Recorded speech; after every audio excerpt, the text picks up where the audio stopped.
Vámonos mesmo. Naina.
Dear friends,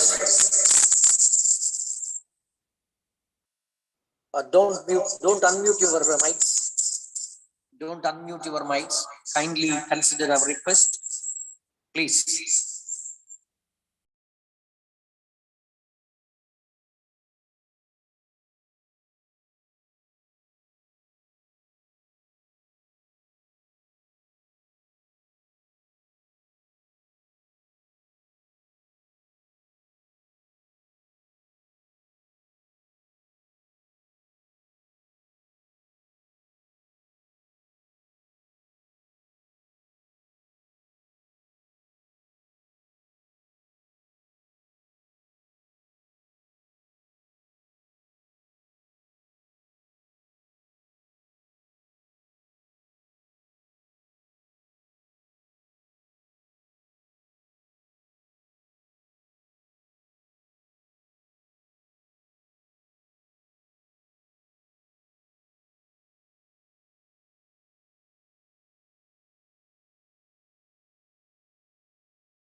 Hello.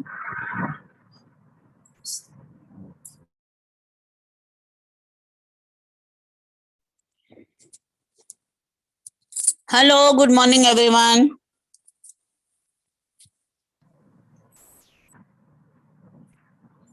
Hello. Hello, Mr. Kishore.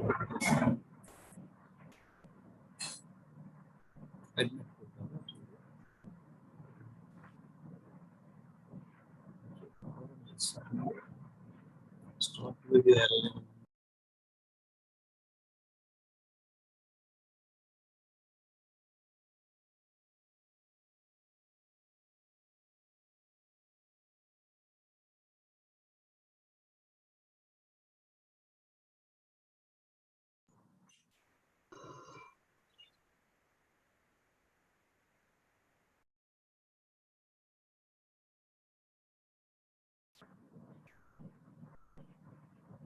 start video.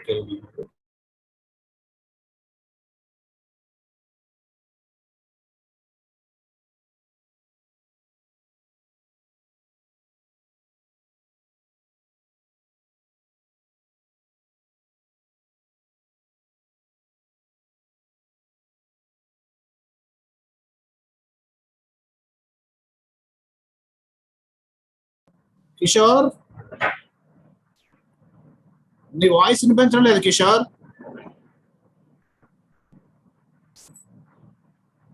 Your voice is not heard.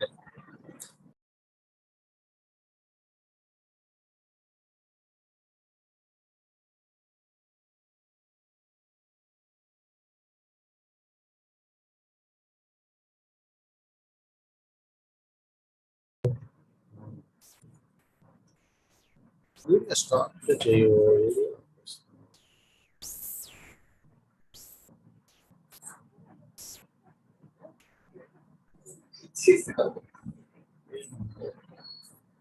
Hello, Mr. Kishore.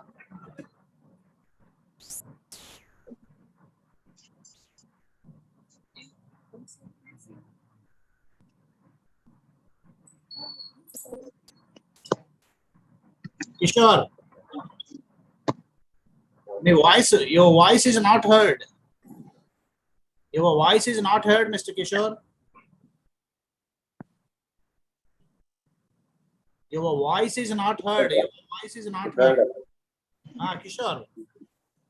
Not heard. Not heard. Not heard.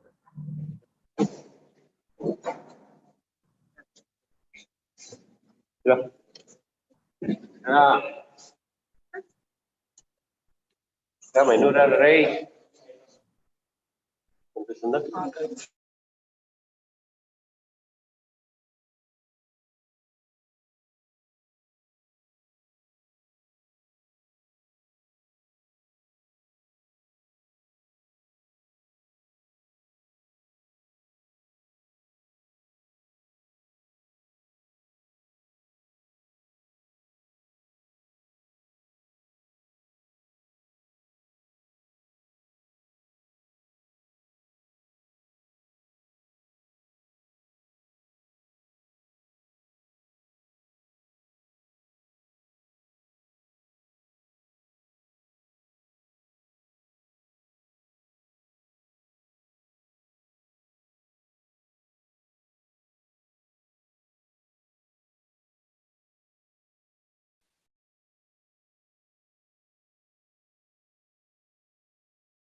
Good morning, all of you.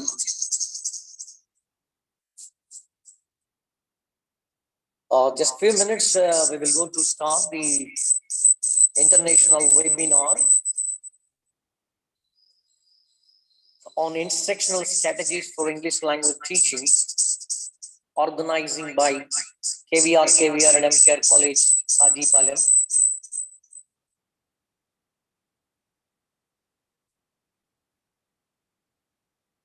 Hello.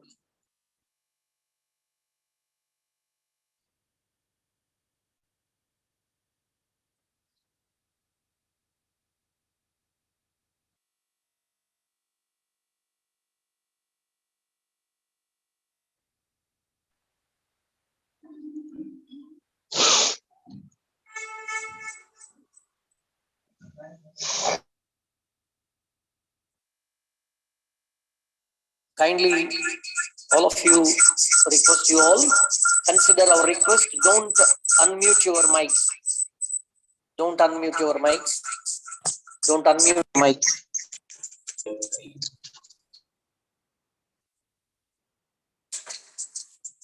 Hello. Hello. Hello.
Hello.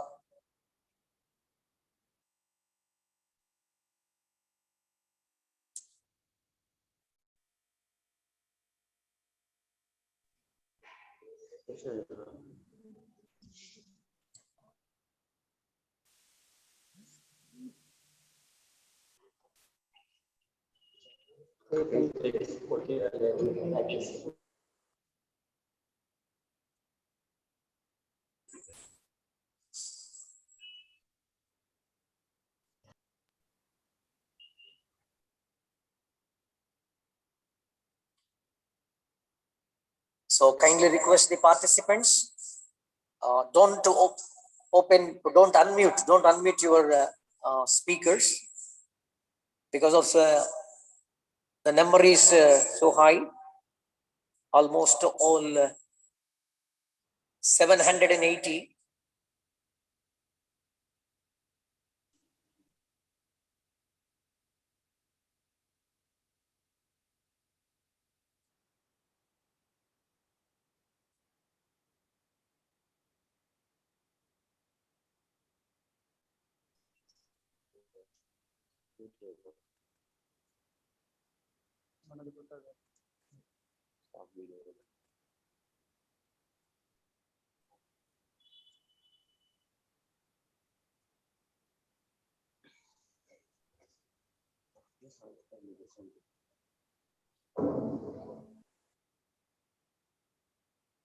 So, Mr. Sasi,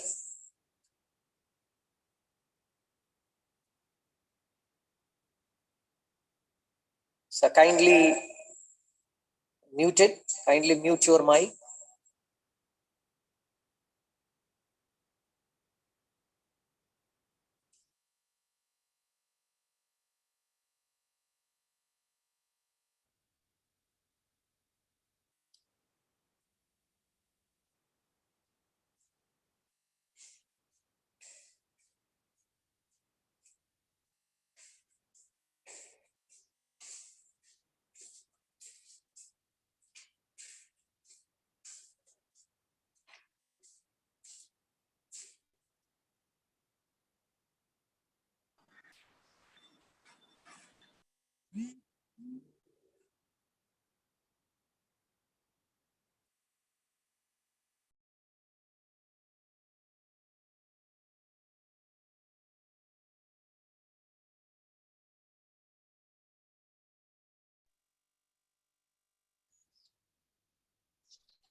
Kindly request to all the participants.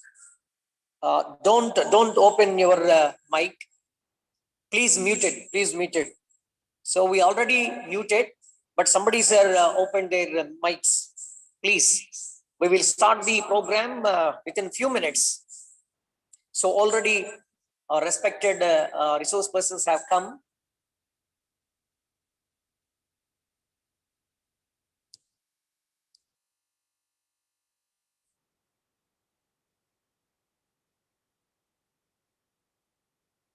So kindly consider our request, please. So already I have sent the YouTube live in the chat box. YouTube live link in the chat box.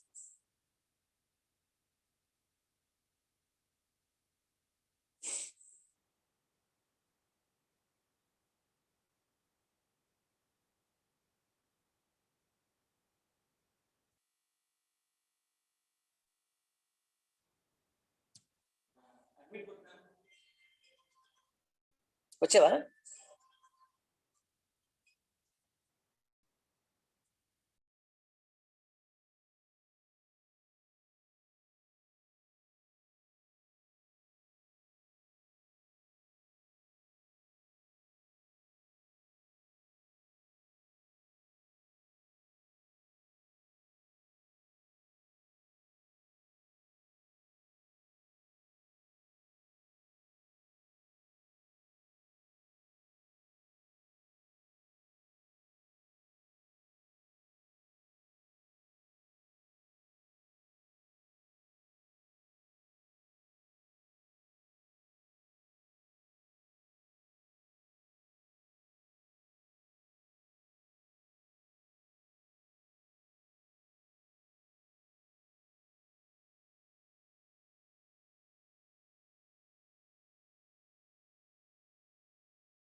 A very good morning to one and all. Kindly consider our request.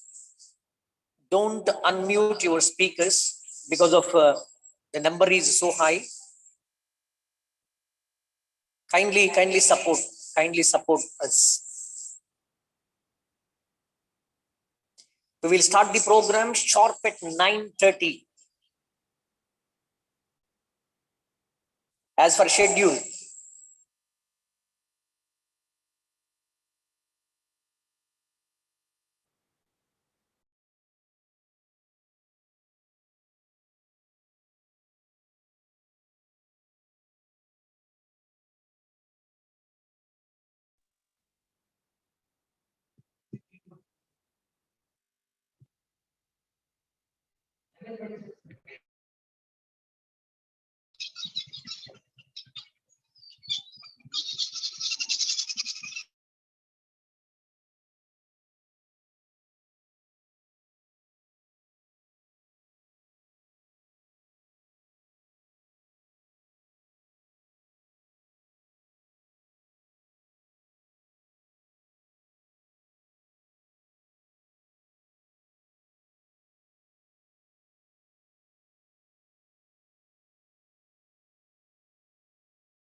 Ahmad Gar, good morning.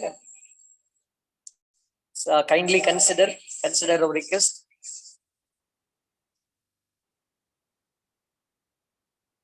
Don't unmute your mic, sir. Thank you so much. Thank you so much, sir. Thank you so much.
Hello.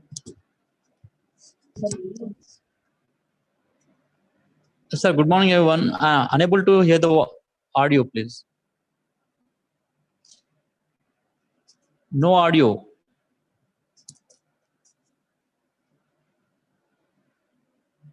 Unable to hear you all. Please, can you check it once, please, sir? Sir, please, sir, we will start the 9:30. Please, Oh, sure, sure. Right. please unmute. Mute. Sir, iPhone है sir. Sir, iPhone जाएंगे sir. iPhone जाएंगे sir.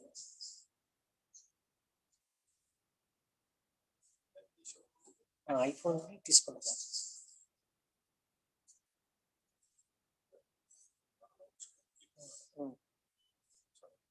అడగండి sir. సార్దే కాదు iPhone.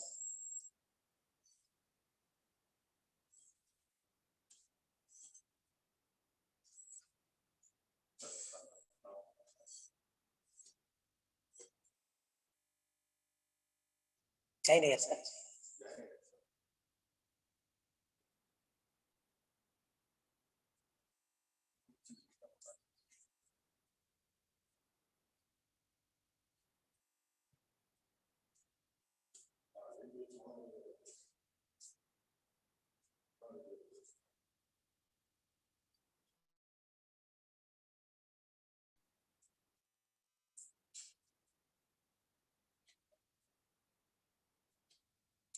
Sir కనపడలేదు sir.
App లో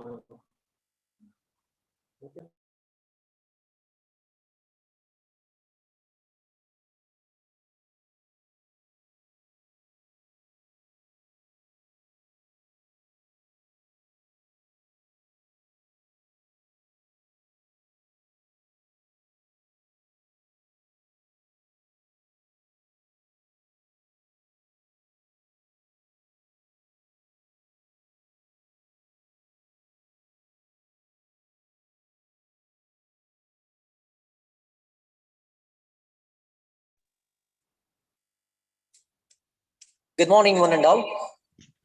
This is Dr. Kishore Kumar Chintala from KVR and MKR College, KHAJIPALEM.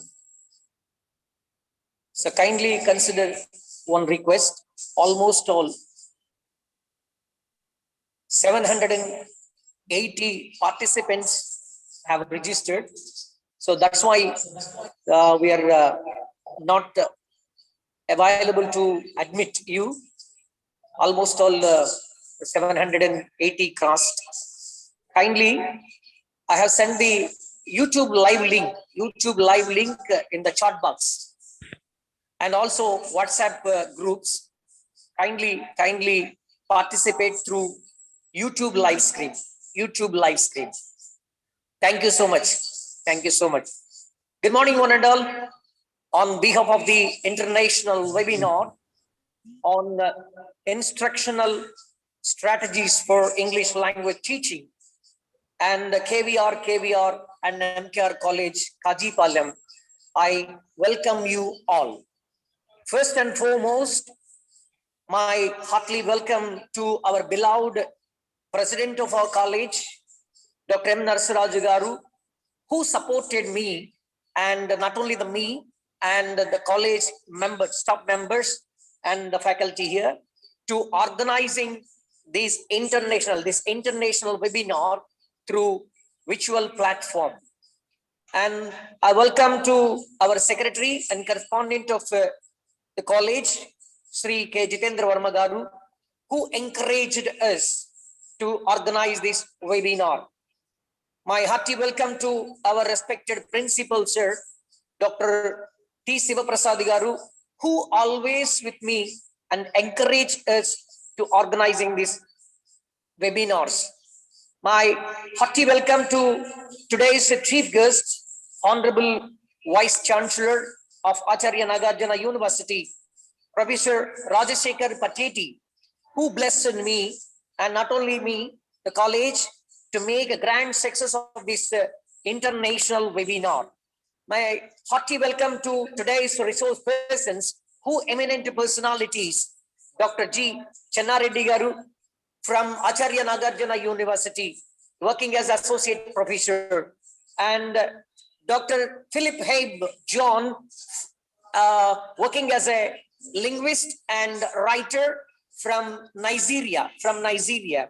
And my hearty welcome to Professor Alexander Cure, working as a host, Kannada State University from Nigeria. Before we start this webinar, I would like to say about the theme of the webinar. English language teaching has assumed significance in the context of globalization and its deep impact itself on the academic.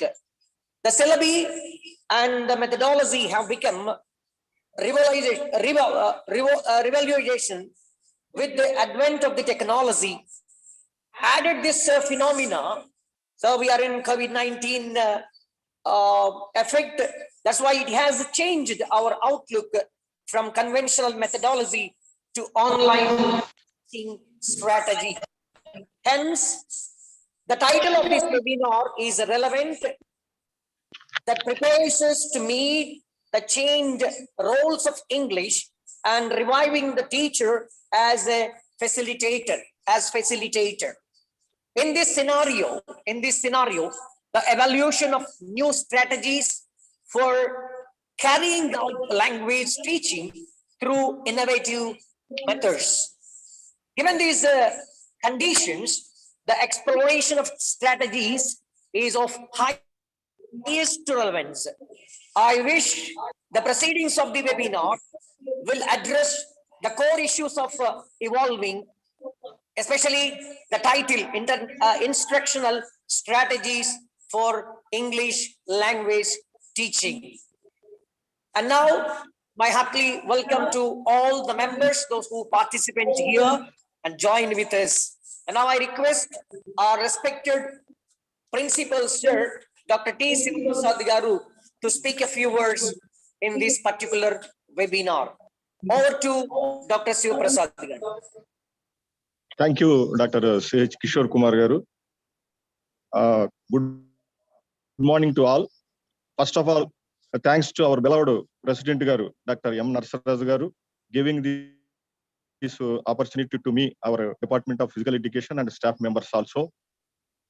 As for the COVID-19 pandemic situation, that is changed our outlook from conventional methodology to online teaching. That's why our management is supported us to organize these online webinars.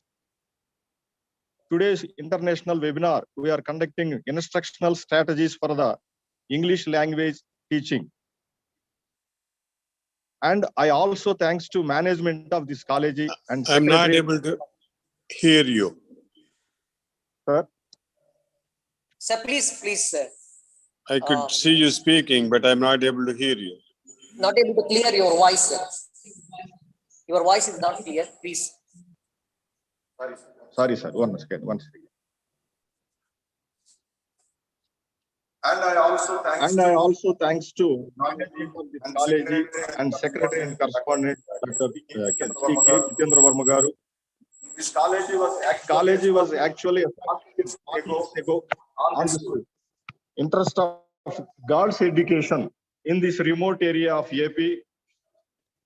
This is very remote area, and the management is encouraging co-education and different courses also. We are newly introducing so many courses, aquaculture and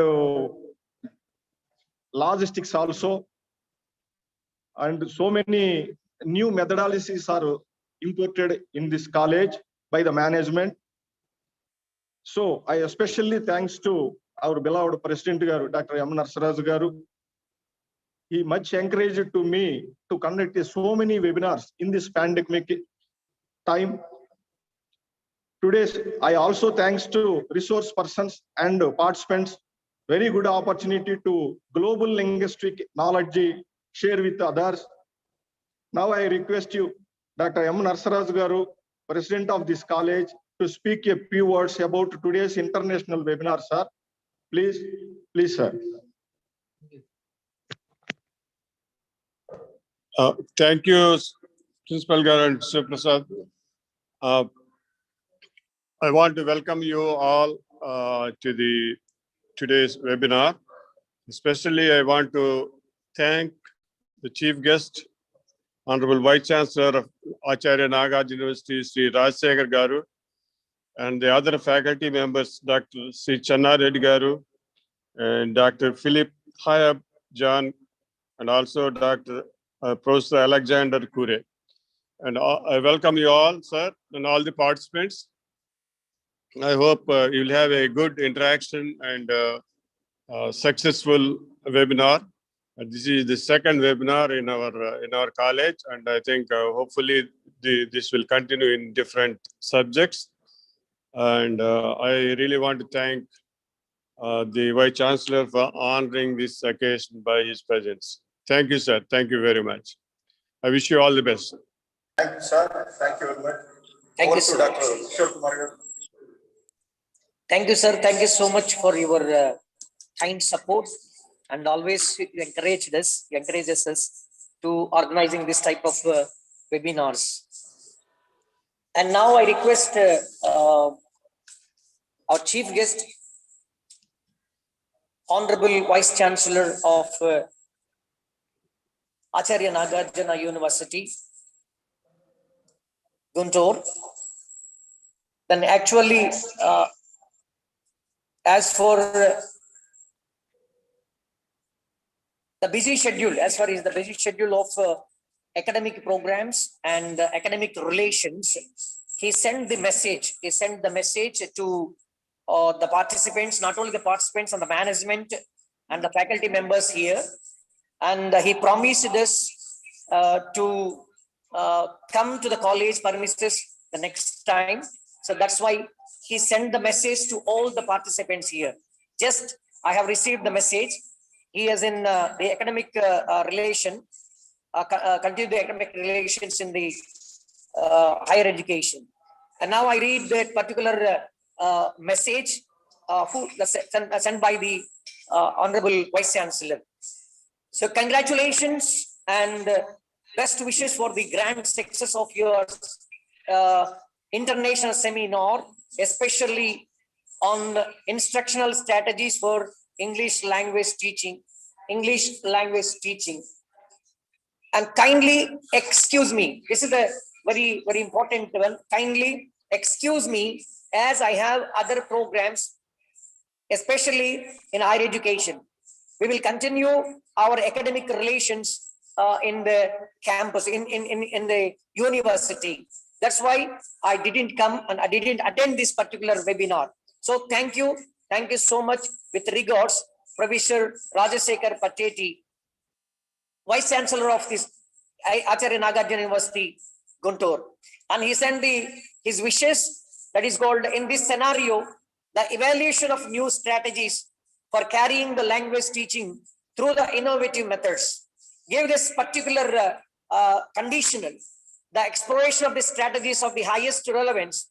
I wish the proceedings of this particular webinar will be addressed the core issues of evolving instructional strategies of English language teaching. So thank you, sir. Thank you for your kind blessings to us for a grand success of this webinar. And now I request Sri B.J.R. Somayazulu Garu to introducing our today's chief guest, today's resource person, Dr. G. Channareddy Garu, working as Associate Professor, Acharya Nagarjuna University, Nagarjuna Nagar, Guntur. Over to Somayazulu Garu.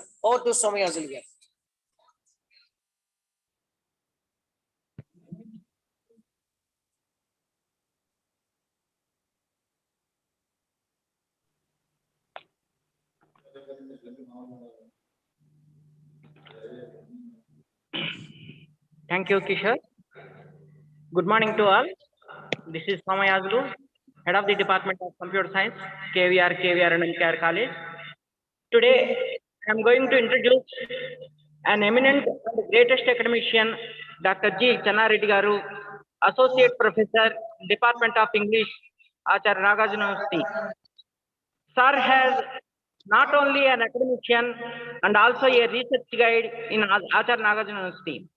Sir did his PhD in English in the year 2001 at Andhra University, and also he done his another PhD in education in the year 2016 from the same university.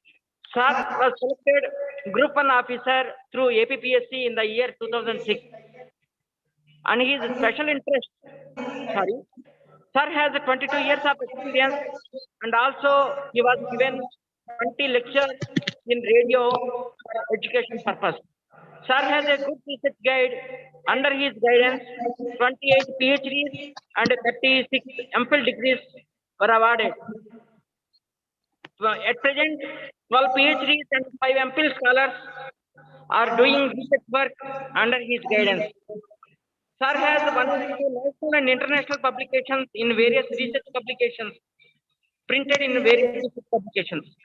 Sir has a creative writing in different types of poems published in various books. I am very happy to introduce G. Channareddy sir, and I am also proudly to say that to introduce such a nice and eminent person. Thank you, Kishore.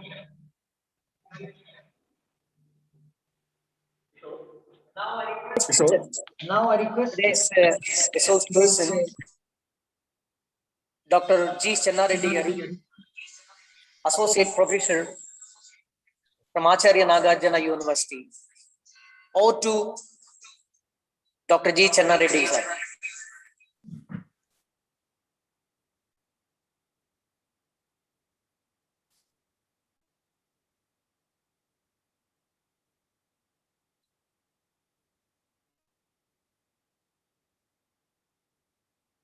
Mr. Kishore, is it audible?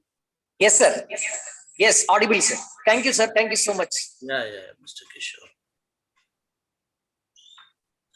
At outset, I congratulate Dr. Kishore, faculty, KVR and MKR College, KHAJIPALEM, and I thank the management of KVR and MKR College, KHAJIPALEM, to choose me one of the resource persons for this particular webinar on instructional strategies for English language teaching.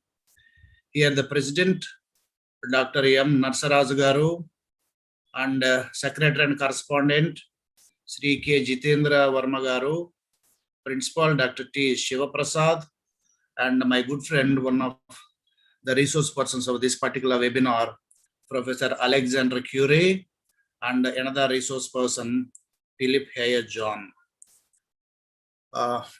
Good morning, ladies and gentlemen, and I welcome all the participants.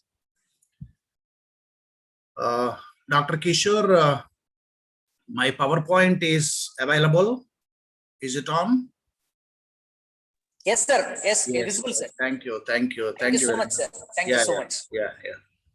See, this is the UGC recognized one-day international seminar on instructional strategies for English language teaching. And I thank the organizers for conducting such an important international seminar.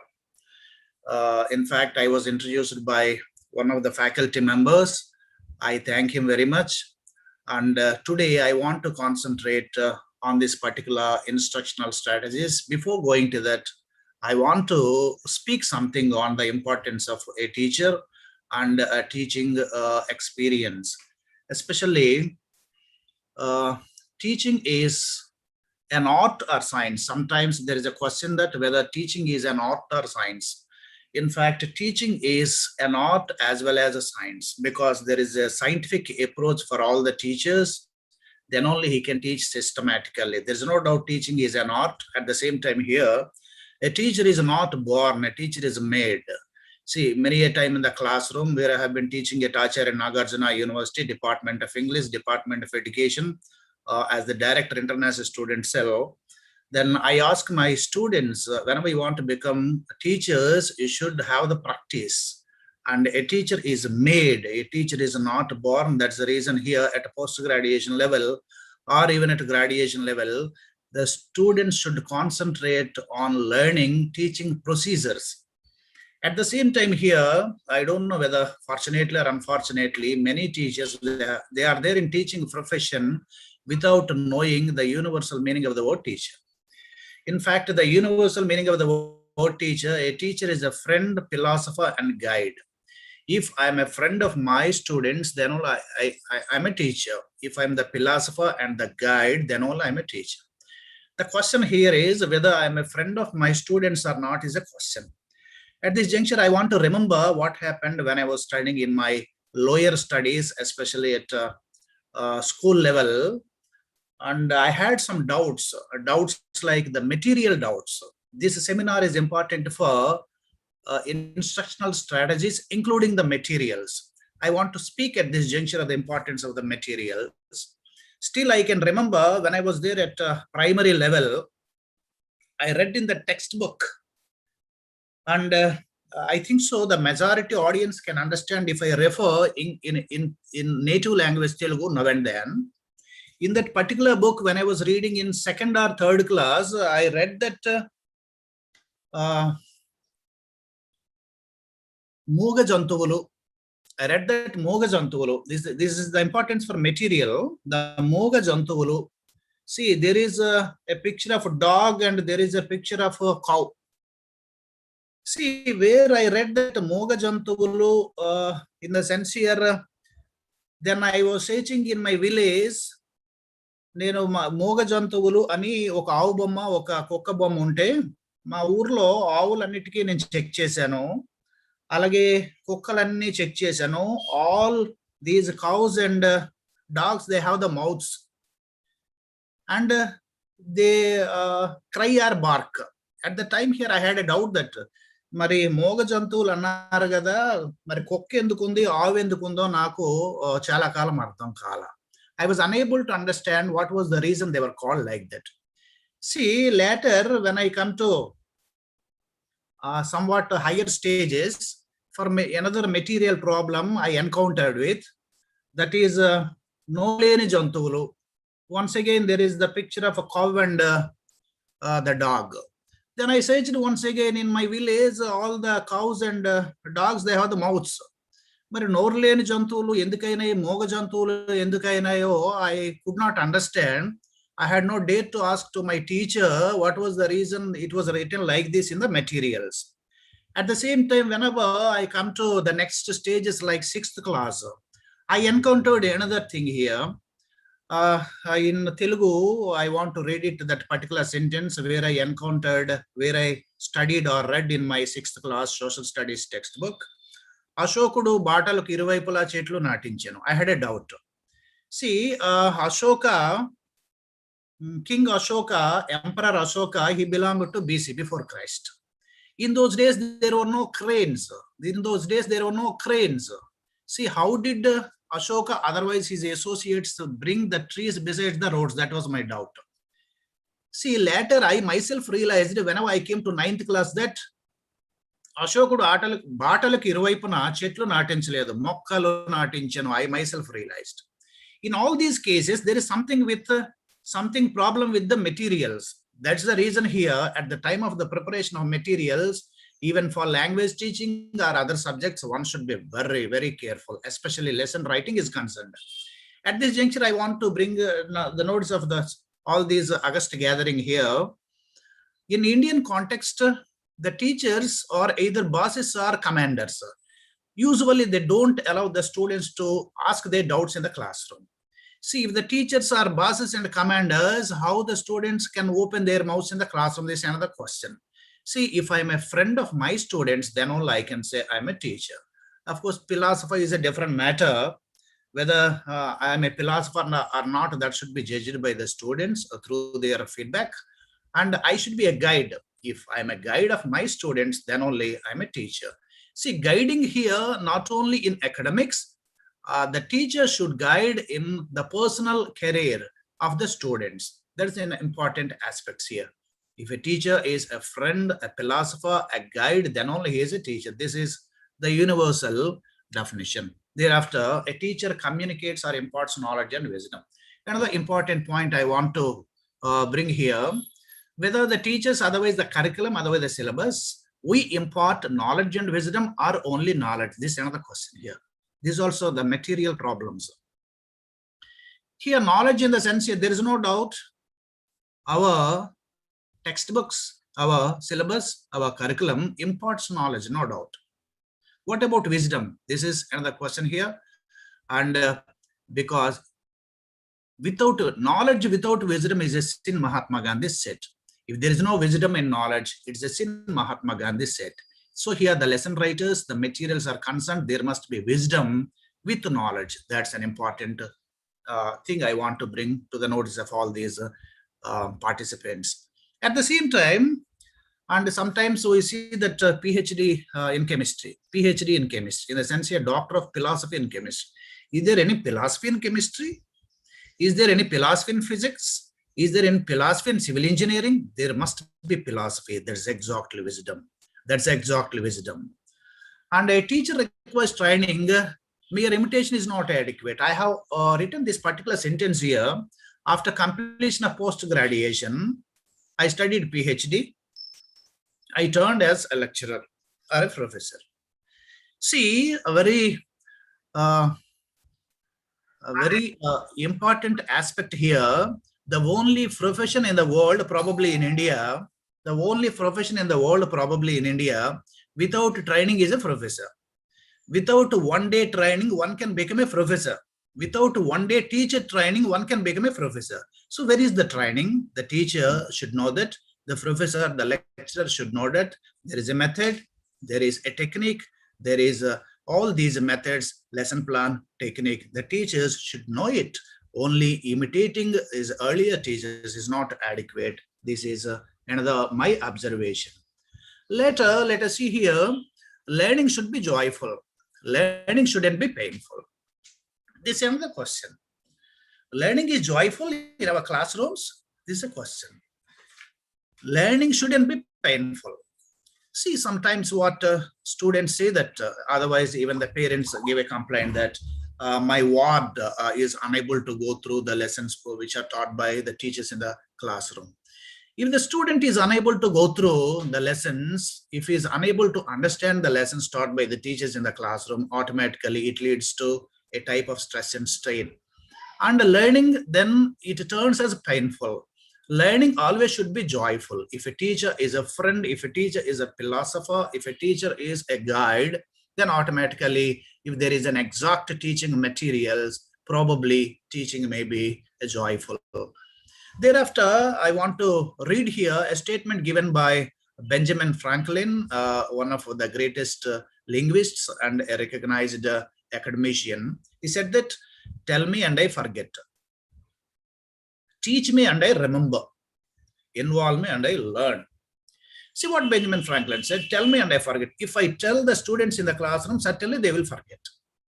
So telling is not adequate in the classroom. Teach me and I remember. If I teach in the classroom, that's also not adequate, but students may remember. Telling is not adequate. Even teaching is also not adequate. If I teach in the classroom, students may remember. Involve me and I learn, Benjamin Franklin said. If the students involve in the classroom activities, then only they can learn. If the students involve in the classroom, then only they can learn. See, the involvement of the students in the classroom activity is very, very less in Indian context, because sometimes we call Indian students are bench-bound listeners. See, as the director, International Student Cell, I interact many students from different countries, and I try to learn the classroom exercises in their countries. Students' involvement in the classroom activities are somewhat better than Indian context. I can't say from all the countries, from some European countries. That's the reason here the involvement of the students in classroom activities should be encouraged. Then only students can learn, according to Benjamin Franklin. At the same time, I have added one more point here. Information should be sent into long memory of the students. So I use the word long memory. What is long memory? Yes. There is short memory and long memory. If I ask my students, dear students, what I have been listening or learning for the last 15 years, tell me right now. Students can't tell. At post-graduation or at graduation level, what have you been listening or learning for the last 12 years? Tell me now. Can they tell? They can't. Can't they tell anything? They can tell something. They can tell something. What they can tell something, it is there in their long memory. What they can't tell, though they listen, though they hear, though they learn, that's there in their short memory.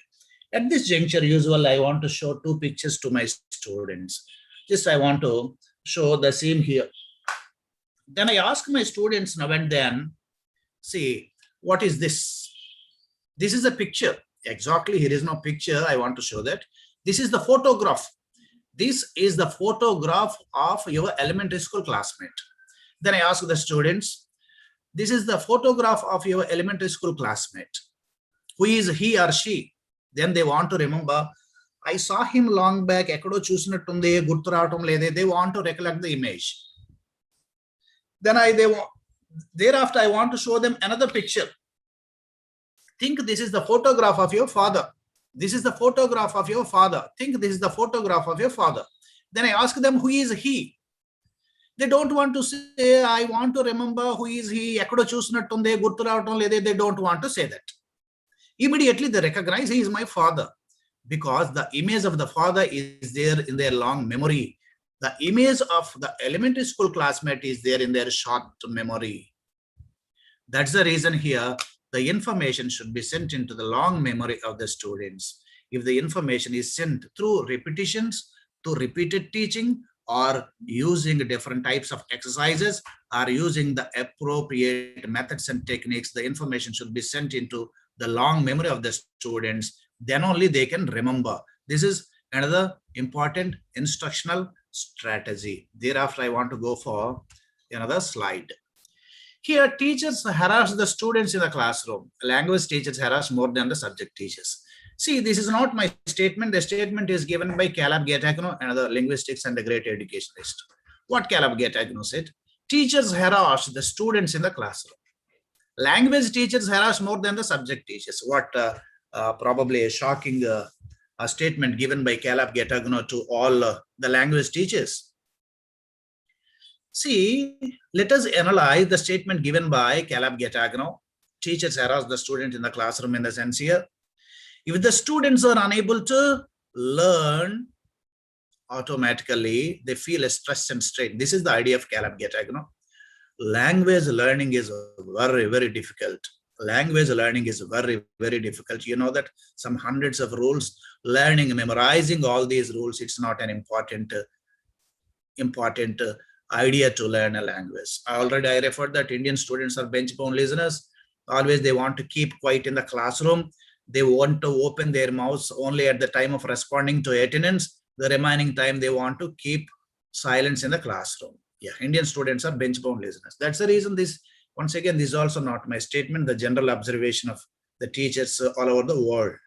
So here, students, they don't want to open their mouths. They want to stay in silent mode because they are comfortable. Students are comfortable in the classroom without opening their mouths. They want to stay there with silent mode. They are comfortable. Teachers are comfortable with speaking in the classroom. Teachers are comfortable with speaking in the classroom.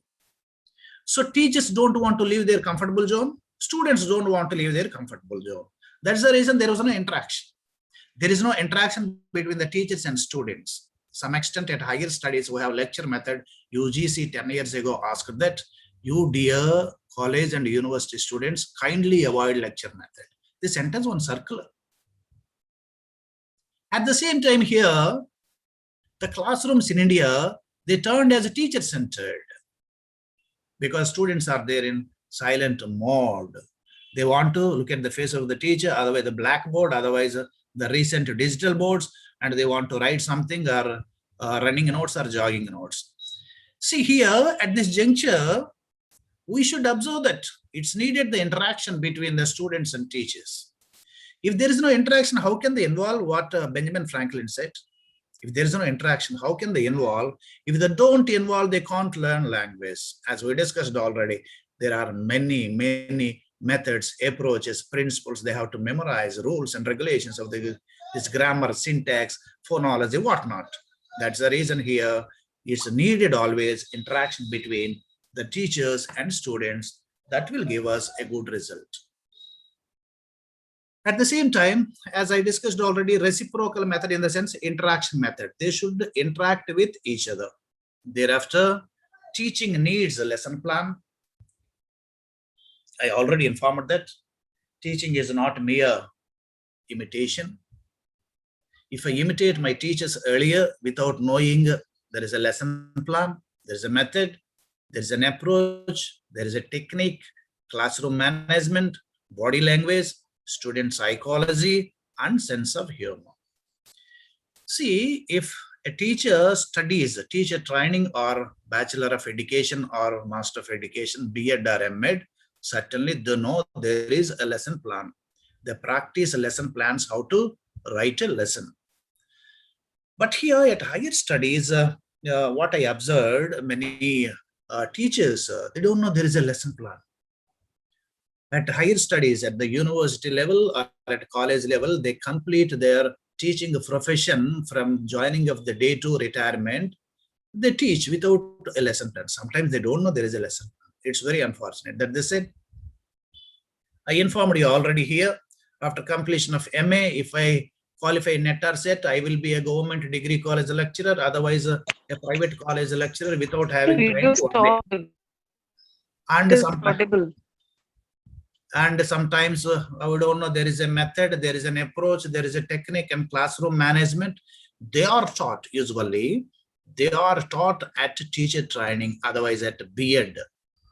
See, even at higher level, the teachers at the university level, otherwise at the college level, they are given some trainings, some training for 1 month or 2 months for these lessons, approaches, methods, and techniques are concerned. But here, that training is not adequate in my observation, and it's needed a special training at least for 6 months in my observation. Later, classroom management. We know that sometimes Indian classrooms are larger. There are around 100 students. See, the ideal classroom strength is only 40. If the students are more than 50 or 60 or 70, around 100, the teacher should know the classroom management. A teacher is always a classroom manager. Of course, the importance of body language, we know it.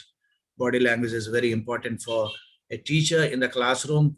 And another important, student psychology. The teacher should know that student psychology.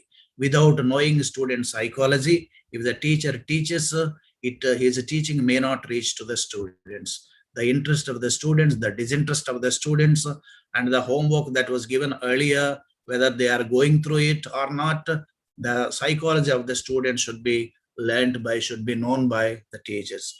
Of course, sense of humor, that's very important. Teaching hours together, teaching days together.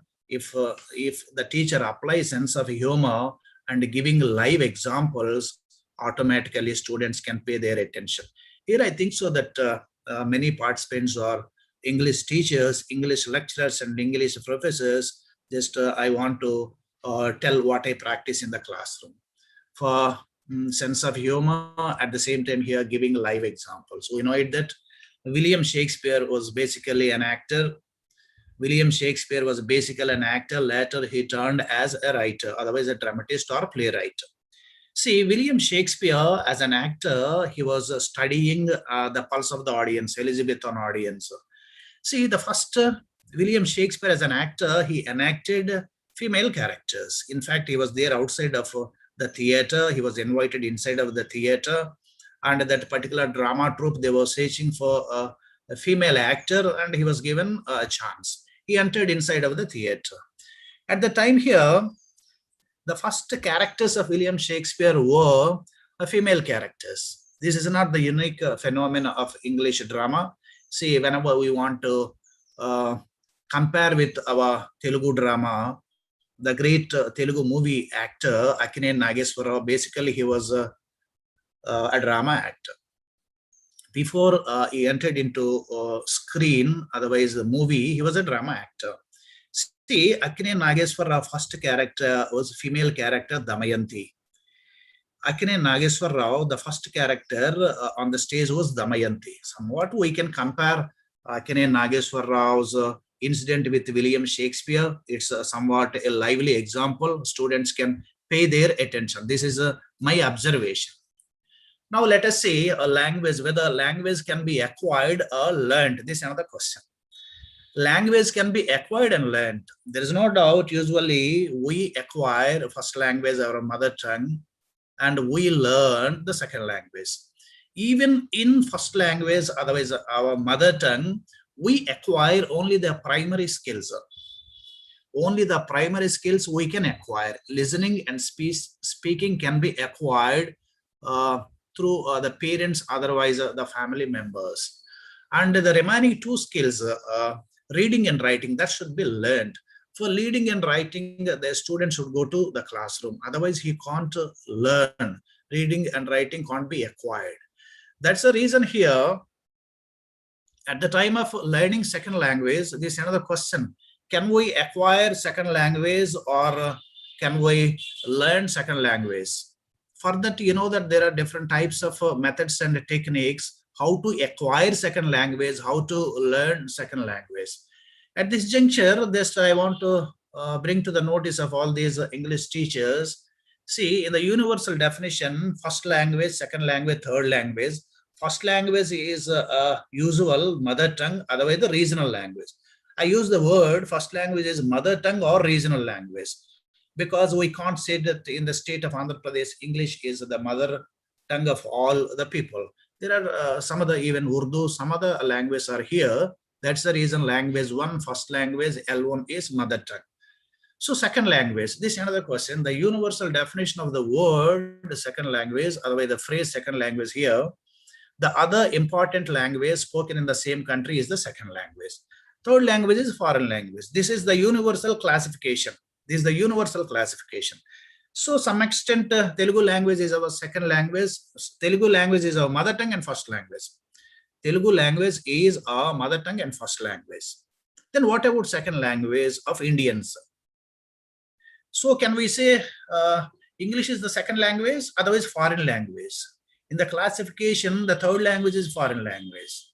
See, it is recently given the status English language as second language in India. It's not at all foreign language to Indians.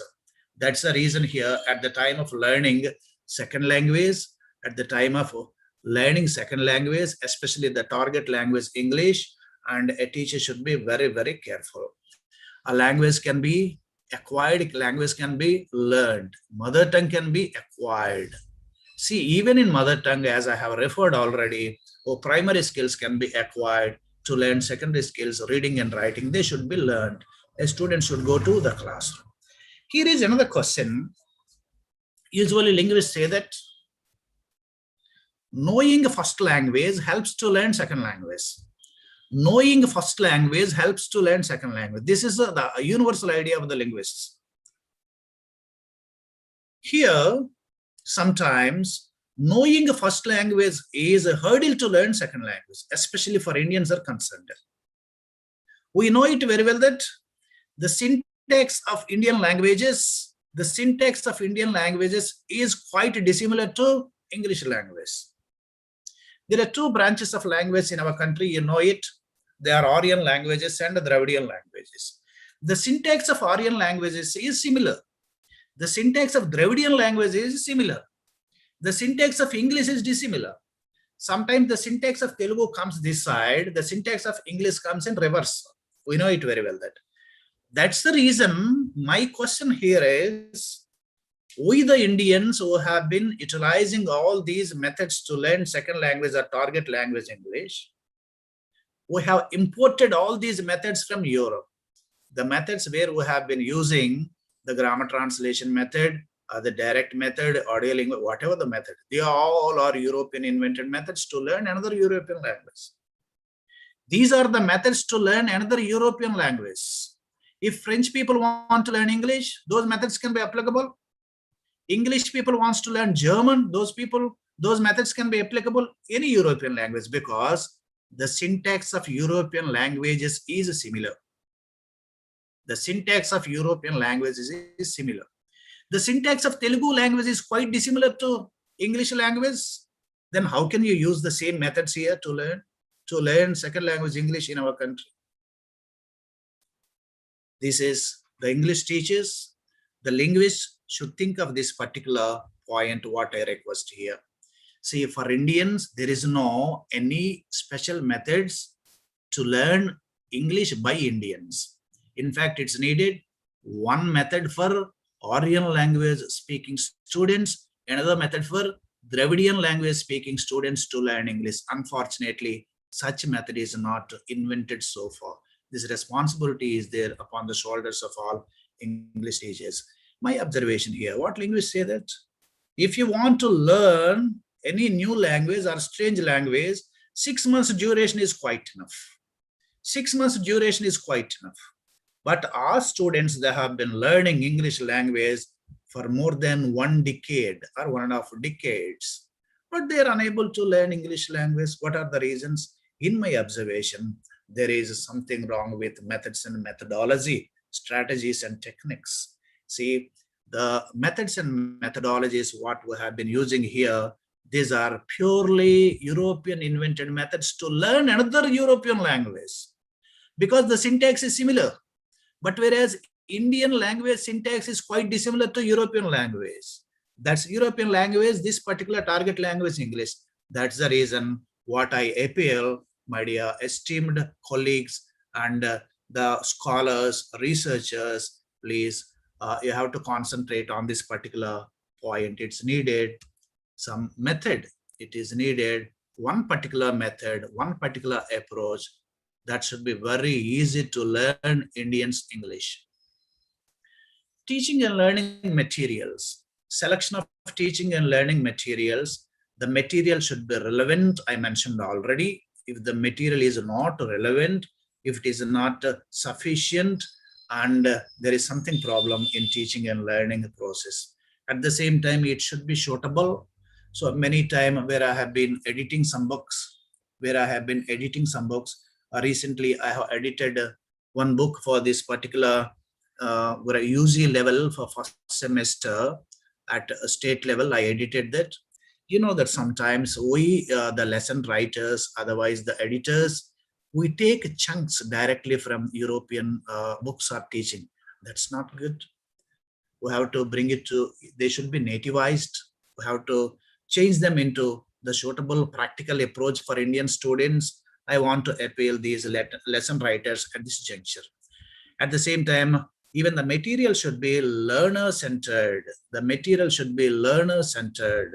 Then only if, say, when I was a student at Andhra University post-graduation, my professor that day told me that when I started to go to the classes, poet's poet. See, I was thinking that probably poet's poet was William Shakespeare. But my teacher said that poet's poet was Edmund Spenser. So I was shocked that at least Milton was not given such status. I was thinking as a student, and he said that poet's poet was Edmund Spenser. Then I had a lot of curiosity. What was written by Edmund Spenser? He was given such status as poet's poet. Then I went to the library, and I started to study on the writings of Edmund Spenser for 1 week. Even for the second week, I started to study Edmund Spenser for 2 weeks, sat in the library morning to evening.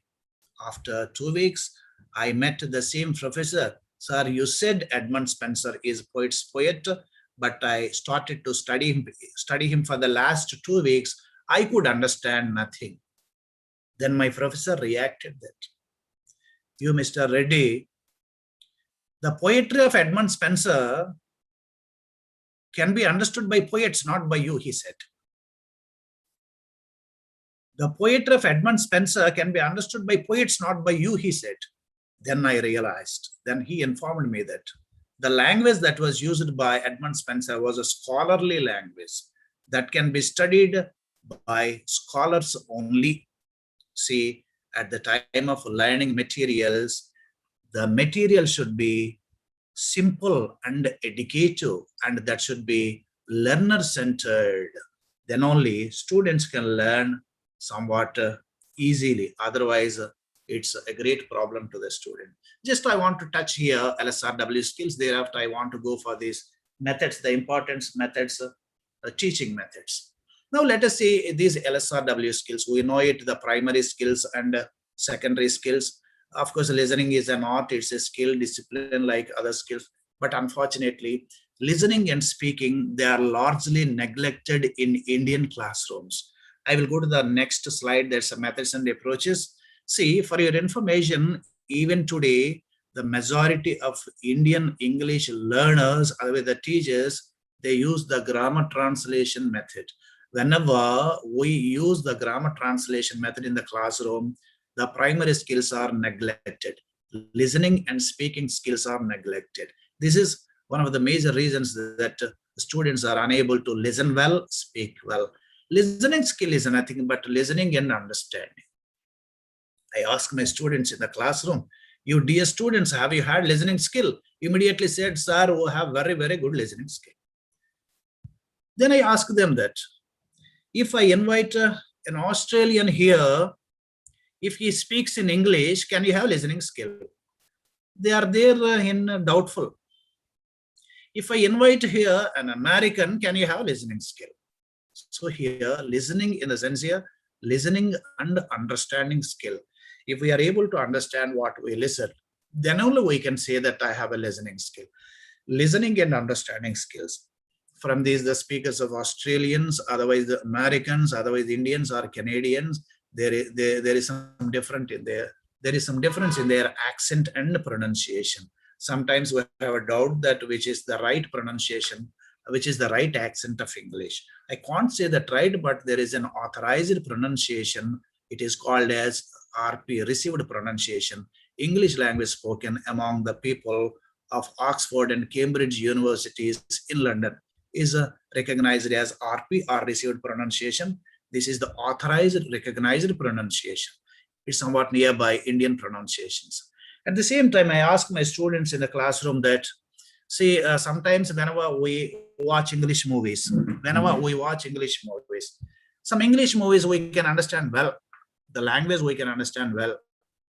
Some other English movies we can't understand language well. Here, where we can understand the accent or pronunciation of English movies, usually they are the British-based English movies. Where we can't understand easily, they are American-based English movies. That's the reason there is something different in this particular accent and pronunciation. I appeal my students, don't bother for accent and pronunciation. Certainly, if you practice it, it's very quite available. Beautiful videos are available. If you practice them, if you imitate them, certainly you can improve your very good pronunciation or accent. Later, whenever we come to speaking skill, this is a very problematic skill by Indians. See, many students, they are able to write in English, they are able to read in English, but the speaking skill is very, very low. That's the reason here, state government, the government of Andhra Pradesh, they want to establish this skill development institutes. They are planning even for a university in this particular state. Skill development, especially many Indian students, they are lagging behind to develop this particular speaking skill. Speaking skill can be developed only through practice. There is no other alternation for that. My dear students, of course, the teachers, here are many videos are nowadays available to improve the listening skill and speaking skill. The teachers should ask the students to speak in English. At the same time, here we have to ask them to make it a habit to speak in English. Then only they can improve their teaching skill, especially speaking skill. Later, reading. This is another important skill in studies in academics. See, reading is the secondary skill. Reading in the sense here, reading and understanding skill. Whatever I read, if it is understood by me, then only I can say I have a reading skill. What I read, that should be understood by me, then only I can say reading skill. Sometimes if we ask our students, have you had reading skill English? Sir, we have reading skill, no doubt. If we give them some texts, they read it, but they can't understand, then we can say that they have no reading skill. That's the reason here, at this particular juncture, for reading skill is concerned, it's needed to have a very good vocabulary status. Here is another question. Vocabulary in the sense here, how many words should be learned by a student at a graduation level or at post-graduation level or at high school level? See, there is no exact method, there is no exact measure for this. But the common understanding here, at a post-graduation level, the student should learn not less than 4,000 words. 4,000 words. Of course, this is the active vocabulary. See, the Oxford University, the Oxford Dictionary released some 10 years ago, they released vocabulary. They released a universal vocabulary with 3,000 words.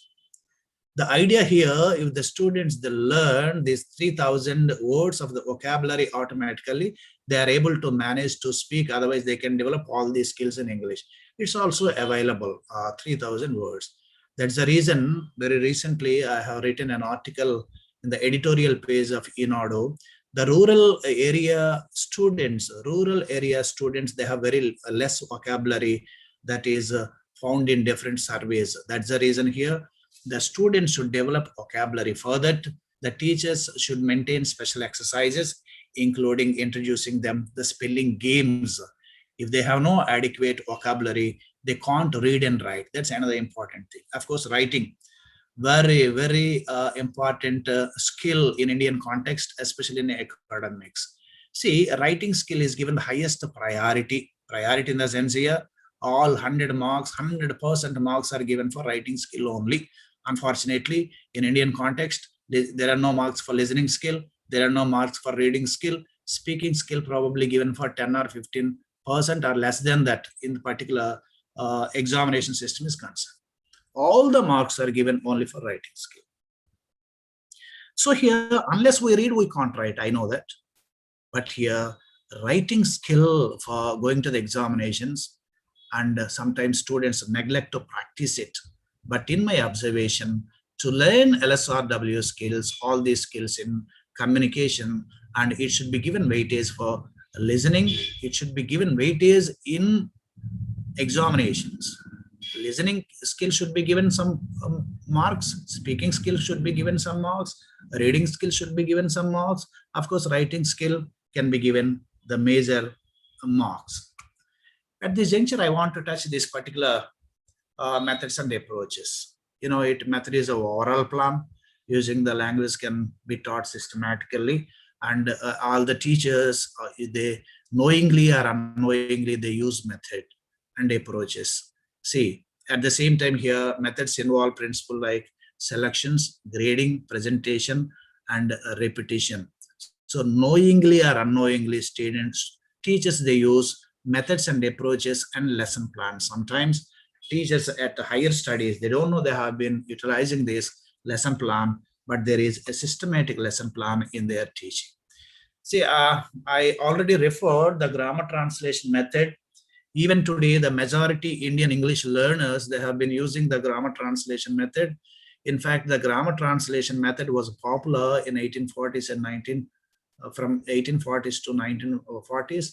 This grammar translation method that was utilized by these Europeans, especially the British students, whenever they want to learn Latin lessons. Because in those days, you can remember, the syllabus was there in England, it was there in Latin. If the students, they want to learn Latin, they should learn Latin language. At that juncture, the grammar translation method was first introduced. In this grammar translation method, the English students, some 200 years ago, they started to learn grammar rules of Latin and vocabulary, the vocabulary of Latin and translation. That's the reason here there are many grammar schools in England. Even for 30 or 40 years ago, even in India, we can see there were some grammar schools. See, this method emphasizes reading, writing, and conscious learning of grammatical rules. This method always concentrates on secondary skills. Once again, I want to emphasize the same point here. Majority Indian English learners, they use the grammar translation method, and memorizing the grammar rules, you know that how much complicated they are, memorizing the grammar rules and learning vocabulary lists. Learning vocabulary lists in bilingual, and memorizing the grammar rules. According to these grammar rules, they want to utilize those vocabulary, in the sense the words they want to write and they want to speak and they want to read. This method was, these Europeans some 100 years ago, they declared that, Europeans around 100 years ago, they declared that the grammar translation method is outdated method to learn second language. Once again, European linguists and teachers, they declared that the grammar translation method is outdated to learn second language. But unfortunately, in India, even today, the grammar translation method plays a prominent role for learning English language in Indian schools. This should be recognized by the school teachers. And see, these grammar rules, especially the mother tongue, plays a prominent role in the grammar translation method. Already I informed you that this vocabulary list in bilingual, they learn. At the same time, the grammar translation, the mother tongue plays a prominent role. English language is taught in mother tongue. That is another important point you have to notice here. If English language is taught in mother tongue, and they try to learn this foreign language in the point of view of mother tongue. Whenever they want to learn in the point of view of mother tongue, the foreign language, then there is a great hurdle to understand the nature of the language. I informed you already the nature of the language in the sense here, the syntax. The syntax of English is quite different from the syntax of Telugu. If the syntax is similar, all these methods can be applicable. But whereas, because of the syntactical differences, yes, this grammar translation method is not applicable for Indian, not only Indian context, because Europeans declared that around more than 80 years ago, around 100 years ago, that the grammar translation method is outdated. Don't use the grammar translation method to learn second language, they declared. Still, we have been using here. Another important, whenever the grammar translation method failed, those Europeans, they introduced the direct method. The direct method plays a prominent role in India in right now, especially in urban areas. Many teachers, they use the direct method in urban areas. They want to teach language directly. A sentence is the unit. In urban areas, especially in convents and some select schools, teachers, they use the direct method. And they want to teach this foreign language directly. They don't want to teach vocabulary. They don't want to teach grammar rules. The teachers know it very well that Indian students have this grammar phobia, no doubt. That's the reason through this direct method, teachers, they teach language directly. Sentence is one unit. They want to teach sentences. They want to teach rhymes. They want to teach songs in target language, English language. Here, the teachers believe that later, students, whenever they learn language, they will realize that there is grammar. Grammar is taught deductively. Grammar is taught inductively, deductively. That's the reason here they don't want to inform the students there is grammar in this particular language, because the students always, they are panicked to learn all these grammatical rules, complex grammatical rules, to memorize the grammatical rules. That's the reason they want to learn this particular language, target language, whenever it is taught through the direct method. If the students, they listen, they learn language through direct method at the age of probably 7 or 8 years. If you call a third class student, he speaks in English. A third class student can speak in English, but he does not know that there is grammar in his speech. There is grammar in his sentences. This is another important method. This particular method got some success rate in urban areas. I emphasize again and again urban areas, because here the culture of urban areas are somewhat different from the rural areas. The culture and the parental background and the atmosphere and awareness somewhat different from the rural areas. But whereas whenever we want to utilize the direct method in rural areas, it's a little bit complicated. Whenever we want to use this particular direct method in rural areas, it's a little bit complicated. At the time here, teachers usually, they want to skip from direct method to the grammar translation method. This is another problematic important aspect in English language teaching. Of course, we know it in 1950s, the audiolingual method was introduced. This is a prominent method, plays an important role in English language classrooms. Because of this audiolingual method, many institutes, colleges and schools, they established these language laboratories. See, these language laboratories play a prominent role today. No doubt, through these language laboratories, one can develop especially listening skill. They can understand different types of accents and pronunciations. Certainly, that's somewhat applicable. But whereas the uses of the language laboratories in the colleges and the universities, they are not there in the right direction, in my observation, because some material problems, different types of materials are available, but the practice is not that much up to the mark. Especially the students can learn language directly, and they can learn language skills like listening and speaking through this audiolingual method or through a language laboratory. And a language laboratory is an important aid of language learning, no doubt, especially in this audiolingual method. Teachers don't want to use this mother tongue. There is no place for mother tongue. Even in the direct method, there is no place for mother tongue. See, from the direct method, otherwise audiolingual method, students can learn foreign language or target language or English in English language only. In the sense here, teachers, they want to tune their minds towards learning English through English. If English language is learned through English, automatically there is some advantage. If English language is learned through Telugu in the sense here, if we learn English language with Telugu mindset, it's a hurdle sometimes. That's the reason this is the direct method and audiolingual method. through these methods, a teacher emphasizes the students to learn English language through English context. That's the reason there is an advantage. Here is another interesting thing here. The methods and approaches what we have been using so far for years together, for decades together, and they cause for a stress and strain among the students. That's the reason very recently, for the last 30 years ago, humanistic approaches were introduced. It's an interesting thing here. Humanistic approaches are introduced in the sense here, the earlier approaches were inhumanistic. That's another question. Humanistic approaches are introduced. In the sense here, the earlier approaches were inhumanistic. That's another question. But anyhow, here, these humanistic approaches, they were introduced by some of the learned teachers, language teachers. They are including the silent way method, total physical response, suggestopedia, and community language learning. See, in this particular humanistic approaches, the role of the teacher is minimized. The role of the teacher is minimized.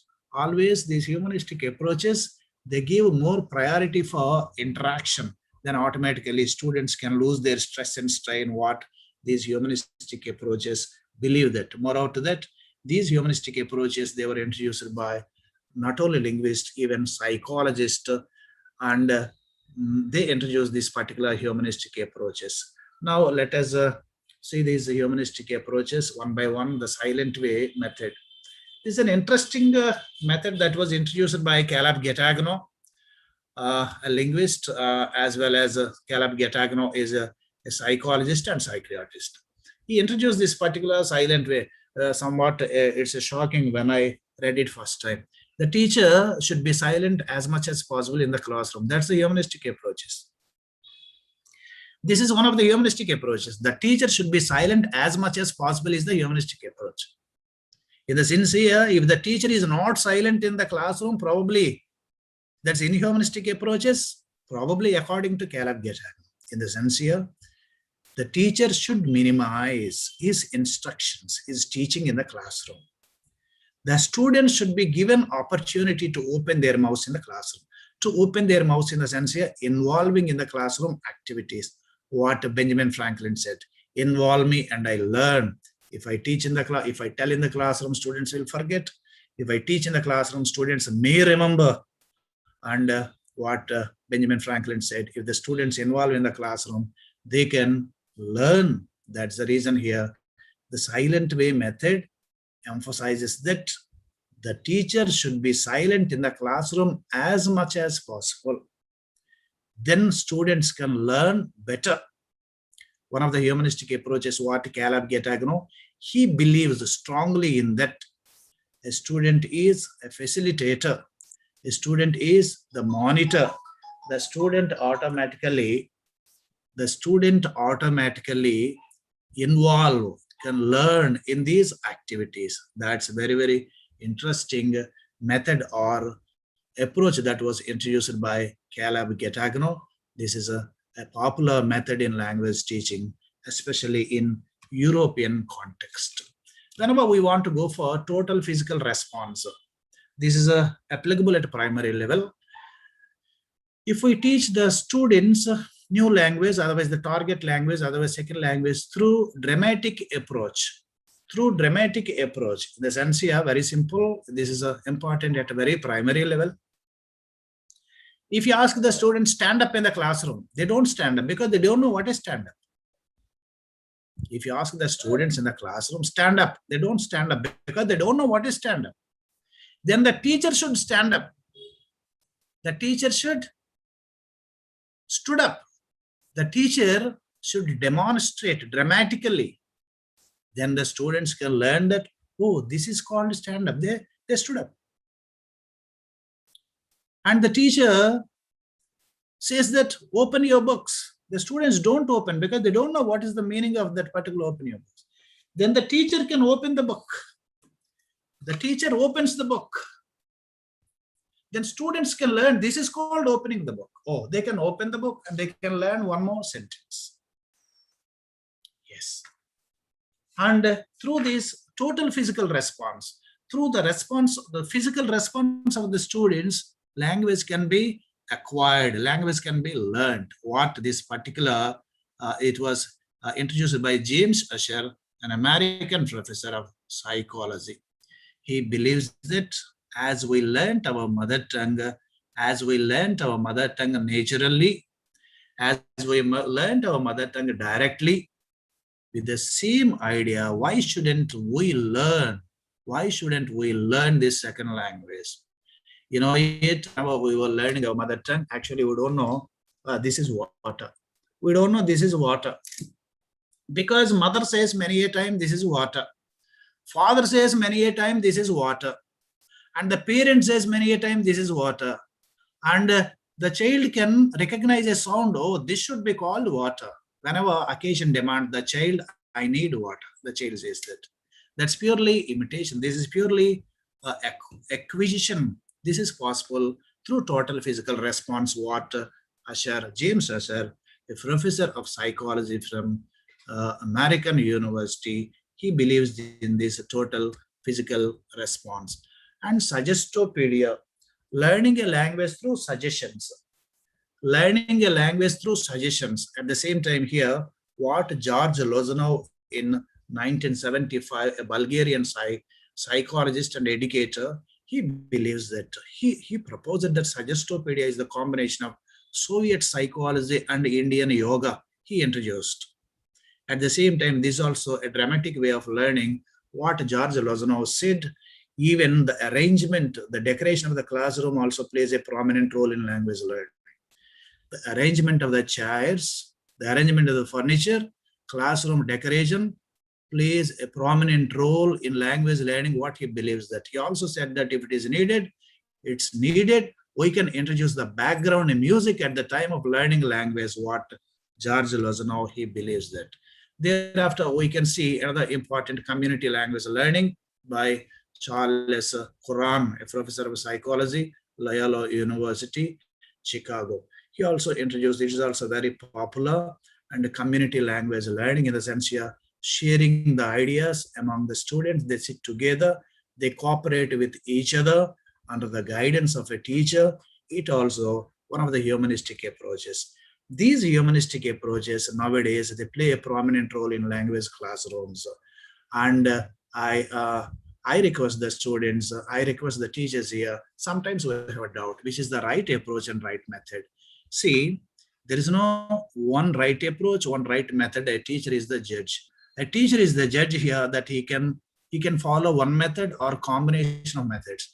It's better to use the combination of methods, because we know it very well that the understanding levels of all the students is not the same. That's the reason here there is a groups heterogeneous, homogeneous. That's the reason here a teacher is the judge. He can utilize the combination of the methods according to the standards of according to understanding levels of the students. And there is no doubt a teacher is the judge. See, I informed you already, and some years ago, a decade ago, UGC sent us one letter to avoid lecture method in the classroom, especially at higher education is concerned. Try to have interaction with your students and adopt the students in the sense here. The UGC also asked that a teacher should adopt at least 6 students to give counseling in their personal life. That's the real adoption. And UGC also said it's needed bridge courses and remedial classes. And very unfortunately, you have no bridge courses and remedial classes. They are there in the curriculum, but whereas they are not there in the practice. They are not there in the practice. See, here I have almost completed 1 hour lecture, but here I request it's needed to have some interaction, some queries, and some questions, some doubts. I'm ready to be encountered. If you ask any doubt, any question, I'm ready to reply you according to my knowledge is concerned. Now I want to hand over this particular session to the organizers to conduct this particular questioning. If there is any questioning, please kindly ask me. Thank you, sir. Thank you so much for your valuable presentation. And now I request the participants, if you want to ask any questions, raise your hands. We will give the permission of unmute. Sir, Please. sir, Very good morning, sir. Sir. Professor Chennareddy sir's really enlightening and informative lecture. Really, it is very useful for this pandemic kind of blended learning teaching.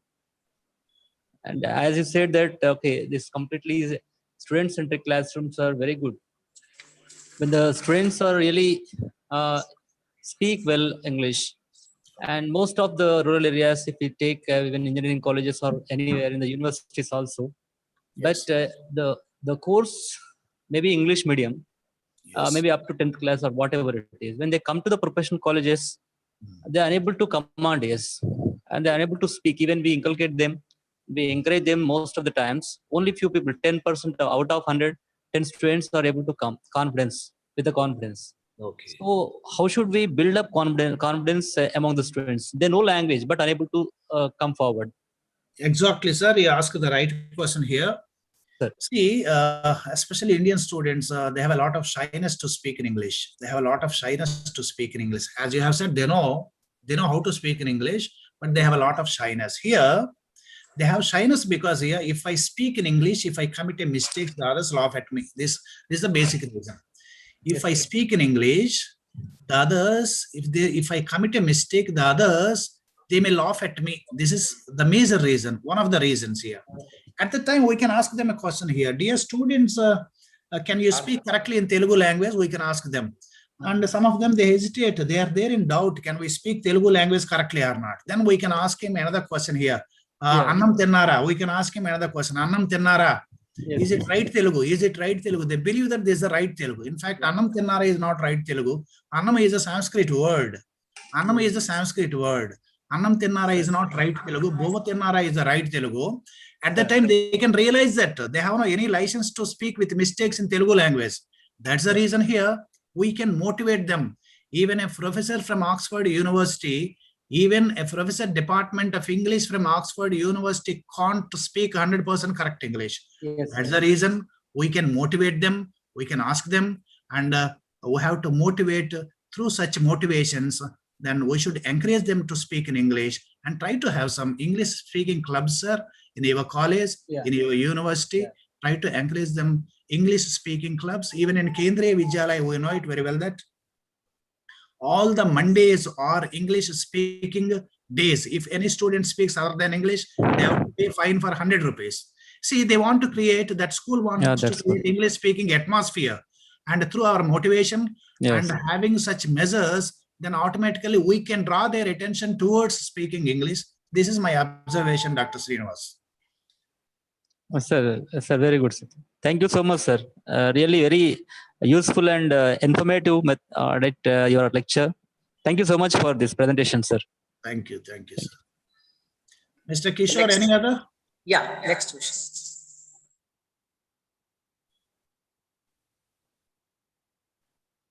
Pramod Kumar Singh. Yes, please.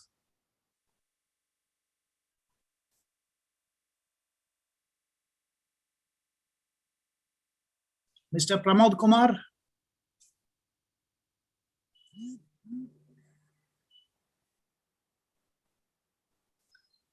Okay.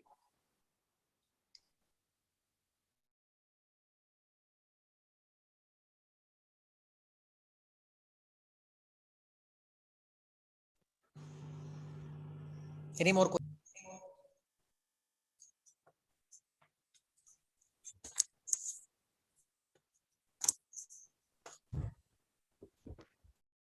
Hello.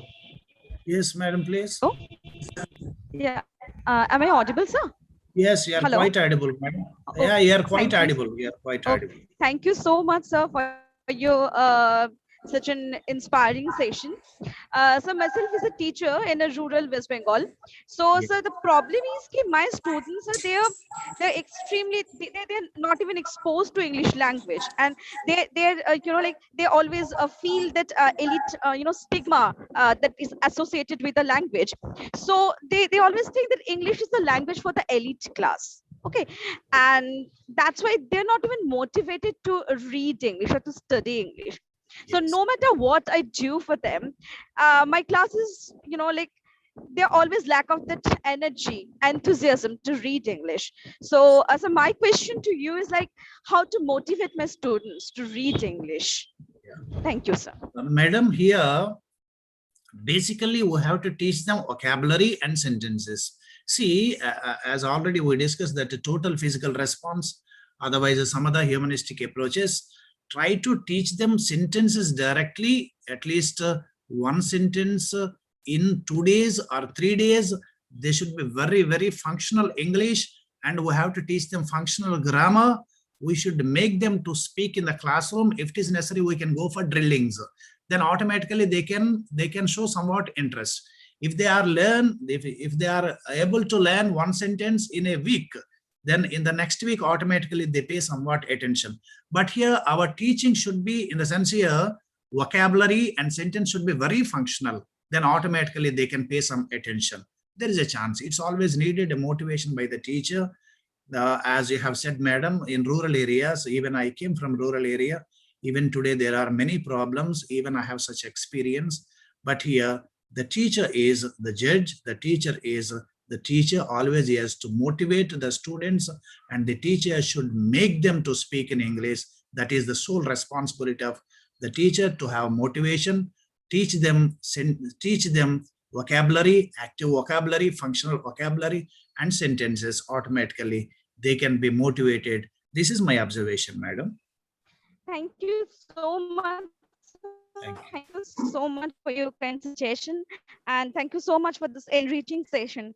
Thank you, sir. Sir, so my next question would be, sir, Please, may I please. ask you another question, sir? Yes, please. Okay, thank you, sir. So, sir, my next question will be like,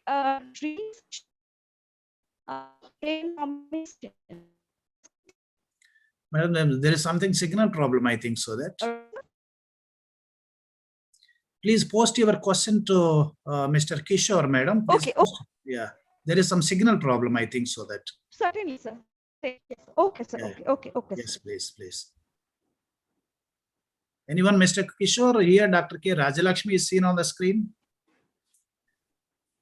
Raja Manikyam, Dr. K. Raja Manikyam is seen on the screen. Sir. Anyone else? Any more questions? Just 5 minutes. Yeah. Sir, can I ask a question, sir? Please, certainly. Yes, you can ask. Sir, I'm Dr. Joslina, working in Social Welfare Degree College in Telangana. Okay. Sir, can you elaborate, adopt the students more on that? I mean, what is this adopting the students? Because I'm coming from social welfare and we have this house parent and all that. Exactly. And how is this helpful in equipping the students with language skills? Exactly. In fact, madam, this is not directly related to language skills. What UGC asked some years ago, that a teacher should be a guide in that particular process. The UGC asked the teachers each teacher should adopt 6 students and to give them counseling in their personal life, because they are unable to read well, they are unable to study well at their hostel, otherwise at their home. There may be some problems with their parents, some problems, financial problems, and different problems. Here, giving counseling and adopting the students in this particular counseling, this is the main idea of the UGC, madam, not for language teaching directly, and their career guidance. For their career guidance, a teacher should adopt them to give them personal counseling of their personal problems. Probably a female teacher can give counseling to female students. This is the central idea of UGC, madam. This is not directly related to language teaching, madam. Thank you, sir. Thank you so much. Thank you, ma'am.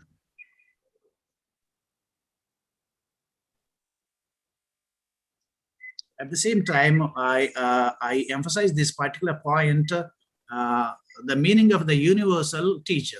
A teacher is a friend, philosopher, and guide. In that particular context, I analyze this guiding or counseling the students in their personal life. Any other question? Thank you. Hello. Yeah, Dr. K. Raja Manikyam, you can ask a question. Yeah, sir. Yes. So, good morning, sir. Good morning. Good morning. Very informative and very inspirational speech you have given, sir. Okay, So one more question I would like to ask you, sir. Please. So you said about remedial classes and bridge courses, sir. Yes. So regarding that bridge courses, how can we conduct the bridge courses, sir, now itself? Yeah. Exactly. Sir, in our colleges, we are conducting remedial classes only meant for the academic audit or any other else. That's true. But we are not conducting bridge courses, sir. I would like to start them once again. So please tell me how to conduct the bridge courses. How many days it could be conducted, sir? Yes, exactly. Here, bridge courses is there in the curriculum. In fact, the first question was asked by one of the teachers. It is also extending answer to the question. In fact, bridge courses, they are conducted before starting the real course. Many students, you know, that they have no English medium background. At a time, they want to go for English medium studies, probably at engineering or medicine or some other courses. Otherwise, even at English medium, at graduation courses, UG level courses. See, some rural area students, otherwise who studied in Telugu medium, they should be given bridge courses for at least 2 weeks. In the sense here, the teacher should motivate them, the teacher should teach them and to continue their English medium classes soon. At this juncture, we can use these bridge courses. It's there, as you have said, the remedial courses in the sense here, if the students, they are unable to understand the content in time in the classroom, and the slow learners can be given remedial classes other than regular hours. These remedial classes are meant for slow learners. If they are unable to learn in time the content in the classroom, they should be given a separate classes. As you have said, they are there on record. But unfortunately, in practice, we fail a lot. Not only at your college, even at university level, we have such, they are there on record. But in practice, we fail. But it's needed we should recognize the importance of bridge courses and remedial classes also. They should be very, very useful for students, especially in language learning is concerned, Rajalakshmi. Thank you, sir. The question is over. Okay. Thank you so much, sir, for delivering wonderful lecture to our participants. Thank you so much, sir. Thank you, Dr. Kishore. I thank the college management, the secretary and correspondent, and the other members of the college, the principal and the Department of English, the other colleagues of Dr. Kishore, on behalf of Acharya Nagarjuna University. In fact, our Honorable Vice Chancellor is busy with another important program. He asked me to convey his greetings to all the participants here. Honorable Vice Chancellor Professor Rajashekar, he conveys his greetings to all the participants and the organizers here. Thank you for giving me such opportunity, Mr. Kishore and his team and the college. Thank you very much. Thank you so much, sir. Thank you so much. Thank you, sir. Thank you. Thank you, sir. Thank you, sir. Thank you so much. And now I request Srimati Vidyamani to introducing our today's resource person, eminent personality, a linguist and the writer from Nigeria, Dr. Philip Hype John. And now I request Srimati Vidyamani, introducing him.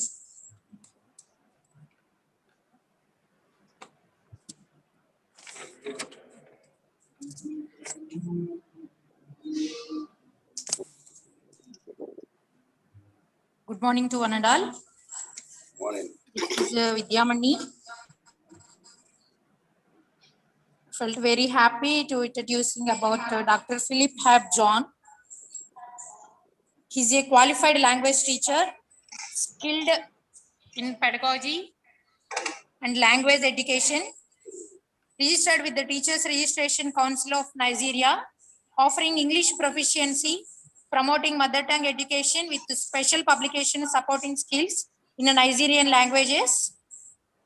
In 2016, Dr. John, a book entitled Basic Ham Grammar with ethnographic notes to promote his mother tongue, one of Nigeria's minority.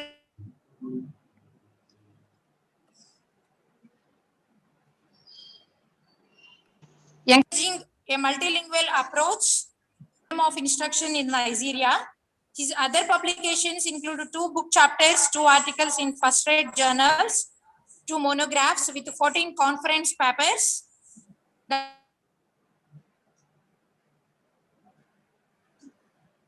Him to in the areas covering teacher development, mother tongue based multilingual education, education quality assurance, and school management, gender quality and inclusion, and skills development also. Besides, the scholar has been involved in the organization, assessment and development of curriculum, offering continuous professional development for teachers from the secondary to the tertiary levels. Equally, Philip have worked as a master trainer in strengthening teachers' English proficiency and nurturing self-study skills among junior secondary teachers in Kaduna State on a project supported by the TDP in collaboration with the British Council.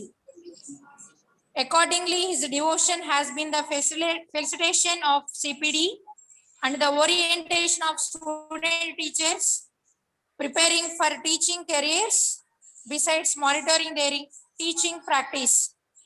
During the above task, Dr. Hab has gained leadership and teamwork skills through interactions with colleagues and learners from different backgrounds and cultures, accordingly able to deliver high-profile educational and developmental support. Thanking you, sir. Thank you, Dr. Philip Hab John, sir. Thank you, Dr. Kishore Kumar, sir. Thank you very much. Thank you, sir. Thank you so much. And now I request our beloved resource person, Dr. Hay Philip John. Over to you, sir. Thank you so much, sir. Thank you. Now, thank you for that very kind and generous introduction. I am humbled to be part of this discussion today as one of the ways of promoting the teaching of the English language, particularly for those of us who come from countries where English is not the first language. Now, or it's not the mother tongue or our first languages. Yeah. So you would allow me maybe a few seconds to try and start the PowerPoint sharing. So just give me a moment. Let me try to start this sharing right away.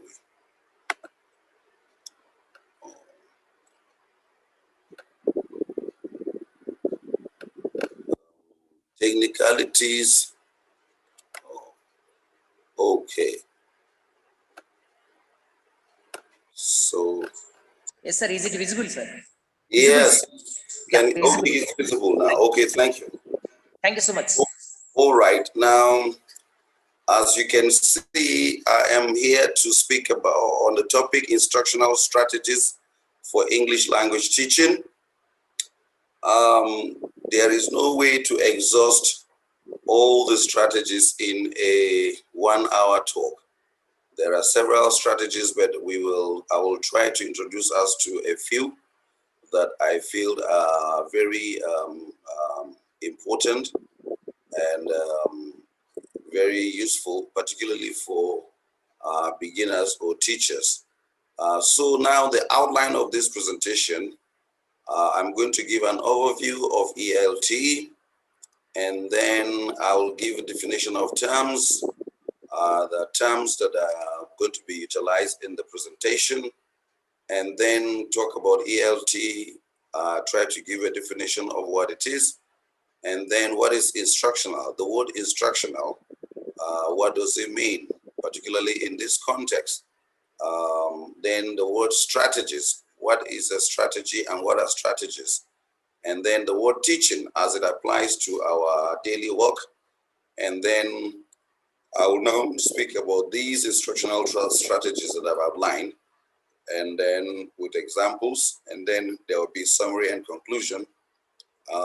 Do have it at the back of your mind that in the course of this presentation, there will be activities that participants will be engaged. So the best would be one person will speak at a time so that we will comprehend and understand what we are doing. Now, to begin with, English language teaching, which ELT stands for, and learning, as learning English or learning in English as a second language or foreign language, has changed over the years.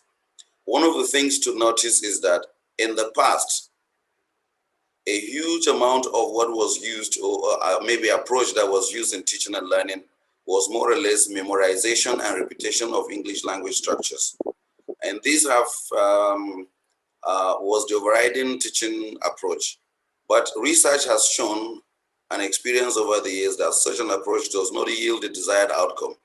Particularly, it does not inspire proficiency, because I could memorize 1,000 words, 100 words, 5,000 words, but that does not guarantee that I'm proficient in the English language or any language at all that I speak when I communicate in the real world situation.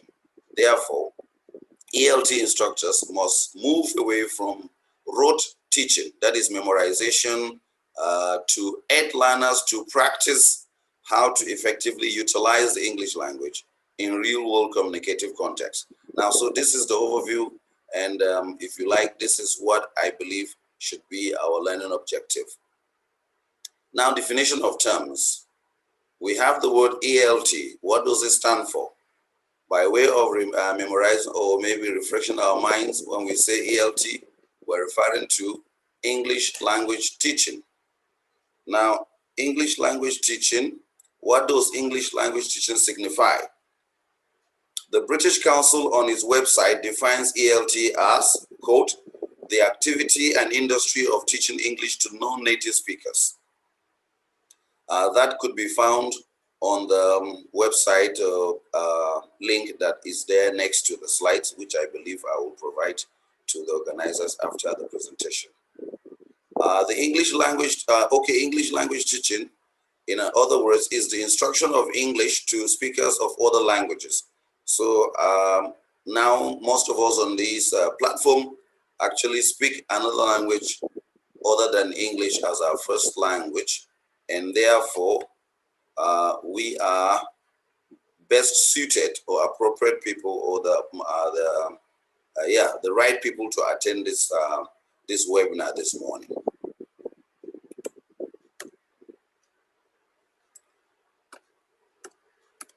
Okay, now you can find that on the Cambridge, that is dictionary.cambridge.org directory. You'll find English, you find ELT.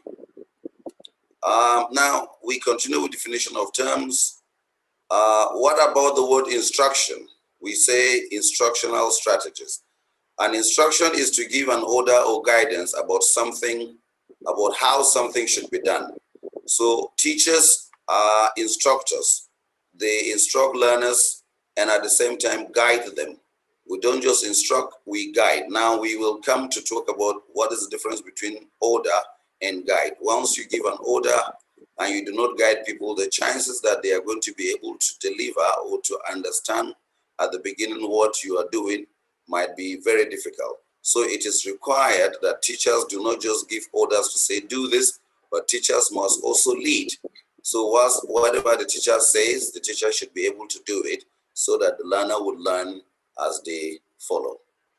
The other term, so the term instructional, which derives from instruction, is often linked to teaching and learning, denoting a planned exercise for or activity of teaching.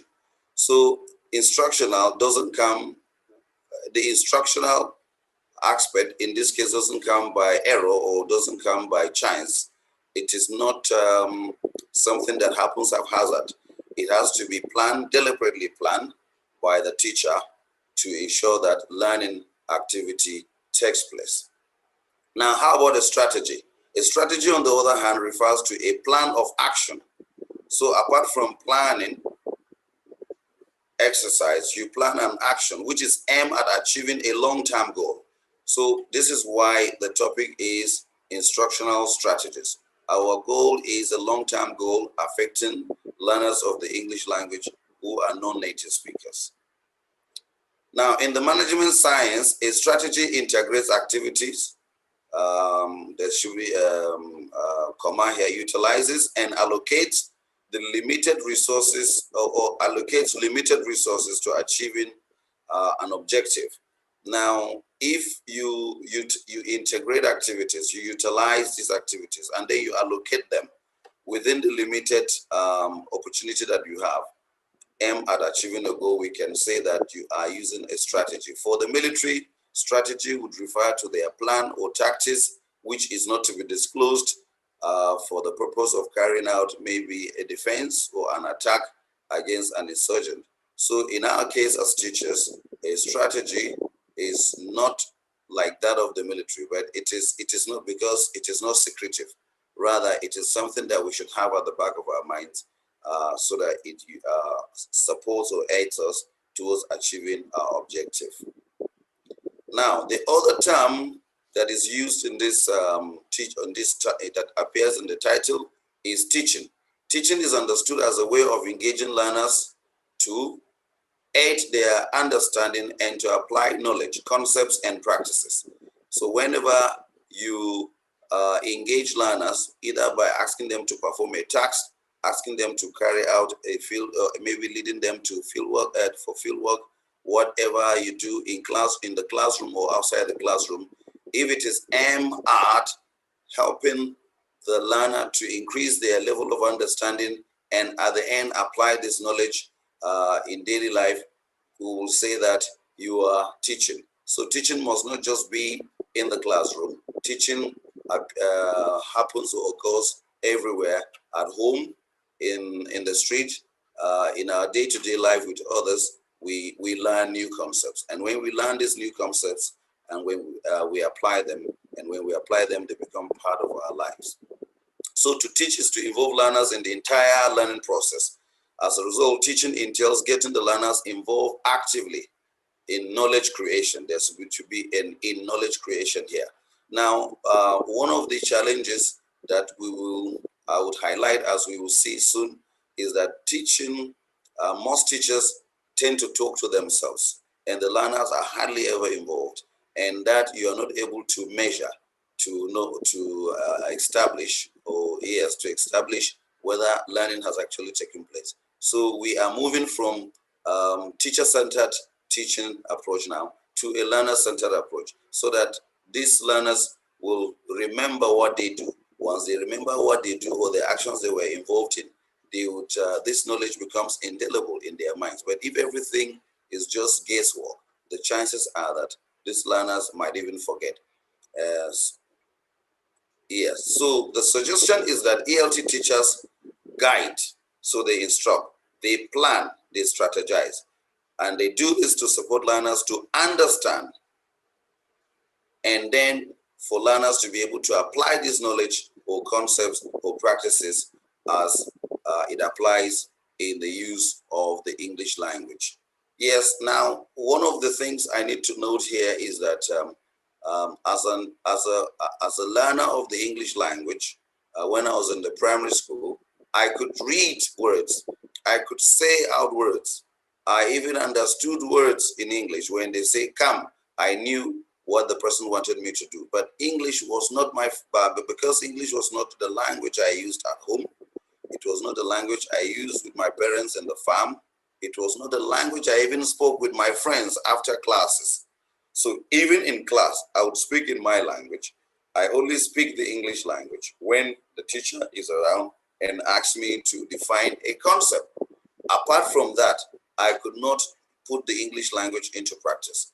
Now, at this point in time, the teachers should have been equipped to guide and then plan strategies, maybe to involve the learners so that they now comprehend what they are learning and then be able to speak. Now, if they spoke about issues, not just issues of concept that relate to the classroom, we would have built our English proficiency right from the scratch, but that was not the case. So for those of us attending this webinar, I would say that we are privileged, and we should be able to make use of the knowledge gained in the application of everyday life. Now, so what should the ELT teacher do? The ELT teacher guides.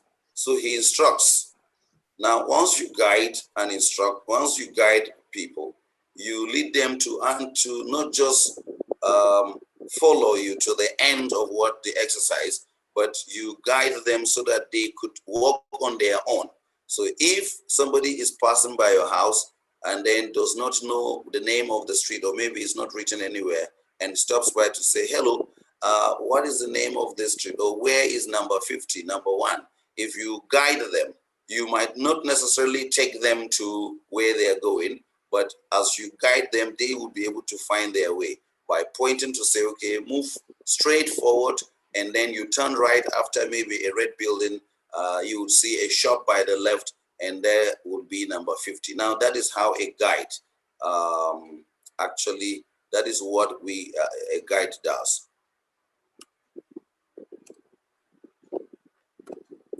Okay, now the ELT teacher plans. We have to strategize. We strategize. And how do you strategize? You try to look at what are the challenges the learners have, their background, where do they come from, how much do they use the English language at home? Is there even an opportunity to use the English language at home? Do they use the English language in the market?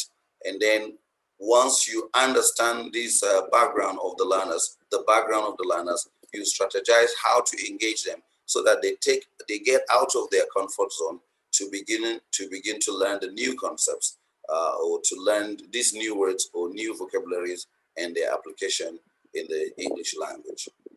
Now, the English language teacher, or the English, yes, ELT actually, not ETL, supports learners to learn and apply the English language in everyday life.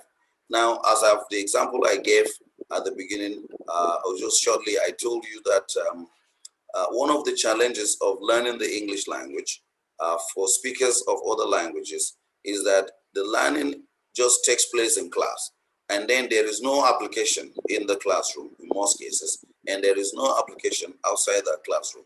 Therefore, we are only able to speak what we can call the classroom English.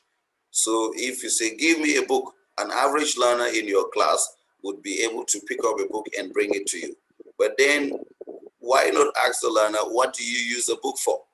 So that the learner will be able to say, okay, I use the book to write, I use the book to read, I use it to do my homework. Now, once that happens, we will say that there is learning, there is application of learning, but this does not seem to happen regularly, and therefore limits the level of proficiency that learners are supposed to attain.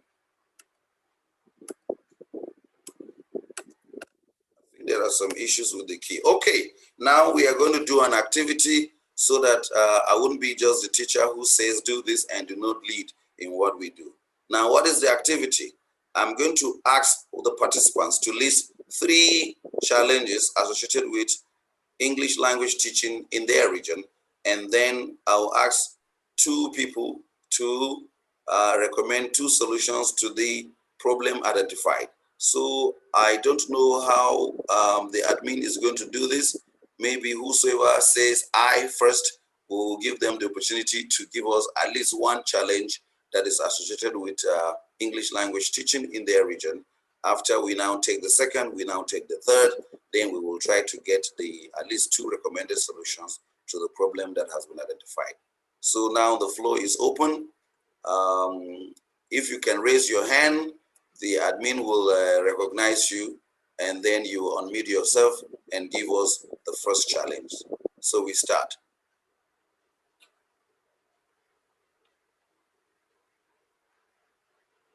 Hello? Sir. All right, so now can we get this? Okay, right on. Philip John, sir. Yes, please, okay. Sir, very good morning, sir. Morning. It's really very good, and so the strategical teaching really works out sometimes. At the same time, a student-centric classroom is also important, as you said that. Yes. The challenges, what you asked, these 3 challenges, I said, yeah. The first challenge of the students is the pronunciation. The pronunciation, actually, the students, even we teach phonetics and all, sometimes they can't follow it. Just only Yes. simply they want to speak. And one more challenge is vocabulary. I inculcate many times the students to develop vocabulary efficiently, because if you want to be eloquent, uh, vocabulary plays a really very major role. Yes. I inculcate them, but actually the students don't concentrate of developing vocabulary unless they go for TOEFL or any other GRE programs. Yes. Please, could you explain or anything? Thank you so much, sir, for giving All me right. Yeah. opportunity. Thank you. Yes. Yes. Another person. Excuse me, sir. Am I audible? Yes. This is You Mr. can Jen. hear you. Is this Satya? Is that the Yes, name? yes, yes. All This right. is Go Satya. ahead. Yes. Yeah. So I have a doubt since my childhood, sir. And what is the need of lesson plan for the teacher who has Lesson plan. been teaching for 20 years or 10 years? So when it comes to execution in the class, it is not happening. So what is Yes. the plan actually? See, everyone is going with a plan. Experienced teacher always go with a plan in mind already. Yes. So what is the importance of lesson plan during the class, and when it is not executed properly, then what it is? Okay. See, All of course, right. I respect this all system, and I do write lesson plans, I do follow. Yes. But the thing is, the objective is not completely reaching.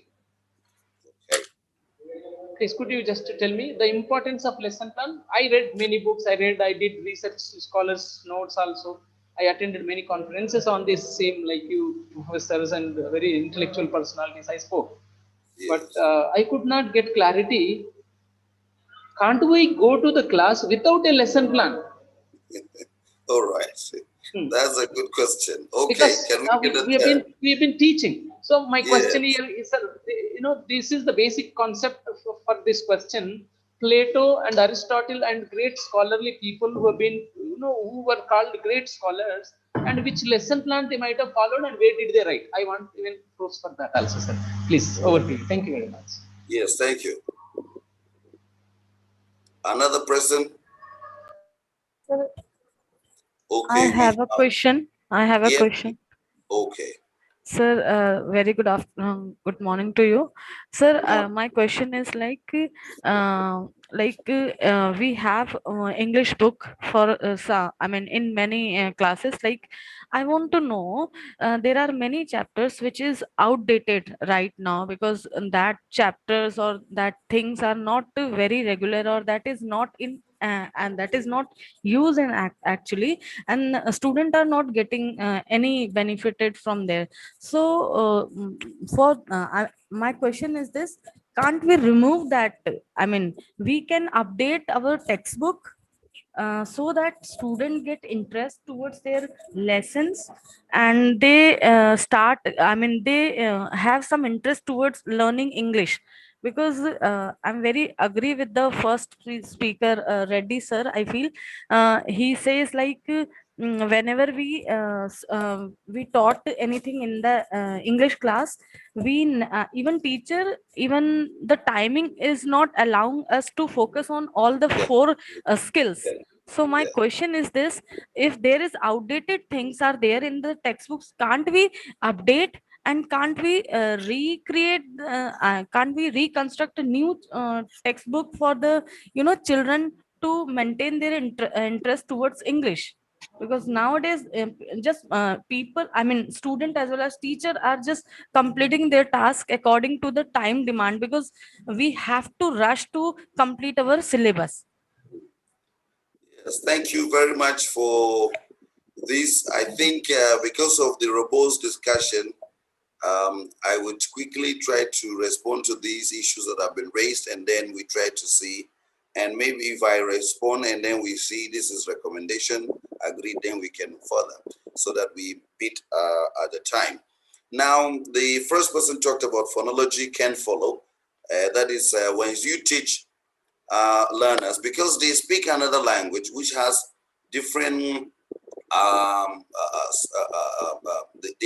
the speech cavity trains automatically with the first language a mother speaks to the child. Yes. Therefore, if the child has already taken this training, that is why a native speaker is said to be an innate speaker of a language. They do not have to struggle to speak the language which their mother speaks to them. So now in acquiring another language, you are now having a different categories of vowels, different categories of consonants. So it becomes problematic. And I agree totally that the phonology, that is oral English as we call it here in Nigeria for the secondary school students, and then a phonology for students in the higher institutions, it's a problem. There are teachers of English, many teachers of English in Nigeria, and I believe it's the case in other parts of the world, who struggle with the IPA, that is the International Phonetic Alphabet. The reason is simply because that is not their first language.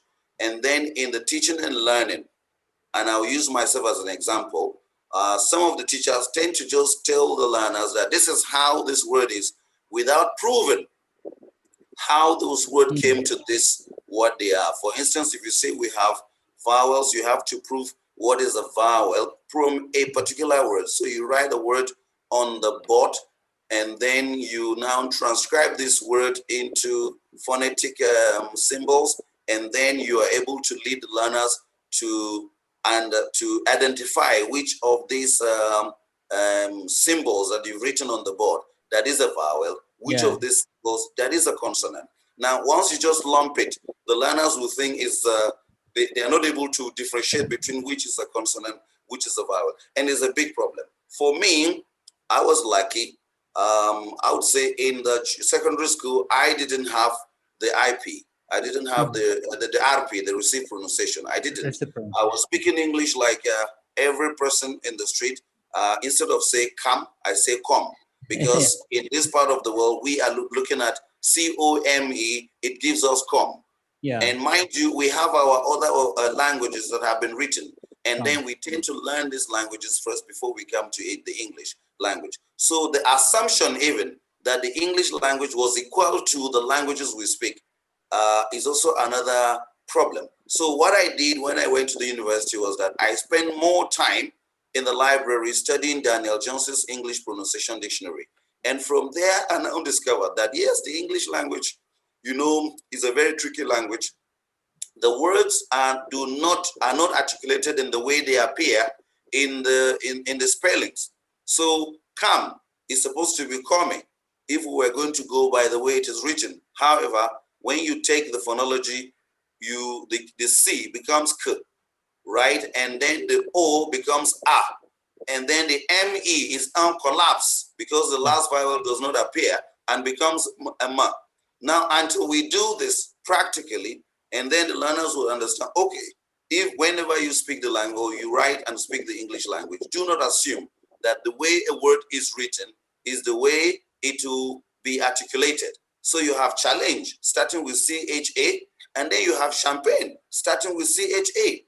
Now, this is a bit confusing for learners of English who are coming from another language. So teachers will have to do more of demonstration, allowing these learners to identify the relationship between letters and speech sounds. And I think if they can, if they're able to comprehend the difference between a speech sound and letters, it could help in a long way. It could help, to some extent, in improving their spoken English and their and the way forward. Now, in terms of vocabulary building, is one of the greatest problems for speakers of other languages.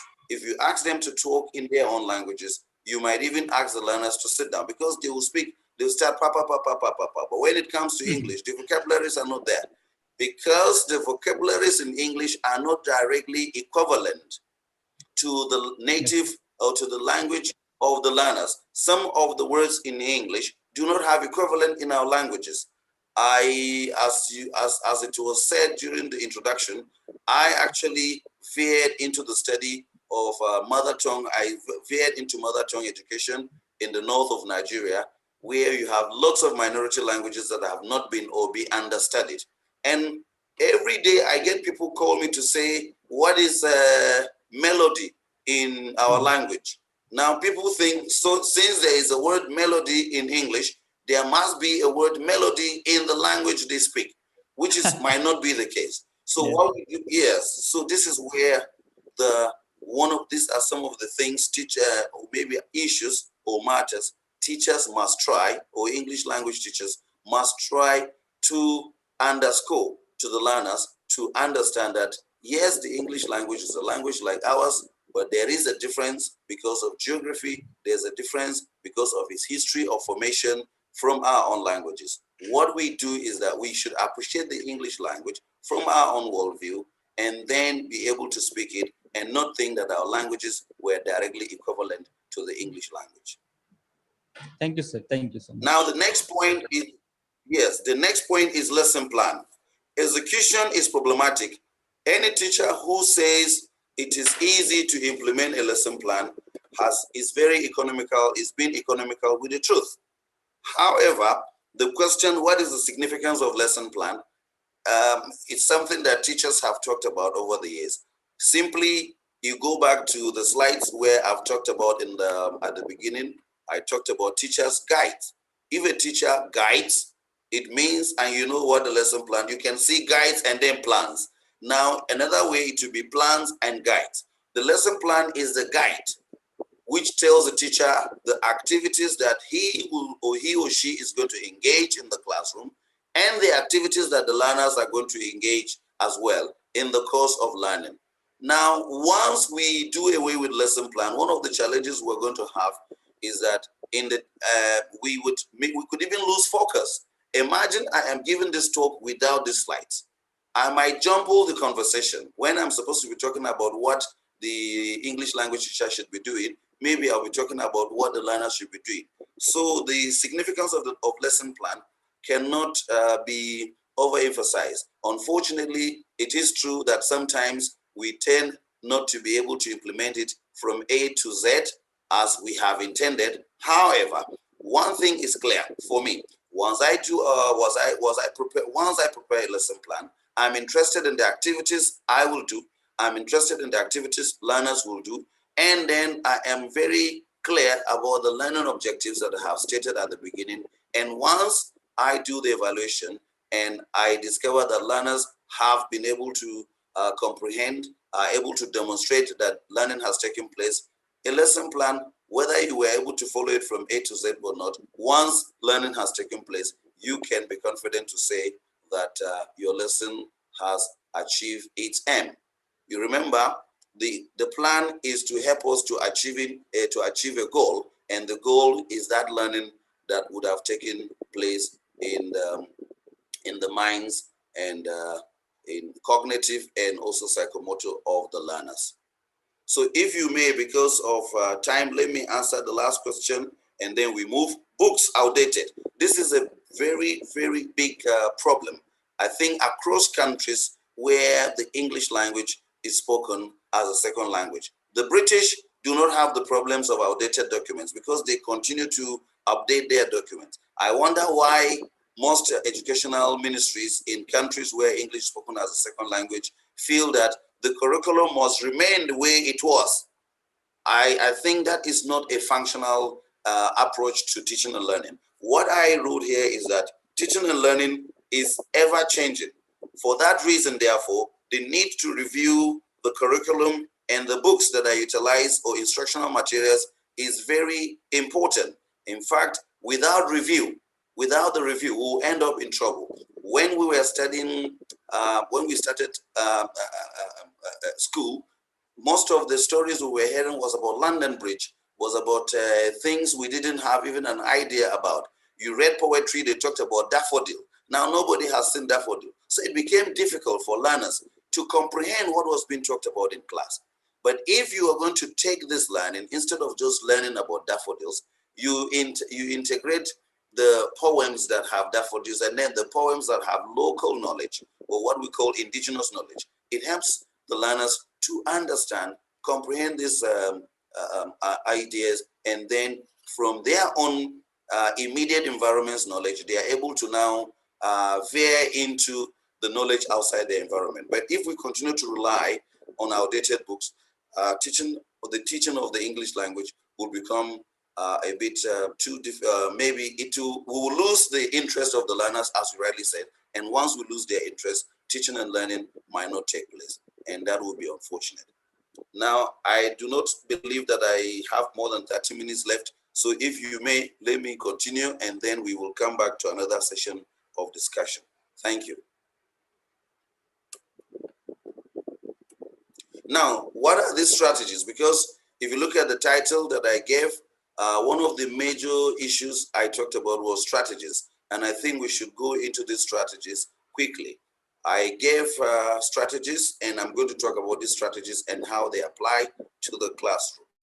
Now, scholars hold varied views about the specific numbers of strategies linked to ELT, but I shall focus on 7. And I discovered that I needed to have edit this slide this morning again, but I could not. I had to work until 12 midnight Nigerian time yesterday. I told the organizer, Dr. Kumar, that I have been super busy, if there is a word like that, these days. So I couldn't prepare the slides way ahead of time. So yes, let's talk about 7, and then I'll add another one that I didn't put in the strategies, or I didn't add in the original strategies.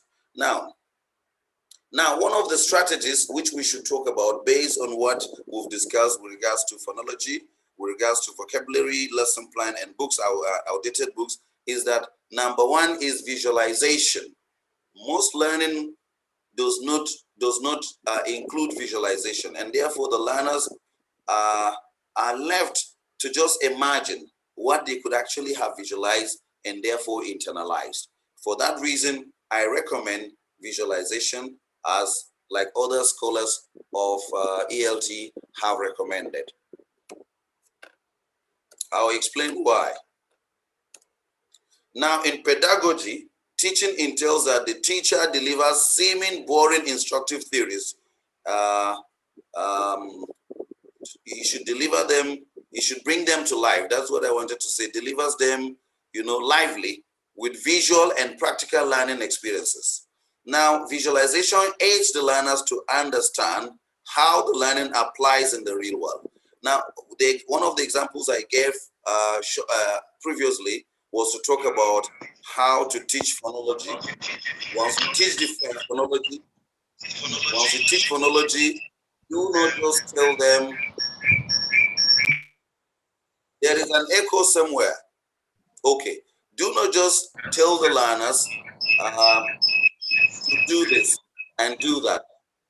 Rather, you are supposed to demonstrate, either using a chalkboard, either using these slides as we are dealing with right now, or you ask the learners to come out themselves, either role play, either dramatize, or act out the part in which you are about to teach. Let me give an example. When I teach the verb, when I teach the part of speech that is verb, what I do is that I normally will conceive of a sentence. Let's say Philip is writing. Now, if that is what I am going to do, I would bring out 3 learners from my class, and 1 learner is Philip. The other learner is. The other learner is writing. Now, so I would now say, okay, Philip. Now I'll say, does that make a complete sentence? The learners would likely say no. I say, okay, bring the second person. When you bring the second person, you have Philip is. Now Philip is what? Now that doesn't complete it. Then I bring the last person. Then it becomes Philip is writing. I have used that, so Philip now becomes the subject, is become the auxiliary verb, and writing becomes the main verb. So it all depends on what you want to teach. If you want to teach maybe comparative, you bring out a tall person, a tall student, you bring out someone who is not as tall as the other student, and you bring out someone who is shorter in comparison. Now, so you have tall, taller, tallest. Now, the learner will see visually in class that what you mean by tall or being tall or taller is that once you're taller, it means you have a height that is higher than someone. and you have someone to be tallest, he has to have a height that is higher than the two that you have brought forward. Now, once you do that, you visualize it in class, learners will always remember that, oh, on that day that the teacher was teaching us about comparative, what he did was he brought out people to the class. So how would this webinar be without PowerPoints? This is one of the examples I'm giving. If we talk about visualization, let's assume we were just talking. There was no PowerPoint.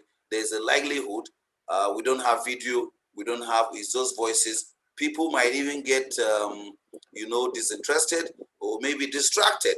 But with the PowerPoint, people are trying to read, and it is from the PowerPoint we're able to find, oh, there's an error here. It's supposed to be teachers deliver seeming boring instructive theories in a lively way. Now, so this visualization helps us to concretize learning, and then it becomes part of our vision. Now, example of visualization approach to teaching include the use of whiteboard, display of photos, display of flashcards, use of audio clips and videos, classroom experiments, and field trip. Now, there is no way a learner will take or undertake a field trip and will forget that they ever embarked on the field trip. All of us on this webinar, 98 of us right now, if we ask you to name, to remember or to retell an experience you had as a student for an excursion that you were involved, you are likely going to remember. If we ask you to talk about photos, you are likely to remember. If we ask you what kind of board did you have in your class when you were a student, you are likely to say what kind of board it was. So these are things that are indelible. They become part of us. Is it an audio? Is it a video? We remember the stories, and then we link them to the subject of learning. Excuse me. So another strategy is cooperative learning. So write out your questions. Once we're done, if we have time, we'll come back to them. So the second strategy is cooperative learning. Now, people might ask, what is cooperative learning? Cooperative learning, at times often termed small group learning, is an instructional strategy in which small groups of learners work together on a task. Now, the task could be simple or complex, but the general objective is to give the learners the chance of learning together as a team. Now, one of the reasons cooperative learning has become one of the strongest strategies in teaching and learning is that learners, particularly in this context of English language, do not have the competence to speak the language confidently and freely. Therefore, it requires that if they're going to learn to speak this language competently, they have to start with their own peers. They have to start in their own from their comfort zones. We don't just bring the learners to us and expect them to be able to speak. We also, if we take a look at our lives in the past, there's a likelihood we didn't also have the competence of the English language that we command today. We learn gradually. So small group learning gives these learners the opportunity to learn and then to break away from whatever fear that they have. Okay, so if I say something, just maybe one sentence, tomorrow I say two, next tomorrow I say three, I am building my competence. But if you bring them to the middle of the class where the teacher is standing in the front, there's a likelihood these learners might lose their confidence, and that affects the kind of learning they will acquire. So I'm giving this as the benefit of cooperative learning. The benefit is that it builds the self-confidence of delicate learners as they interact with their peers. And in the case of ALT, it aids in building vocabulary. So it has taken us back to the issue the first contributor made. The issue of building vocabulary will have to come gradually, and it comes through practice. So how can people practice when they go to a group and then somebody says, okay, how about you? What's your opinion? Well, you give this cooperative learning. If it is in the classroom, you are supposed to go around as a teacher to see what the learners are doing in their various groups. If there are areas they need assistance, you give them assistance and you go away. If you give them this work to go to do it on the field, they should be able to have to come back to you, and then you suggest to them what to do. Now, quickly, because of time, the third strategy is inquiry-based instruction, which implies that the learner plays a key part in the learning process. instead of the teacher instructing on what the learners need to know, or understand, or comprehend, or demonstrate, the learners are stimulated to search for ideas, ask questions, and share their views. Now, I've discovered in the course of my teaching career, I'm not a very old person, so do not think that I've been teaching all my life. I have taught for 16 years, been teaching for 16 years, and in various places. I've discovered that inquiry-based instruction is one of the best forms of teaching and learning. However, there is no one strategy that we should just depend on. We should use a number or a combination of strategies. Now, if you ask learners to, or you lead them into inquiry-based learning, it helps them to generate ideas. And when they generate ideas, ask questions even amongst friends, when they share these ideas and these ideas are right, the teachers affirm it to say that's correct. Now, once the learner brings out an idea and you say to them that is correct and it is correct, it has become part of the body of the knowledge in their heads, and they'll be able to also tell somebody that this, if someone has doubts, they'll say, yeah, the other time I shared this idea with my teacher or in class, and my teacher said this idea was correct. It could be a new vocabulary. It could be a pronunciation. It could be something to do with the English language teaching. For instance, when I was a child, one of the first words I dealt with was to say psychology. I was looking at the P, so I wanted to say P psychology. It was through inquiry-based learning that I went to meet somebody who had learned higher than the level that I was in at that time, to ask him, how do you pronounce this word? And the person said the P is not pronounced. It is psychology. And then I came back to class and I told my friends that, oh, yesterday I spoke to this person. They all knew the person in the environment and they knew that he has acquired more learning than us. He said it was psychology. And then we pick up that word as psychology and never try to struggle with the way P again. Now, so activity. Now, what sort of activity should an ELT teacher assign to learners as an inquiry-based form of learning? Now, I will expect that 3 people will be able to give us one activities each that they have thought about. If we are to ask learners to carry out an inquiry-based learning, what kind of activity would you suggest?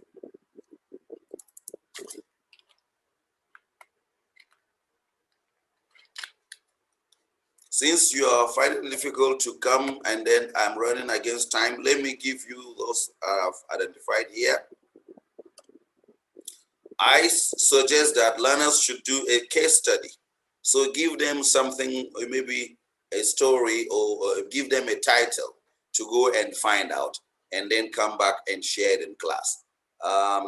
If you check the name of the school where I teach, it's called Gidanwaya. I use a case study to establish with the students what the word Gidanwaya means, its etymology, and how it applies to the town. Now, so learners went out and asked elders and came back with the results. And then this was already an idea that I had, but I wanted them to learn it on the spot. So I gave them an inquiry-based instruction. The other thing is you can give them an individual task. So you give them individual tasks to say, okay, go and do this, go and do this. Now they will come with various ideas. So let's say, what is the history of your town? Since they are going to learn this, maybe the story will be told to them in a language different than English. But when they come to class, they will tell the story in English. It helps them to build confidence and then to be able to express themselves from what they have heard and then shared with us. The other approach could be a group task. And I insist that a group task, peer group work, and individual task, case studies, should be employed in every teaching and learning, every class. You should integrate activities into your lesson plan. Without activities, learning would always be passive, and that should not be the case. The other strategy is differentiation. Now, what is differentiation? Differentiation is when a teacher allocates classwork, taking note of students' matchless learning needs. That is, the teacher understands that these students do not have the same learning needs. Some are higher or very quick in learning, some are slow in learning. Now, once you do this, you now allow in the exercise, you allow individuals with higher capabilities to support slow learners. From there, you are able to produce an inclusive classroom. Now, but if you group only the students with higher capabilities on in one group, and then the students who are slow learners on the other group, you know the results already. The ones who are slow learners might not even finish the task, and then the ones who are higher might even finish double task. And that also kills the confidence of the slow learners. So the teacher is expected to take note of this and ensure that an inclusive classroom approach to teaching takes place. Now switch from peer tasks to group tasks and whole class teaching to plenary. So I normally start my teaching from peer tasks. I say, okay, speak to the next person, ask them where they come from. Let's say this is the first class. And then the next thing, I say, okay, form a group of 3 to 4 and up, and then talk about this. And then we come back to whole class teaching, and then we come back to plenary. Or we start from peer to group tasks to plenary, and then we come back to whole class teaching. I'm sure that most of you would know that peer tasks requires that 2 people do the work, and the group tasks 3 to 4, 3 to whatever number that is manageable. And then the whole class is when you as a teacher is addressing the students or the learners, and plenary is when you allow the learners to talk about their own experiences or what they have learned in the activity. We should make use of technology in the classroom. This is number 5. And this is an example. We are now holding a webinar. I am speaking from an interior area of Nigeria called Gidanwaya around Kafanchan in Kaduna State. Some years ago, this place, internet was not accessible. Now I am sitting in my office and talking to you in other parts of India and other parts of the world. Now, this is the power of technology. It is a tool that we must employ in the 21st century if teaching and learning is going to take place. Now, technology is helping a lot in teaching in the English language. I would say that technology helped me a great deal to acquire the received pronunciations. For instance, so we have to incorporate the technology in teaching, and it helps to generate active participation of learners. And this is the digital age, which we can use to attract young learners, because you know, young learners are very interested in technology. So you can use it.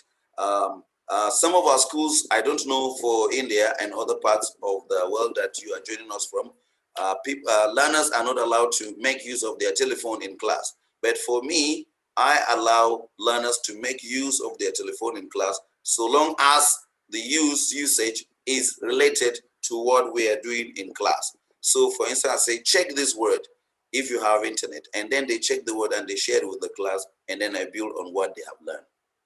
So the activity we will not be able to make use of, but I will name them. What technological gadgets could we engage to enhance ELT? I would say the phone, the telephone, particularly smartphones, even non-smart smartphones. You can actually put an SD card with English learning resources in them.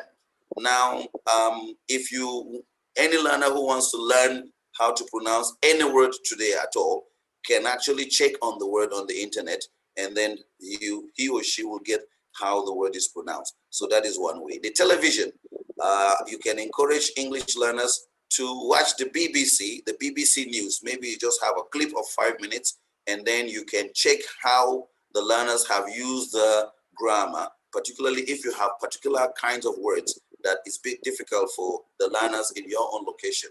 You can look for a clip that has this kind of words being spoken by a Briton, and then you play it, they would have grasped how this word is pronounced. For instance, in most parts of Nigeria, people will pronounce pressure as pressure. Now, if you bring the word pressure and it is pronounced in class, and then everybody will understand that, oh, so this word is not pressure because it's not sha. It is rather sha.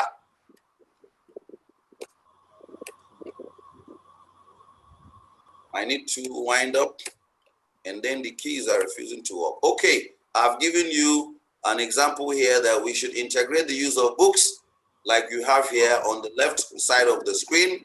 And then we should integrate the use of telephone, the use of computers, and you can see other gadgets that could be utilized. That person using the telephone is trying to find the vocabulary.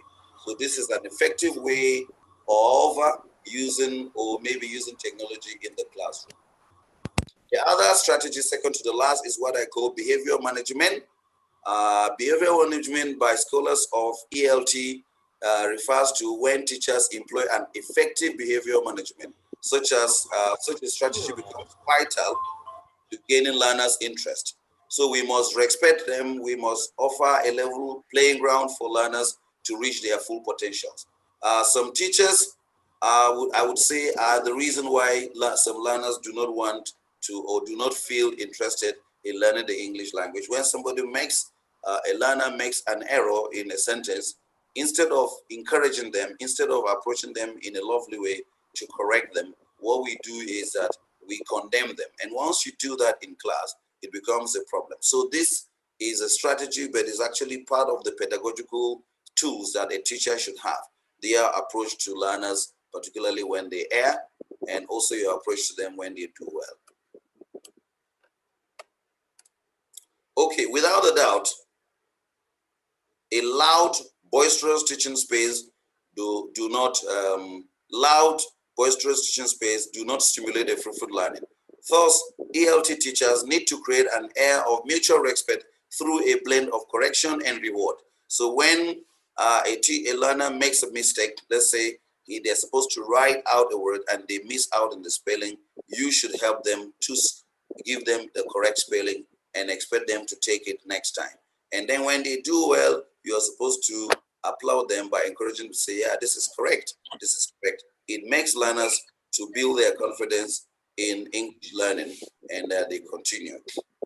Now, strategy number 7, and this is maybe where I might stop because of time, is professional development.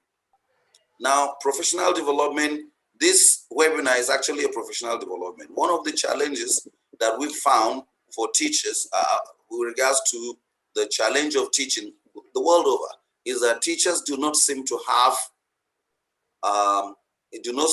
maintain a continuous professional development attitude. And once you do not maintain a professional development attitude, there's a likelihood that you are stagnated where you last left. And that is very unfortunate. So it is required that teachers should engage themselves in self-study, and they should attend of a regular professional development program, such as the one we are holding today. You know, it enhances teaching and learning. Now, so if you remain where you are and you don't learn new concepts, you will continue to think that those ideas that you have are the best. But when you engage in self-study, like you take your telephone, you study concepts, anything you're not sure of, you study it before you go to class. Do not create a lesson plan without checking some of the ideas that you actually hold in your head, because you may think you're right, but if you cross-check, you will find out that you are not, you may be wrong and need to adjust your thinking. So as educational policies continually shift, it is tremendously valuable for ELT teachers to participate in activities that could motivate learning from other teachers. That now we are learning from one another on this platform. And because of time constraint, I didn't edit this. You can see. So now you would now see that next time you have to make a presentation, you must finish your slides on time so that you are able to carry out the editing.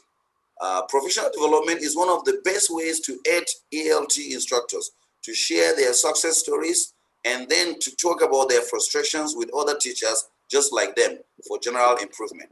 I am sure that after this webinar today, some of the concepts that we have had, we will improve upon them. Some of the ones that we didn't know, we would have learned them. And then from there, we build a virile teaching approach to English language teaching in whatever region that we are. The other strategy I want to repeat is practice, practice, practice. And you can see I have repeated practice 3 times. There is nothing, no strategy that is higher than this. To practice, continue to practice, and always practice. So we practice listening, we practice speaking, we practice reading, and we practice writing in the English language. The more we continue to practice, the better we become. And that will be the same for our learners. We must ensure that we do not sleep and start to think as if everything we have reached our highest peak. Learning is a continuous process. And someone once said that the biggest or the largest room in the world is the room for improvement. Now, being an effective ALT teacher is not an easy task because learners come with different challenges. However, when a teacher employs a blend of teaching strategies, such could support in solving how different learners acquire knowledge, making learning dynamic and motivational. By way of conclusion, let me say that one of the strategies I wish to add is that we should engage mother tongue in teaching the English language. That is, we engage the use of the mother tongue in teaching the English language. So if you give a concept in English and the learner does not understand this concept, if you as a teacher could speak and understand the language in which the learner is very convenient with or comfortable with, you are more than welcome to introduce this concept to the learner in their own mother tongue. Once they enter through that, they will now have a connection. I will finish this conversation by giving a story. There was a class in one part of Nigeria where the teacher went and said, how many of you can name 10 animals or can give me the names of 10 animals? All the learners raised their hands. And then the teacher says, but you have to give me the names of these animals in English. All the learners brought down their hands. The reason simply was that the learners knew the names of these animals, or wild animals. They only knew the names in their language. They didn't know it in English. And for that reason, all of them put down their hands. Now, should that teacher close the class, end the class and go? No. And go away? No. The teacher needed to employ another means to making the learners to understand. So he started by saying, okay, Zaki, Shine, lion. That means the lion is what we call Zaki, and that is in Hausa.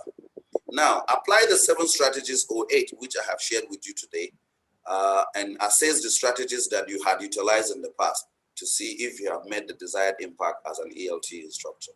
Thank you. Thank you, sir. Extraordinary session and very informative, sir. Thank you so much for your presentation. You're more than welcome. Yeah, thank you so much, sir. Thank you so much for your valuable presentation. Thank you. And now this is the time to ask the questions on the particular topic which delivered. Thank you.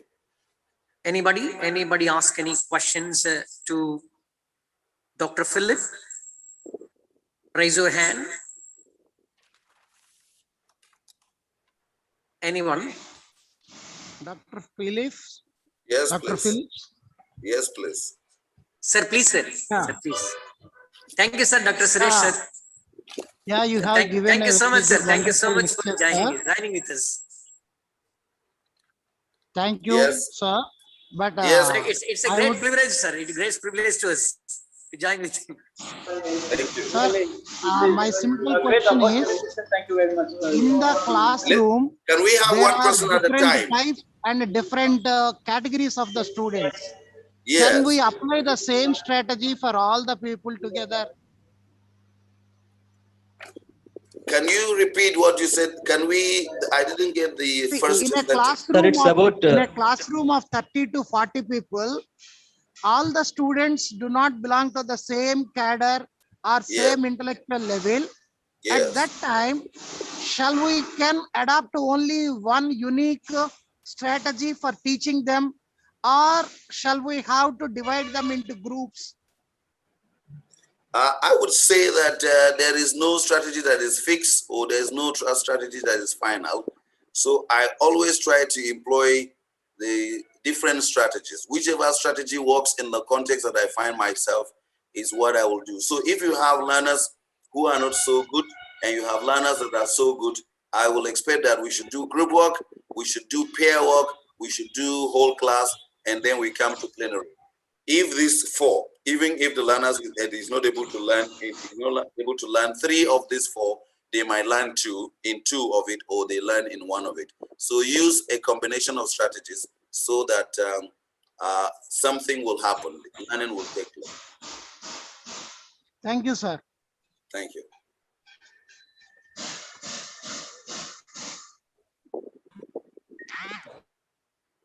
Good morning, sir. Yes, morning. How are you? I'm here. I can hear you. So as we discussed, the classroom management skills. Classroom management skills. Did you cover this classroom management skills, sir? Yes. You see, classroom management skill for me is one of the greatest pedagogical approaches that a teacher must always have. Sometimes at teacher training institution, particularly for teachers who teach the English language to speakers of speakers of other languages, they tend to lack in pedagogy, and it must be, you must acquire this classroom management, taking a learner from maybe seat number 1 to seat number 20, if that is what you think would be a way that the learner learns. So I have a learner who sits in the front, and I understand that there's a learner who sits at the back who might support this learner at the front. I will be able to swap the seats and say, okay, you move to the other person, you move to this person. Yes. Now, if this learner comes in contact with 2 other or 4 learners in a single day, there's a likelihood if he does not learn from 1, he will learn from 3. If he does not learn from the 3, he will learn from 1. So we must use different approaches, ensuring that our class is an interactive class and not just a passive class where the teacher does all the talking and goes to sit down or leaves the class when the time is up. Yes. Thank you. Sir, good morning, sir. This is Guru Pratap Yes, Reddy, Assistant Professor. Rajesh has raised his Yes, hand. Would we allow you to speak? yes, Dr. Philip, it is a wonderful session. I would like to ask one question. Please go ahead. Regarding evaluation system. Yes. Should be liberal in evaluation. Sometimes I see we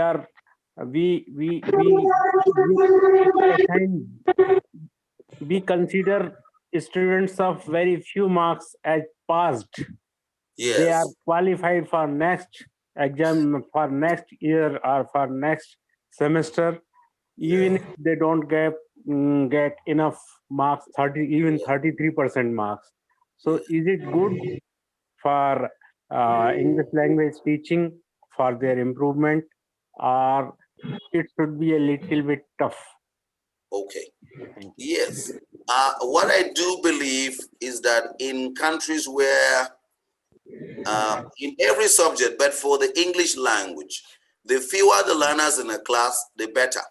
Because for me, I would say one of the best ways I learned when I was young in the primary and secondary schools, and even secondary school, and then at the tertiary level, was when my scripts were marked and returned to me. So you now discover some of the spellings that you think are correct, you are not correct, and then you learn these new spellings. So just passing students just for them to pass and move to the next level is not the best in learning. Unfortunately, that is what school managers and school administrators tend to promote nowadays. And you see, we as teachers, we are not the policymakers. So sometimes we're limited. The only thing we can do is to continue to suggest to them to say that, okay, if a learner does not do well, I would say it will be a great, it will be a disservice to allow the learner to move to the next stage of learning when they are yet to grapple with the first stage. And how the education was conducted during the colonial time in Nigeria, to be precise, and in the north of Nigeria where I come from, people repeated if they didn't do well at the end of the class. So everybody was working hard so as not to repeat.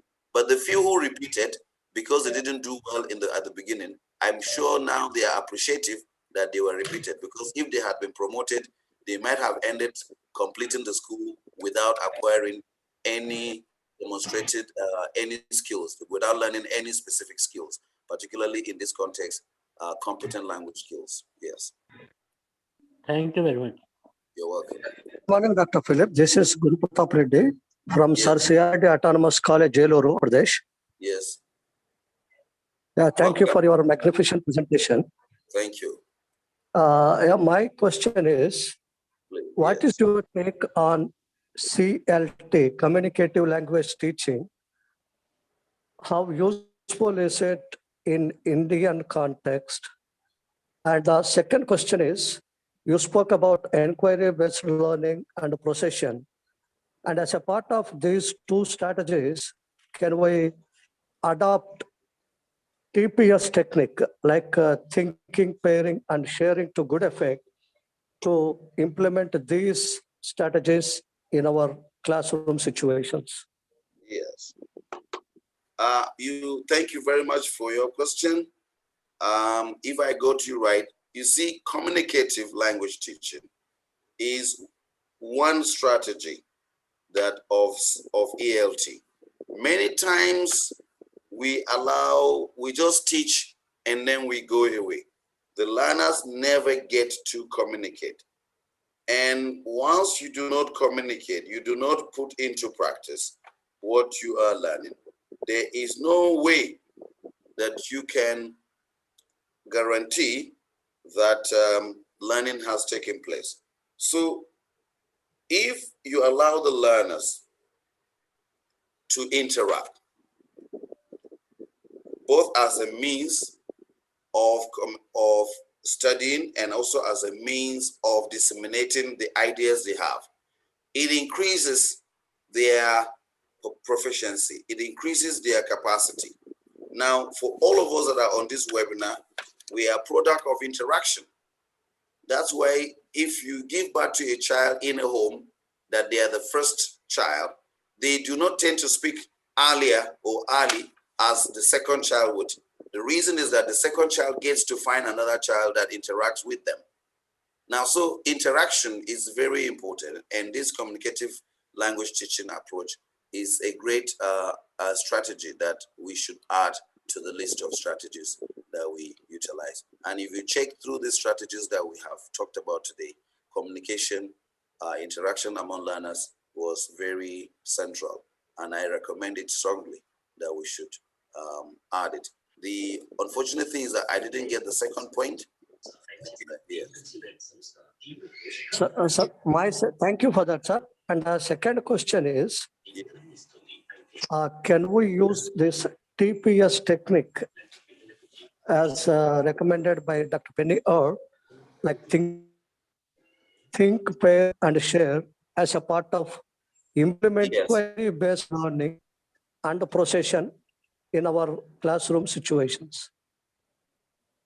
Yes, in facilitation, what I have learned over the years is that if we were holding this meeting, let's say we had the time, first we would have all the activities that I asked you, see, they were all questions. So once you ask a question, you give the learners the opportunity to think, and then they now participate in talking, and then as they share, they are participating, and then it becomes a learning exercise that is rewarding. So I recommend strongly that we should follow the approach where learners are allowed to think. So normally I do not answer the question.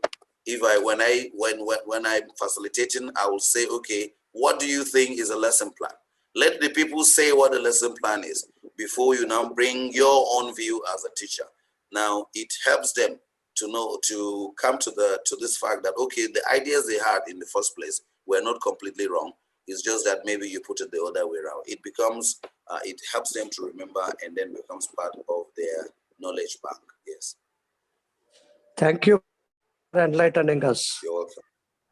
Thank you. So thank you so much.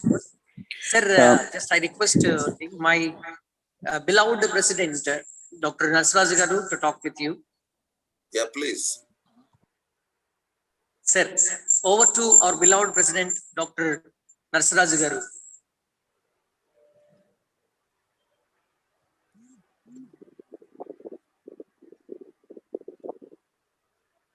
Seth.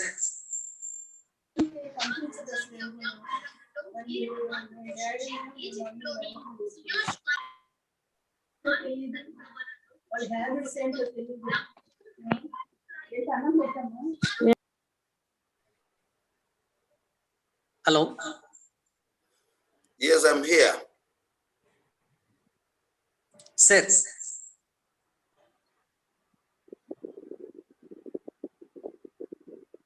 Maybe there's a network problem. So Yes, sir. Yes, yes, sir. And see here. I request the participant one or May- two more questions. Yeah, Our sir. beloved This resource is person, hello. Dr. Alexander. Yes, there's someone by the name Victor. Can we Yeah, allow him? yeah. Yeah. Would you? Please. Yeah. Can I? Can I? Yes. I'm Yes, Victor David from KBN College, Vijayawada, Andhra Pradesh, India. Very nice lecture. In fact, we did enjoy. Several views are being shared, but how about the audiolingual method? To what extent do you think?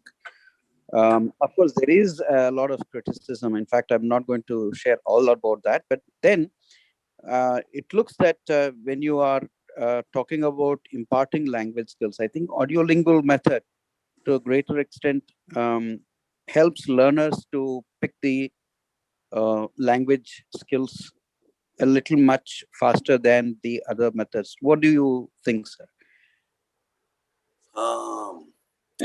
Yes, you see, well, people learn differently, so it's possible that has worked in your that works. Now, since this talk is about strategies, whatever strategy that works in order to develop the learning process in the learner and makes them to grasp with these concepts fast. That is what we will recommend. So I would say that when you try and you discover this is what attracts the learners, that is what you should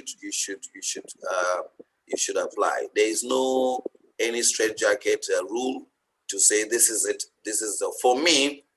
I actually had to do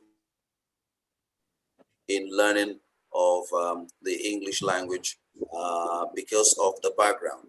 When I finished secondary school, I could only define concepts. If you ask me what is agricultural science, I will define it. But you asked me to discuss agricultural science, I was not able to discuss. So it meant that the kind of learning I had was just a rote learning where you memorize and then you write in exams and you are marked 100%. But when I started learning English at the university level, I committed myself to using books and at the same time, because technology, but at that time, technology was not very accessible, was not easily accessible in this part of the world. But today we have various options. So I would say that we should. Yeah, in fact, I think Professor Dr. Channareddy sir also was saying, speaking about the same thing, that probably we could blend as many techniques as possible in order to stimulate the learner's response. Yeah, so that's a nice way of looking at things. Thank you very much, sir. Yeah, thank you, Dave. Nice. Yeah. I think we can use integrated skill approach. Sorry? I think we can use integrated skill approach to good effect, where we can combine all these methods and select the one that suits our classrooms. Yes, you have, for you to be able to arrive at, you have all these approaches. Now you try them. If you try this one now, you try the other one, and you evaluate. And if you evaluate, you might find through assessment, you should be able to come to have an idea which of the approaches you think tends to elicit more participation from the learners. Once you discover which ones, you can make use of this all the time. And but one thing I believe, as David has pointed out, is that the best strategy is to use a combination of strategies, because these learners are different. So if you think one of these approaches is very good for one, maybe learner A, you might not know, you might not be sure if that approach was what stimulates the learning in the learner C. So a combination of approaches, for me, it's what I always would advocate for. Yes. Sir, can I ask? Yes, Lata, is that correct? Yeah, Lata Mandrai. I'm from Bhopal, from Rabindranath Tagore University.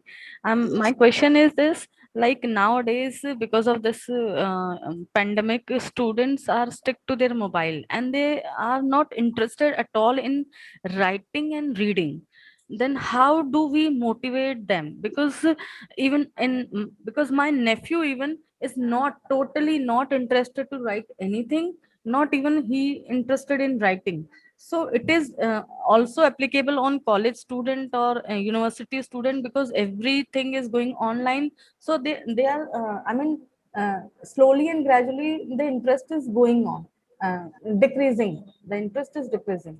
My question is how to motivate, because after this offline classes, student have Yes. to come to back in their classrooms and they have to read and write and do everything in English. Yeah. So since we are English teachers, I would suggest that one of the things we should do, one of the approaches that we should utilize in teaching, learn and make them write is to give them work to write. So give them tasks. Let's say they should write an essay. Today they could write an expository essay. Tomorrow they might write a narrative essay. That is the only way now, because learners tend everywhere. I think this is becoming a global problem. Learners are just interested in the technology, but not in learning. And when you check the way people write right nowadays, in comparison to what it was in those days, there is a great shortfall because, or drop, because of these people use less of learning. So they even use abbreviations with their friends. In those days, we wrote letters, and in writing these letters, we improved our writing skills. So I would recommend that even in the online teaching and learning, give them the task of writing essays and uploading them. And these essays, make sure that you make them to write essays that are personal, so that they won't have to go and copy from somewhere. So say, okay, write about your experience so far with regards to this lesson. If you ask that kind of question, no student will go somewhere and copy, and then they will write. Once they finish writing, maybe by way of typing, they should upload it on the system, and then the teacher has an access to it. Now it will make them write. That's all, I think, one of the ways. Other ways might be envisioned, but I think this one is a good start point. Thank you, sir. Yeah. Thank you so much. And now I ask our respected President, sir, Dr. Nasraj Garu.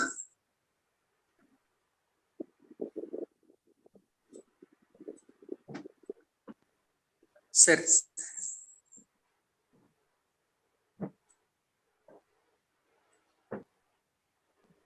Sir. Maybe network, you can never guarantee. This is one of the challenges. Yes, sir. Yes, sir. Yes. I think in busy schedules. Okay. Yes. Sir. All right, he's here.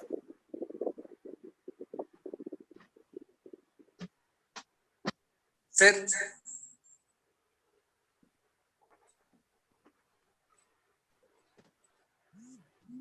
I request. Okay. I think he's here. Yes, sir. On behalf of the management and the principal, my special thanks to you, sir, for delivering the wonderful lecture to our participants. So this is a very important topic today. You know very well, because we are in very pandemic. That's why I think this pandemic situation changes our outlook. Yes. Maybe I think an outlook, or that means the syllabi and the methodology have become a revolutionized with advent of technology. Then added this phenomena, the COVID-19 situation has changed our outlook platform from the conventional methodology to online teaching strategies. Am I right, sir? Hence, the title of the webinar is relevant. that prepares us to meet to change the roles of English and reviving the teachers as a facilitator. So thank you, sir. Thank you, thank you for giving this wonderful lecture to our participants. Thank you. It's my Your pleasure. blessings, you always give us your blessings to our faculty members, and not only the faculty members, our institutions also. And now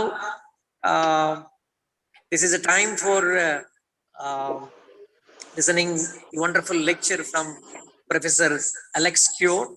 Alex Cure is joined with us, sir.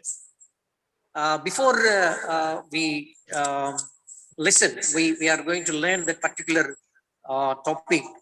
I want to introducing him with his biodata. Alexander Cure is a professor of competitive literature. He has been head the Department of English and Drama, the director, the General Studies Program, and two-term Deputy Vice Chancellor, that means administration in the Kaduna State University, Kaduna, Nigeria. He is the current provost.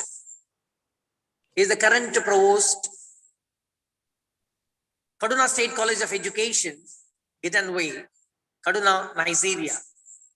His major research interests are comparative literature and gender studies and language studies. He is a member of the Linguistics Association of Nigeria and Nigerian English Studies Association and Literary Association of Nigeria and English Language Teachers Association of Nigeria. This is a brief introduction of our beloved resource person, Dr. Alexander Cure. And now I request Dr. Alexander Cure.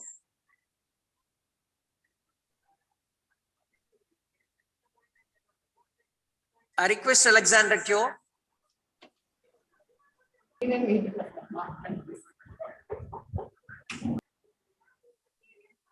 Sir.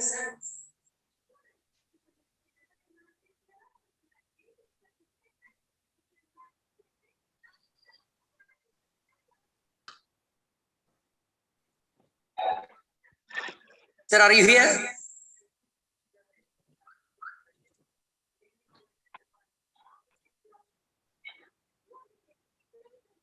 And actually, in the brochure, in the scheduled brochure, the time is 10 o'clock at Nigerian time. 10 o'clock in Nigerian time, sir. Philip, sir.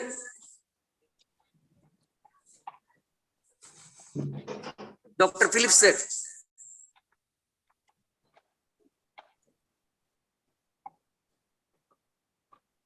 Hello. Dr. Philip, sir.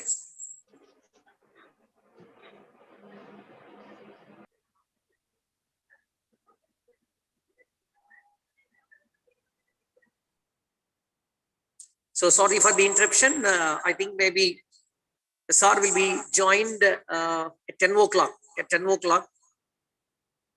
At Nigerian time. Maybe in our time is called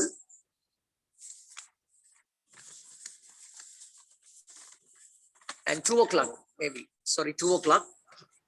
Time is in 20:30. So just we have to take a little bit of break. Maybe Alexander Cure comes. Then after comes to Alexander Cure, we will inform you. Kindly join with us. Don't leave. Yes, I'm here. I discovered I went out to use the restroom. Yeah. Sir, actually Alexander Cure has added, but he lost it. Okay. Can you send information, sir? Yes, I will. Yes. Yeah. Sir has said. Yeah, but his time in Nigeria is still some hours ahead, right? So actually he joined, sir.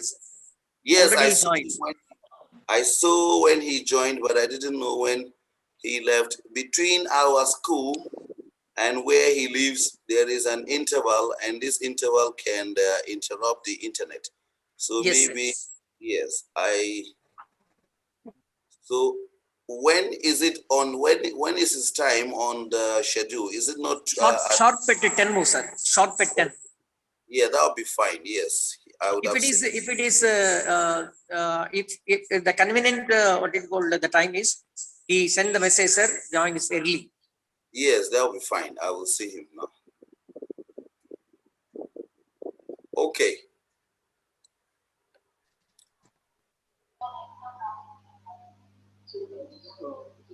How do we get certificates? Yes, sir. Please, already joined, sir.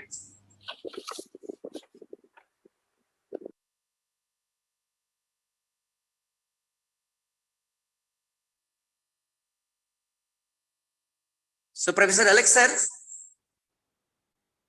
Professor Alex, sir. Has he joined? Yes, sir. Yes. Yes, sir. Okay. Yes. Yes. Yeah, good day. Thank you so much, sir. Thank you so much. I'm here. Thank you. Yes, sir. Yes. Am I supposed to commence my presentation now? Yes, sir. Please. Okay. Ladies and gentlemen, just before our beloved Professor Alexander Cure starts his topic, I would like to so already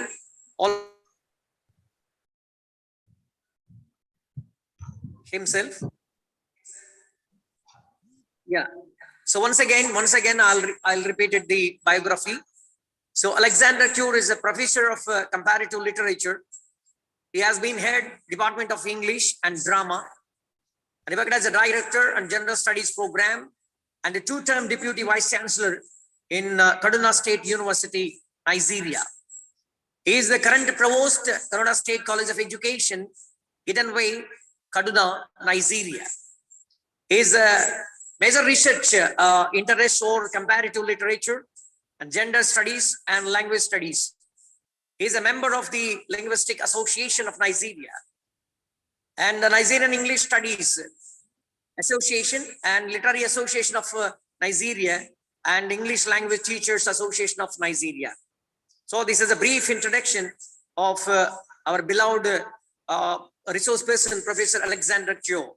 Now I request Alexander Cure to present his presentation. Thank you very much for that brief introduction. Let me start by thanking the organizers of this program for finding it expedient to include me in as one of the presenters.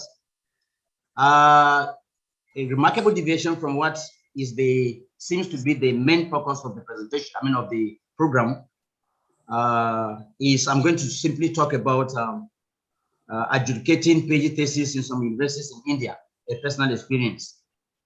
This is actually born out of the need for us to see this effort as a culmination of that which other presenters have been talking about. I am going to upload the slides so that we can follow. Just give me a moment. It's on. Yes, sir. Right? Thank you. So let me It's visible, go to sir. the main It's page. visible.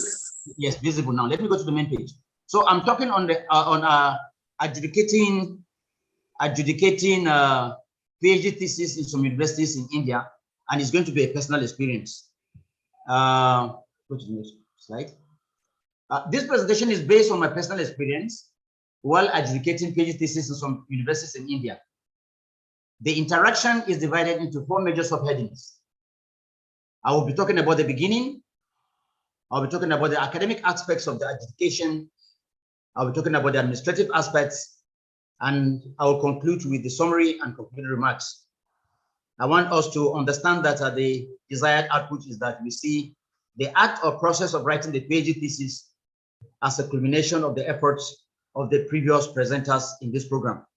They've been talking about strategies. I want to see how these strategies are being applied in thesis writing. I continue with my presentation with the kind permission. I came on board as an educator for the first PhD thesis in 2012. I recall that I got a mail that told me I had been nominated to be an educator, and I was shocked that I, that lives in Nigeria, will be so found out by somebody in India. I doubted the mail, and I went into interacting with the person that sent the mail to me. I wanted to know how I was appointed, who nominated me, and so on and so forth. How genuine was the appointment, and so on and so forth. But eventually, when they refused to tell me who nominated me and insisted it was either accepted or whatever, I simply went online to check on the name of the university and to really learn much about it. I realized that the university was actually authentic, highly rated, and so I felt really, really humbled. The first PhD thesis I adjudicated in 2012 was titled Methodology of Teaching Spoken English at a College. And it was presented by Fotipadi, Juan Fotipadi from the Center for Distance Education at Acharya Nagarjuna University in India. That was how I came on board. And since then, I've adjudicated more than 30 PhD theses. In fact, I think I'm still working on the last one now. One thing that has impressed me is the fact that it has given me the opportunity to actually expand the scope of my knowledge about literature, world literatures. Permit me to really quickly say this, that we have curricular issues in most universities, but I've seen something different in India, because over the time, I've been able to adjudicate about 3 theses that concerns writers from Nigeria. I've done one on Wole Soyinka, I've done one on Chinua Achebe, and one on one other author. And it impresses me, it gives the impression that unlike in Nigeria, where we do not actually have, at most levels, really, existing areas of study do not include literature from India. I never came across that in any of my courses all through my years. And I had to go about writing, reading and learning about these literatures in English as a personal effort to ensure I develop myself. I think Nigerian universities should do well, and universities in India too should do well to really improve on the need, to see the need to ensure that students that are of literature and whatever get to learn the literatures that come from other universities. As I said, from other countries. As I said, the bringing me on board as an educator has widened my scope, widened my knowledge, giving me the opportunity to really learn much more than I had known of literatures from India. Let me quickly go to my presentation is going to be very brief. Let me be clear about this. When I got the first thesis, the first thing I did was to ask the university to send to me the format that they use for writing thesis. That was the first thing I asked for. If you are going to adjudicate, it means the department or the university should have an approved format that students are going to use. As I speak with you today, that has not been sent to me. No wonder. Each thesis I pick and I advocate, I find out that the students simply go, and the supervisors themselves simply do not have a harmonized structure for writing thesis. You'll find out that some will write 5 chapters, you find out some will do 7 chapters, you find out that some will do 12 chapters. I remember I had to reject a thesis that was submitted that had 12 chapters. I wondered how such a thesis could be supervised in that very way, and how the student could be made to present a thesis in that very way. It was actually, it has actually remained a decimal issue, the issue of structure. Students simply and supervisors simply go ahead and write as they will. There needs to be an agreed format. There needs to be an agreed structure for writing thesis. It is the international best practice, and we cannot run away from that. 2, I also wanted to know, and up to now I've not been able to know, are our universities or our Scottish universities I mean, are they not mindful of the fact that there is always this need to ensure that persons who are writing theses are either tailored to achieve a particular focus? For example, what is the Department of English in the university supposed to be known for? When the graduates leave, what are you going to say that if you call the name of a graduate of this very university, I mean, from this department in the university, they will know that yes, this person carries the mark of the focus of the department. People simply write, well, it may not be the desire of the department to now begin to streamline the writing of thesis, but at the end of the day, we need to be really, really clear about the need for a thesis to be picked and to be identified as this thesis carries the mark of this department that we know in a country, either locally or nationally or internationally. Again, there is this thing that I keep seeing. Are the thesis supposed to be a regurgitation of existing literature, a restatement, simply exploring that which exists, or it's supposed to add knowledge? And if we talk of adding knowledge, what type of knowledge are you adding? Somebody who wants to write on the presentation or the signification of women, or somebody who wants to write about poverty in India and uses, say, prose fiction, novels from an author, what is it that this person wants to add that the author has not said? There seems to be this simple restating, exploring that which is already in existence. We have critical materials outside in the society where persons will pick a novel and write about the theme, about the style, about the whatever. In fact, most often in the thesis I've read so far, it's simply restating that which exists. There's no in-depth critical analysis. And at the end, even when there is, you simply begin to ask the person, okay, what is this person trying to prove now? Is there anything that person wants to add that wants us to know that even when you're using an old writer like somebody did using that Chinyachebe, what is it that prompted you to use Chinyachebe? What is it that you want to say that is new? Researchers at this level must always be made to see, to have reason to see that at the end of the day, you are adding value to new knowledge, not just restating what is in existence. And as I want to repeat again, where topical topics or contemporary issues are raised, the thesis only end up being a repeat of existing knowledge. We need to say, if Wole Soyinka, like I said earlier, or if Anita in India writes and somebody wants to use that text to buttress an existing thing, we must see how that text links to the existing issue in the society and how that writer reinterprets, not just repeats what the writer is already saying, reinterprets this in line with existing the situation in the society.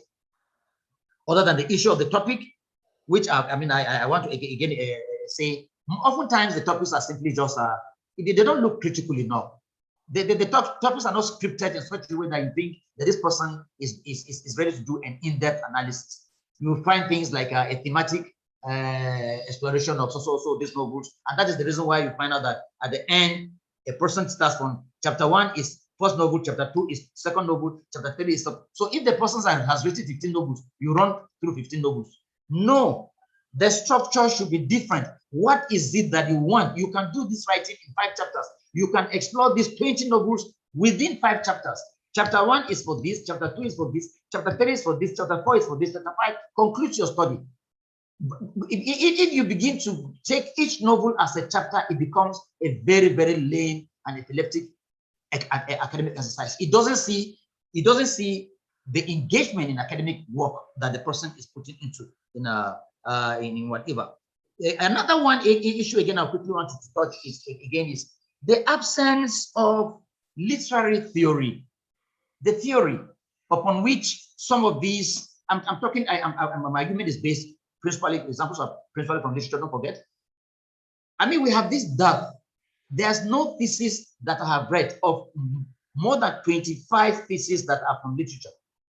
There is none that has ever dwelt on a theory. Now, one, the place of theory has always been contentious in research at the PhD level or the second degree level or whatever.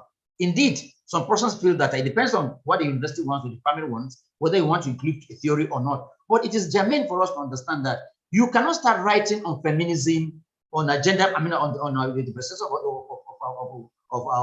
women without locating it within a particular literary theory. And even if we want to not even mention literary theory upon which the study, as it were, is based, then of course we should be able to, at the end, propose a theory based on the outcome of our studies. Oftentimes you see persons writing, they start from chapter, as I said earlier, from chapter 1 is first novel, chapter 2 second novel. It's simply a very, very simple exploration. Any other person, especially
Hello, sir.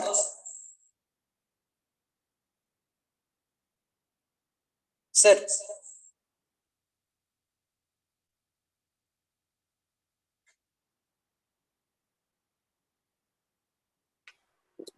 I think there must have been a network problem. Maybe the network problem, sir. There must have been a network problem. So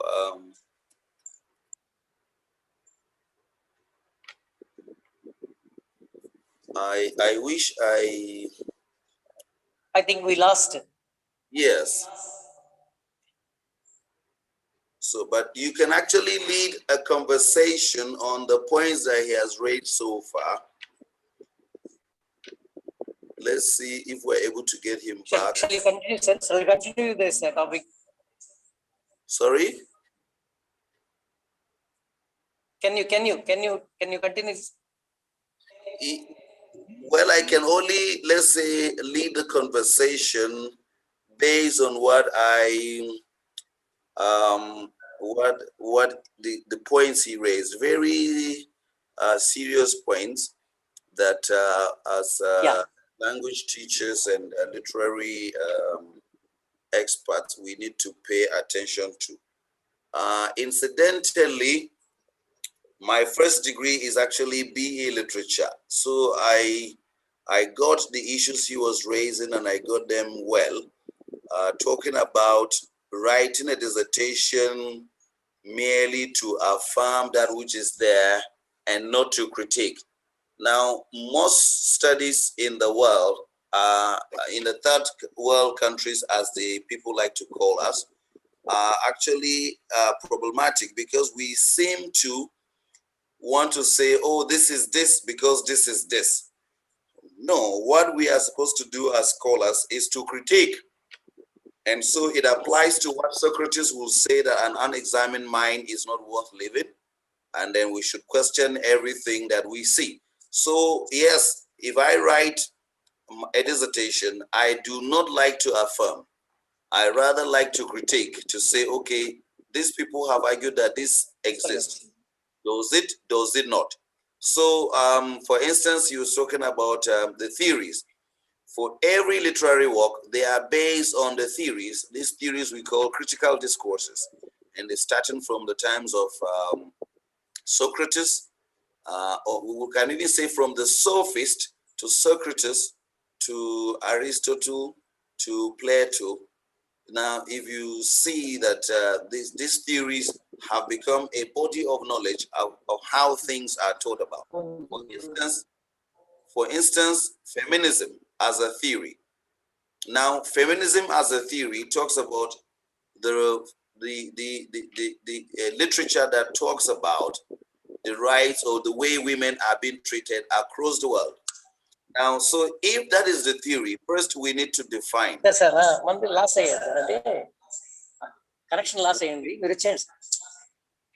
Dr. Kumar, can you, and maybe, okay. So if we are talking about feminism, and then you do not talk about the different arguments that are in feminism, then we run into trouble. Professor Kure is on the waiting room. Can you admit him, please? Yes, sir. Okay. Yes, I admit, sir. Admit, sir. Yes. I've admitted him. He's joining. Yes. Yes. Please continue. Yes. So now, the theory is very central. So you can't write a literary piece without a theory. Now, theory provides the ground for which your work will be evaluated. Even in linguistics, those of us who teach linguistics, we cannot talk about any aspect of linguistics without establishing or founding it on a particular theory. So the discussions, for instance, I gave today was on the basis of what is ELT.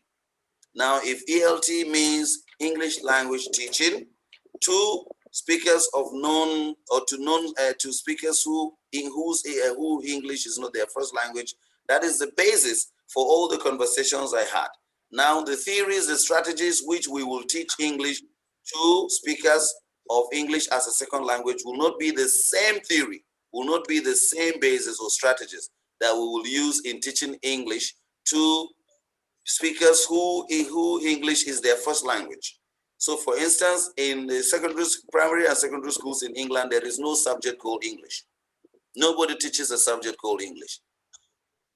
The languages we speak, we don't have subjects, but we know we speak these languages with native competence. So it means that every work must be theoretically dependent. It is from this theory that we can test to say whether the work has achieved its aim or the work has not achieved its aim.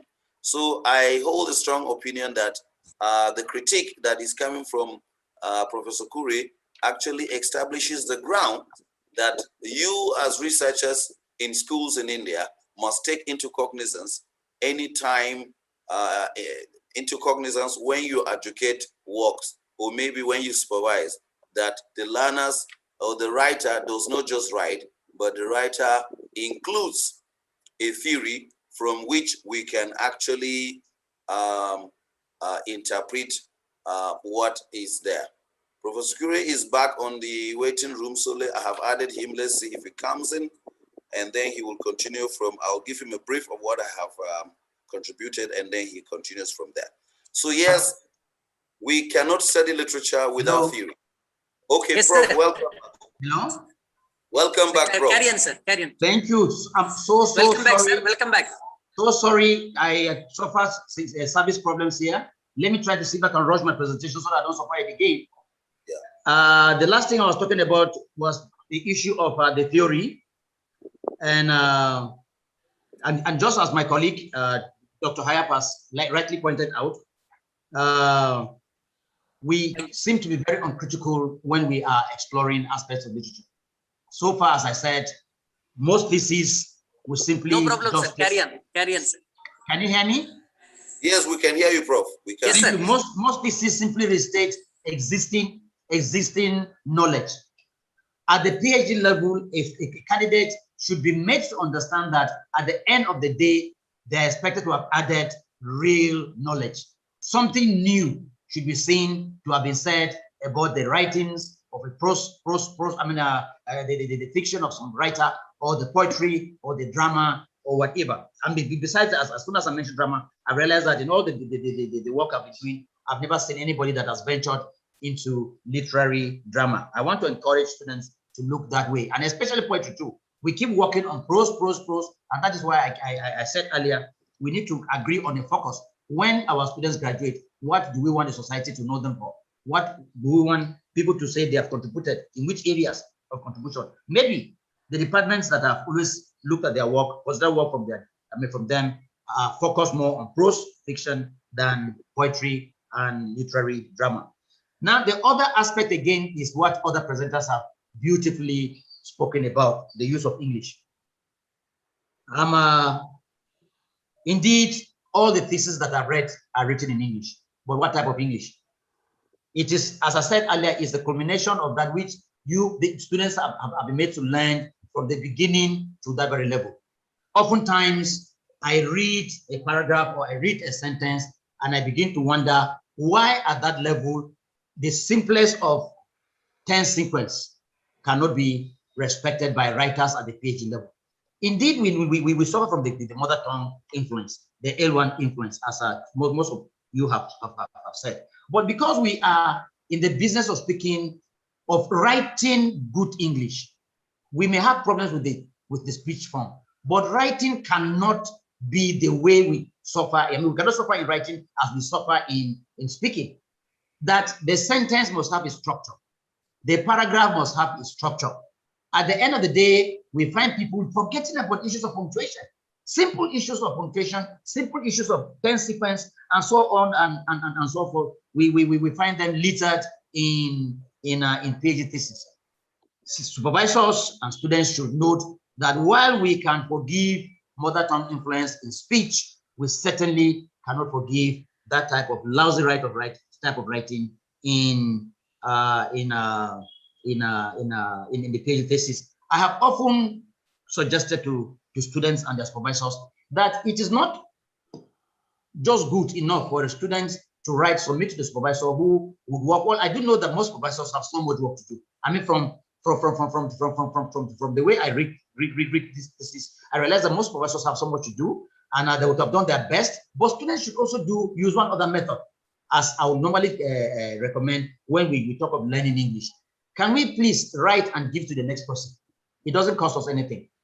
You can look for some other person, a colleague of yours, who understands what you are writing about to read. Because somebody needs to edit this very well, edit it thoroughly. Because when you write a thing, you assume you have written the correct thing. When somebody reads it over and over, the person assumes that it's been written well. But let some other person who is independent read that very thing. So I've always said, please, at the end, when you make your corrections and do your editing and whatever, can you please just pass this copy to one or two other persons to take a look at it? Some other person will see an error where you didn't put a comma and they'll assist to put a comma. Some other person, so the output of the thesis is not just at this level, it's not just you alone. I mean, you could do the writing, but some people could assist you edit it so that when you drop such copies in online, or you drop a hard copy in the library, when anybody picks such a copy and reads, the person respects you, first and foremost, for how you have used English competently. The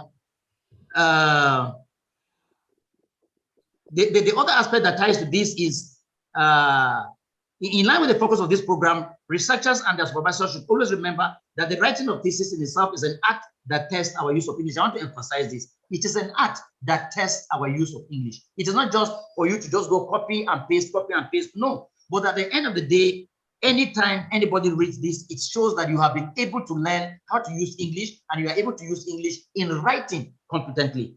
At this juncture, let me just ask one question as I round up on this academic. I'm just picking some aspects, just as I said, it's personal experience. I can't talk of all the things that I think we should be able to talk about, but let me just round up on this academic aspect with this.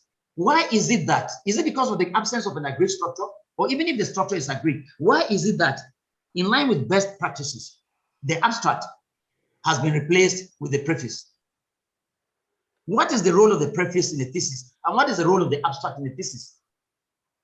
Oftentimes, you see people simply write the abstract, and from the abstract, they go, chapter 1 is actually literary review, chapter 2 is to start whatever. And that I'm saying that you need to restructure, you need to look at the structure of theses that come from different universities. I mean, and that's the best way we can operate. Look at the theses that come from different universities, look at their structure, study it, and then domesticate a structure that every student should know that they should use. And I would suggest, I've often suggested, that the abstract cannot be mortgaged, because the abstract in itself is very dignifying.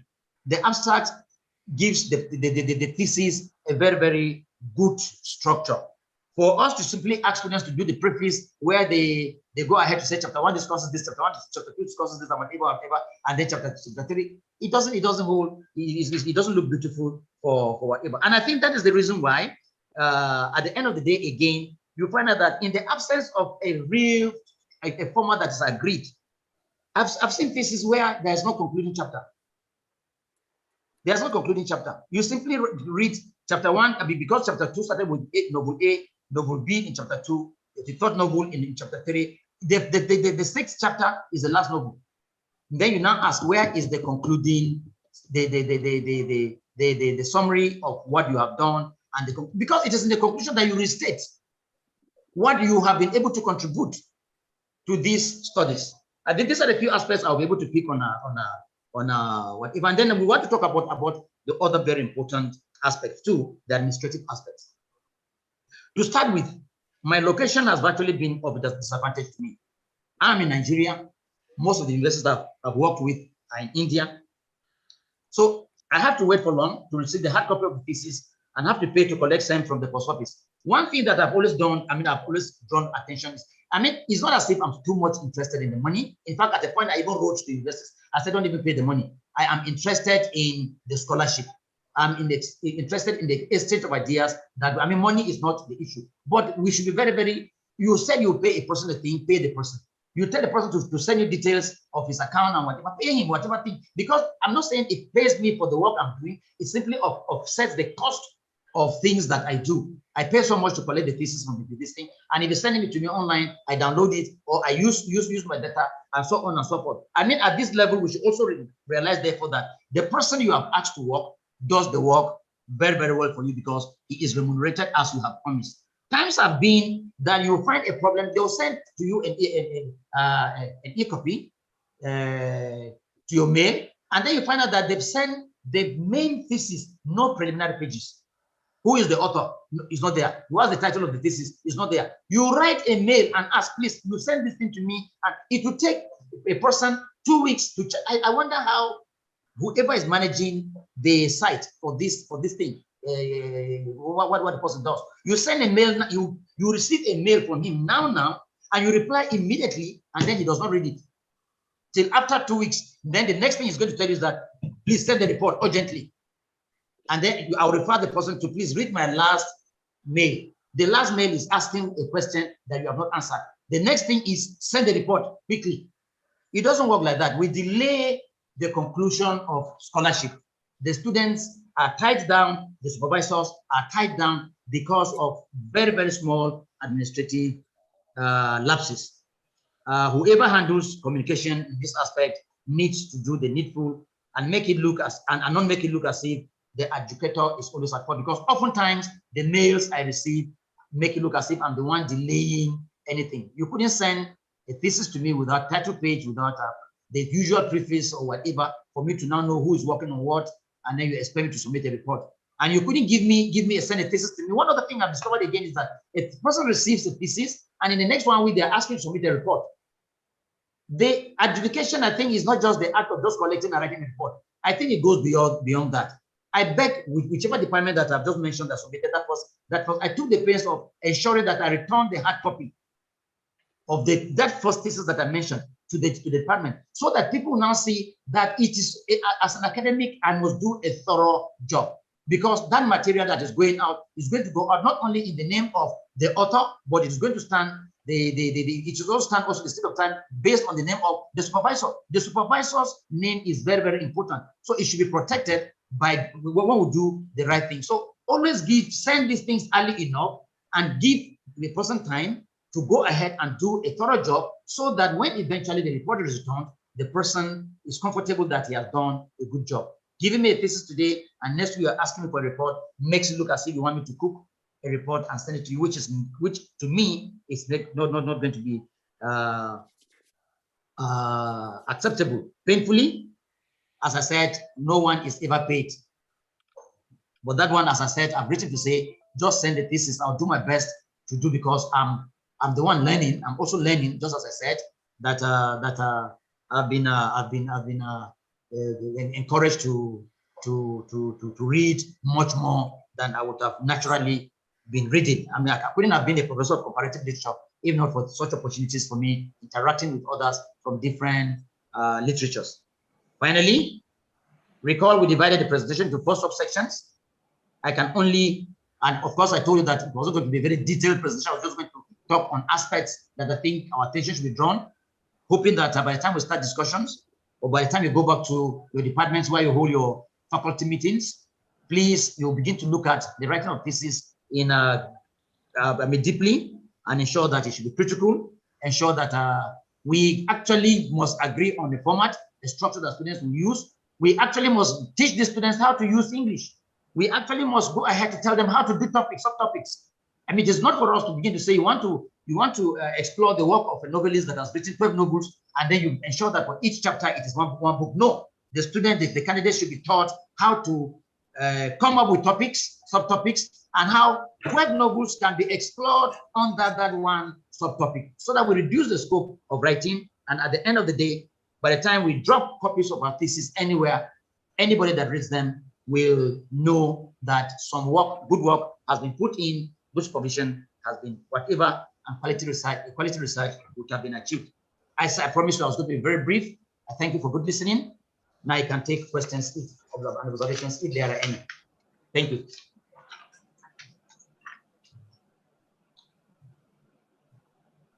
Thank you. Any more questions to ask anybody?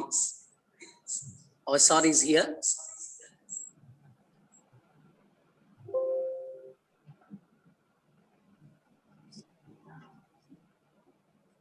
Like to invite our participants. This is a question time. Anyone ask to any question?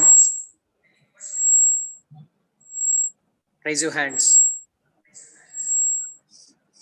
Yeah, Srinivasulu garu, Dr. Bitta Srinivasulu garu. Sir. What's the name? Sorry. Okay. Yeah. This. Yeah. Please. Yes. Professor Alex, sir, really it's enlightening lecture towards developing the skills of this faculty. How literature, poetry is really connected to the ELT. So do you feel otherwise inculcate other faculty members is the poetry should be implemented in professional colleges for ELT development, sir? Can somebody repeat the question to me, please? Observation? Yeah, it's the poetry. As you said that poetry is important as you know, literature. So is poetry is to be implemented in professional colleges for the development of ELT programs, English language teaching, otherwise ELTs. Okay. Yes. Can I answer you, please? Yeah. If you are talking of, did you say professional colleges? Yeah. I'm working. Oh, yeah, no. Certainly, by its very nature. By its very nature, we do know that poetry is a little difficult. Yes. By its very nature, its writing is not like that of prose. Therefore, it would be, to me, it would be really, really of no use to use poetry to teach English in professional colleges. Besides, even the prose that we need to use sometimes, or the drama literary text that we use, the teacher must select such text with care. Because oftentimes, some of the texts that we use to teach English do not use English like all other presenters have presented. The effort in this strategy is for us to ensure that persons come to write and speak English competently. Yes. When you are selecting material to use as to teach English, for example, one has to be very, very careful. It has to be careful selection, and then poetry certainly, to me, will not fit into the bill. Yes. Thank you. So, do you recommend this poetry for ELT classes? No, certainly no. No. To me, no. Thank no. You. By its very nature, it is not very, very complicated for us to use. Yes. Yes. Thank you. Yeah. Anybody else? Anybody ask the questions?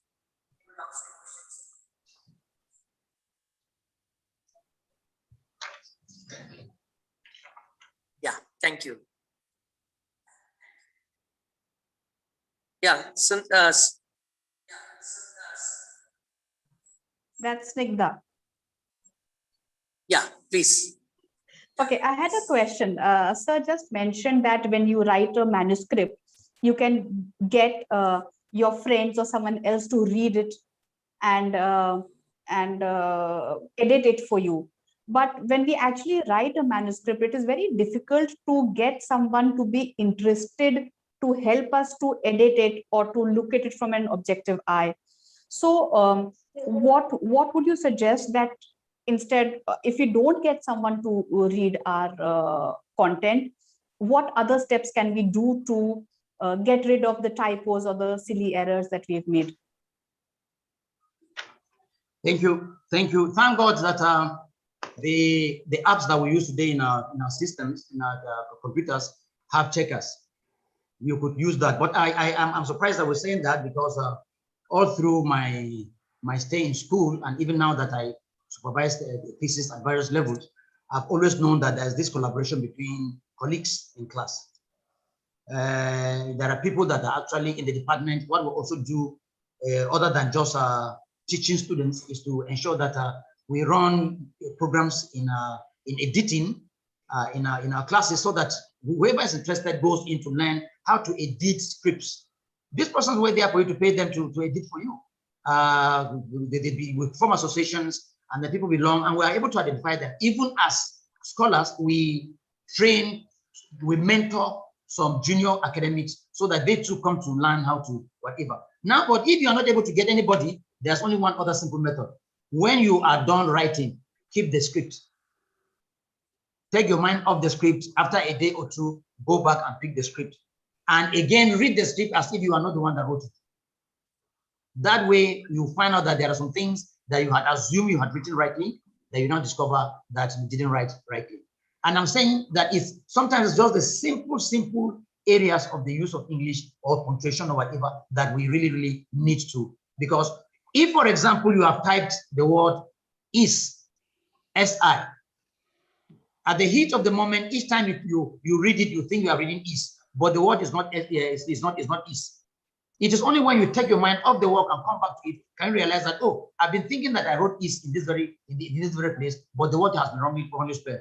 But I want to encourage departments. I want to encourage departments to start associations where editing, or start courses where editing is key, especially in the English language class. Start a course where editing is key, so that these students are interested persons that offer the course are taken through the rudiments of editing. You have publishing houses, you have editors there, bring them in. Let them come and consult for you. Let them come and teach students. If we cannot do it, we should bring people that are professionals. You have newspaper houses, media houses, they do editing there. You have people that are really adept in editing. Bring them in. Do programs, just like this one, do programs, organize programs with them so that they can learn how to edit. It is important that the script you drop finally is at least near error proof. Thank you. Yes, anybody? Then final question.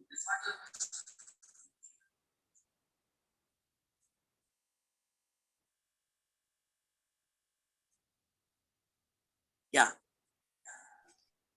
Thank you so much.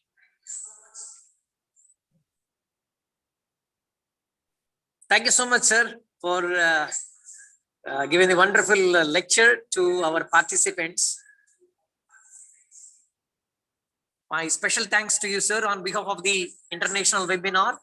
Not only the webinar, on behalf of the management of the college and the principal and the staff members and the students.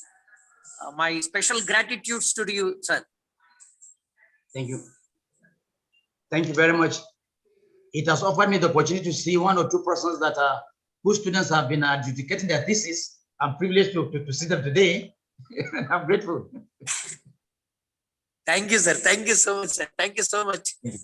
Thank you. Actually, almost all 880 members have participated, sir, in this webinar. Wow. So almost all they are watching the live stream, sir. YouTube live stream. Okay. Sir. Thank you very much. So thank you so much for your kind support with us. Thank you very much for inviting me. I'm humbled. And now, sir, I request our respected principal, sir, to speak a few words, sir.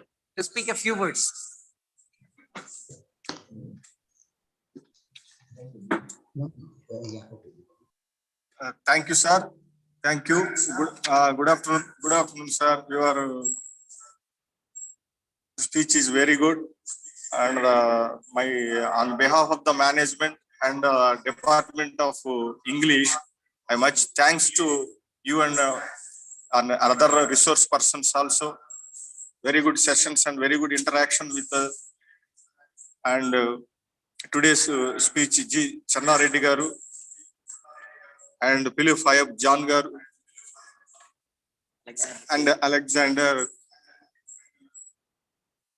Cure. Very much thanks for your good interaction. And on behalf of the management and my colleague, Dr. Kishore Kumar is conducting very good manner, wonderful international seminar he is conducted. And much thanks to Dr. Kishore Kumar garu. And very good participation also. Nearly 800 members are participants today's international session. And all of you very much thank you. Thank you all.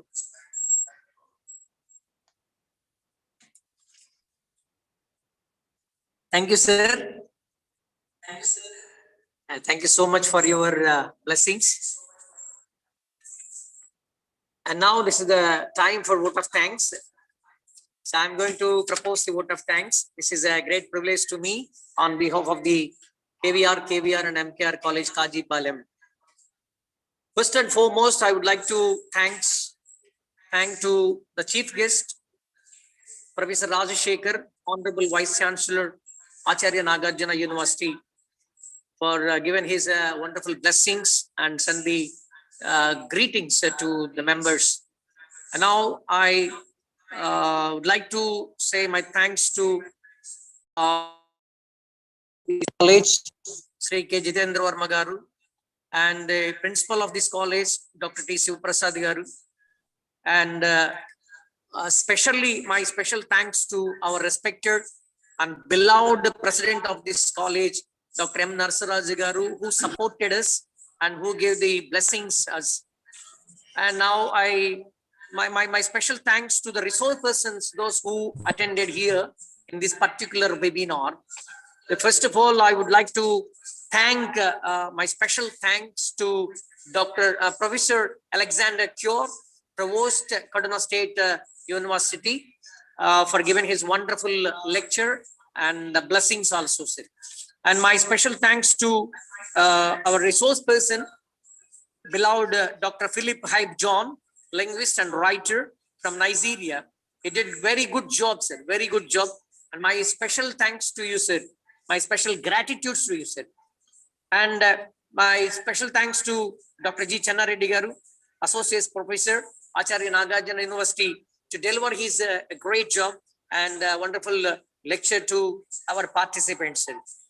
And my special thanks to the members, those who participated with us, not only participants, and who supported us from our faculty members.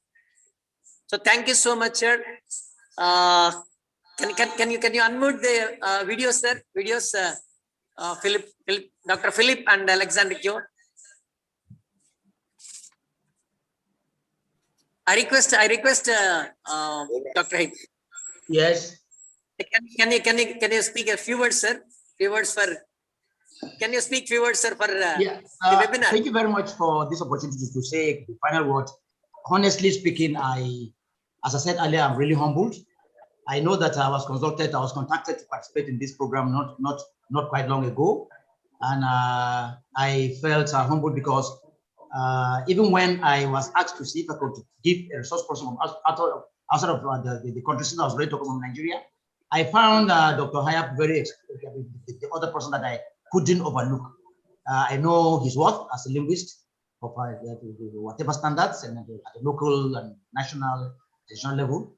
And I know that having been educating thesis from especially one university, I just felt it was nice for me to use this opportunity to at least express myself in the presence of students and in the presence of some of the persons that are supervisors. And anytime you think you want us to participate in anything, feel free to make contact with us. We would begin to work on partnership with the university. Philip Hayab is going to take the lead to ensure that he links our college to university for any other thing that you think that we need to, that will be of benefit to us. Thank you. Thank you so much, sir. Thank you so much for your blessing, sir. Kindly support us in future webinars. Thank you so much, sir. So we are going to plan different kinds of webinars for the students also, and different kinds of colleges, and we are going to plan to arrange the special webinar for only the teachers and research scholars, and etc. etc. So kindly support me. Sir. We will. Thank you so much, sir. Thank you so much for your kind support and blessings, sir. You're welcome. Thank you. And I request our beloved Dr. Philip, please. It is in breach of protocol. You know, the Professor Kure is my provost. I work directly under him, so he has spoken our minds. Thank you very much. Thank you very much.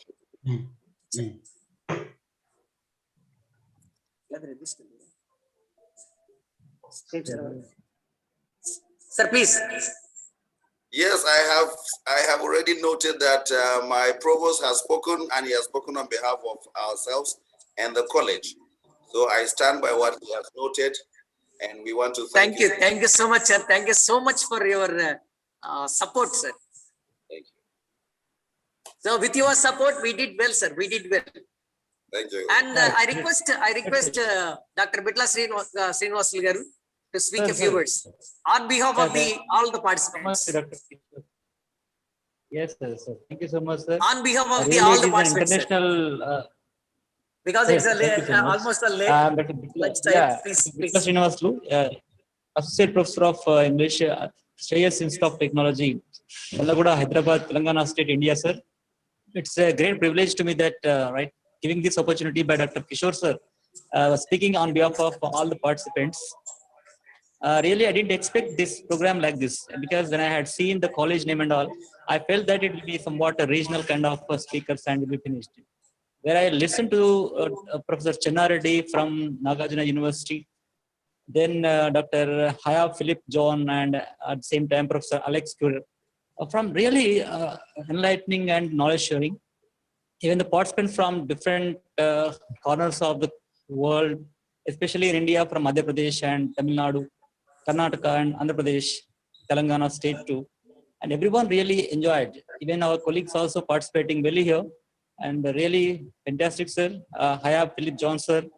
And especially the organizers, KVR, MKR College, KHAJIPALEM really had taken great initiative for FDP program for all the people, especially in this pandemic situation, how actually we have to interact with the things of ICT, information and communication technology, to be used. Thank you so much, all the participants, and thank you the organizers, especially Dr. Kishore sir, who are organizing very well, and Alex Q and Dave sir, John. Thank you, sir. Thank you, sir.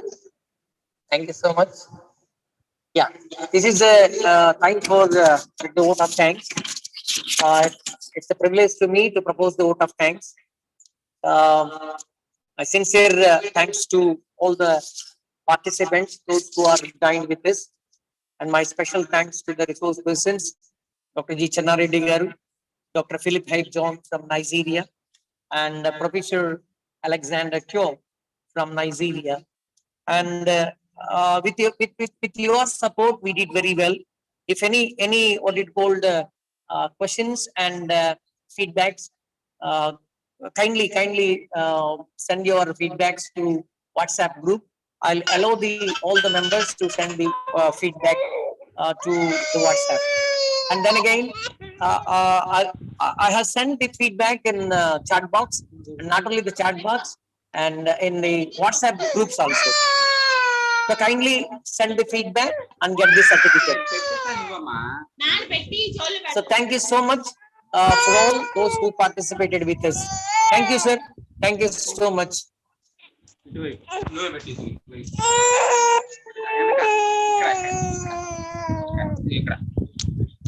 Thank you, sir. Thank you so much for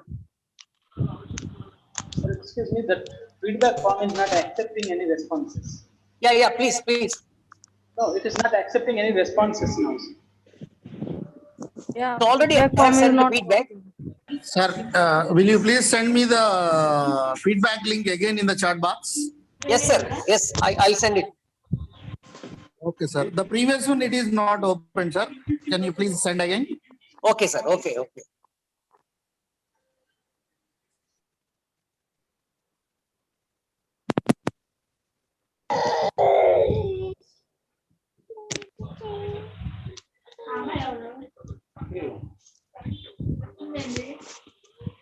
I'll send, sir.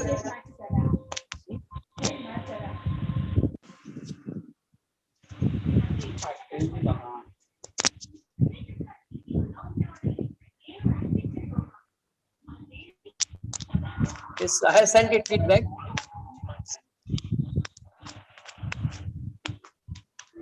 So kindly, sir, just per day only 100 certificates will be issued. Yes.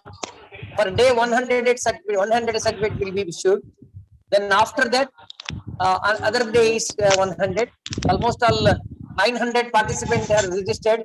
So that's why that particular link will not be opened. Kindly try to Suman. Sir, that's what, sir, it is saying feedback form. The exam is not currently accepting submission. Please check back again later. Okay, sir. Okay. I'll send it the WhatsApp group, sir. Okay, sir. Thank you, sir. Sir, Thank you. if you don't mind, can you please share your mobile number? Yes, sir. I can share. Okay, sir. Thank you. Sir, my mobile number is here. Please could you add me there?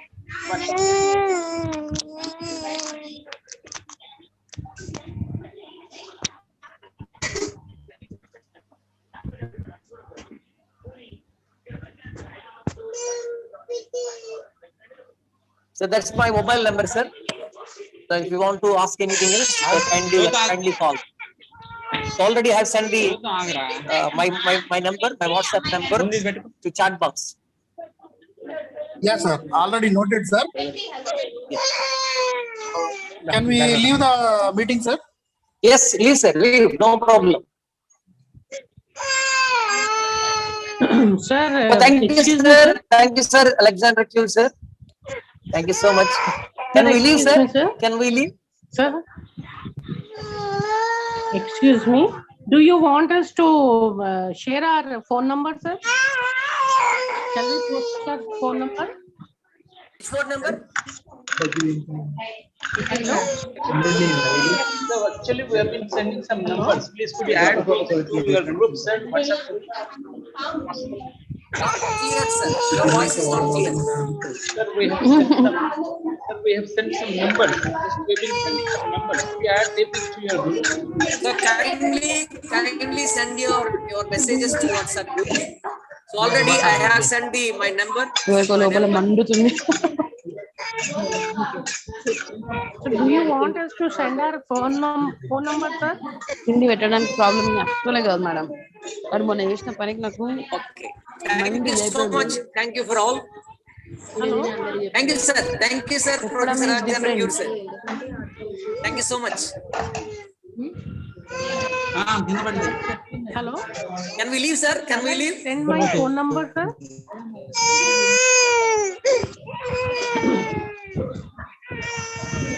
Please mute yourself. The baby is crying. Please silent the baby. Please, it's a disturbance. Sir, do you want us to send our phone number, sir? Or yes, I'll send, madam. I'll send. No, sir. The link is not working. So for the feedback link. I will send, madam. I'll send. Link is not working actually. Link is I'll not send, opening. madam. I'll send. Sir, it is not working. Can you please send to the mails the same link, sir? The link is not working which you shared with this group. Can you please Sir, share with I'll send mails? I'll send it and send it through emails also. Through emails also. Thank you. Thank you, sir. I'll send the link Yes, sir. through By mail emails you also. can share, please, sir. Thank you, sir. Sure, madam. Sure, madam. I'll send. Okay, sir. Kindly, please. So now we can leave. Sir, we are not in the WhatsApp group, sir. How can we send the Ma'am, I will send the link and etc. through email, through your email. Okay. నువ్వే మొన్న cut చేతివి ఇంకేం సంపాదిస్తాను One is disturbing, please mute yourself.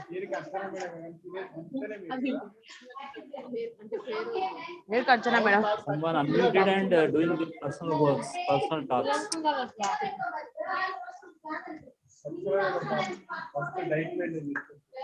నా గురించి ఎట్లా ఎవరు అనుకోవద్దు జుట్టు తాకుతుంది ఏ విషయం కూడా అనుకోవద్దు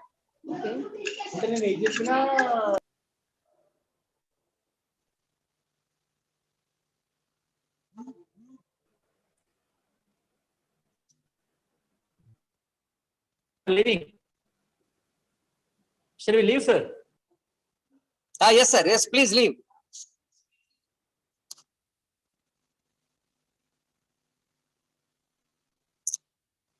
So thank you so much for all. We will send the feedback link through WhatsApp groups.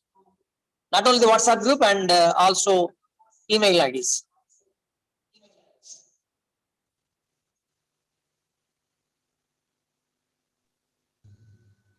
Yes, sir, because we are not in WhatsApp group, sir.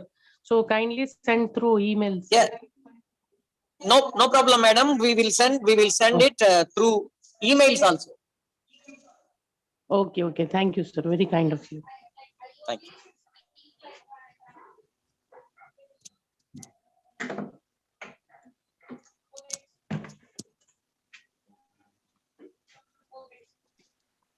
Thank you, sir. Thank you so much. Okay. Meet you sometime. Yeah, please leave.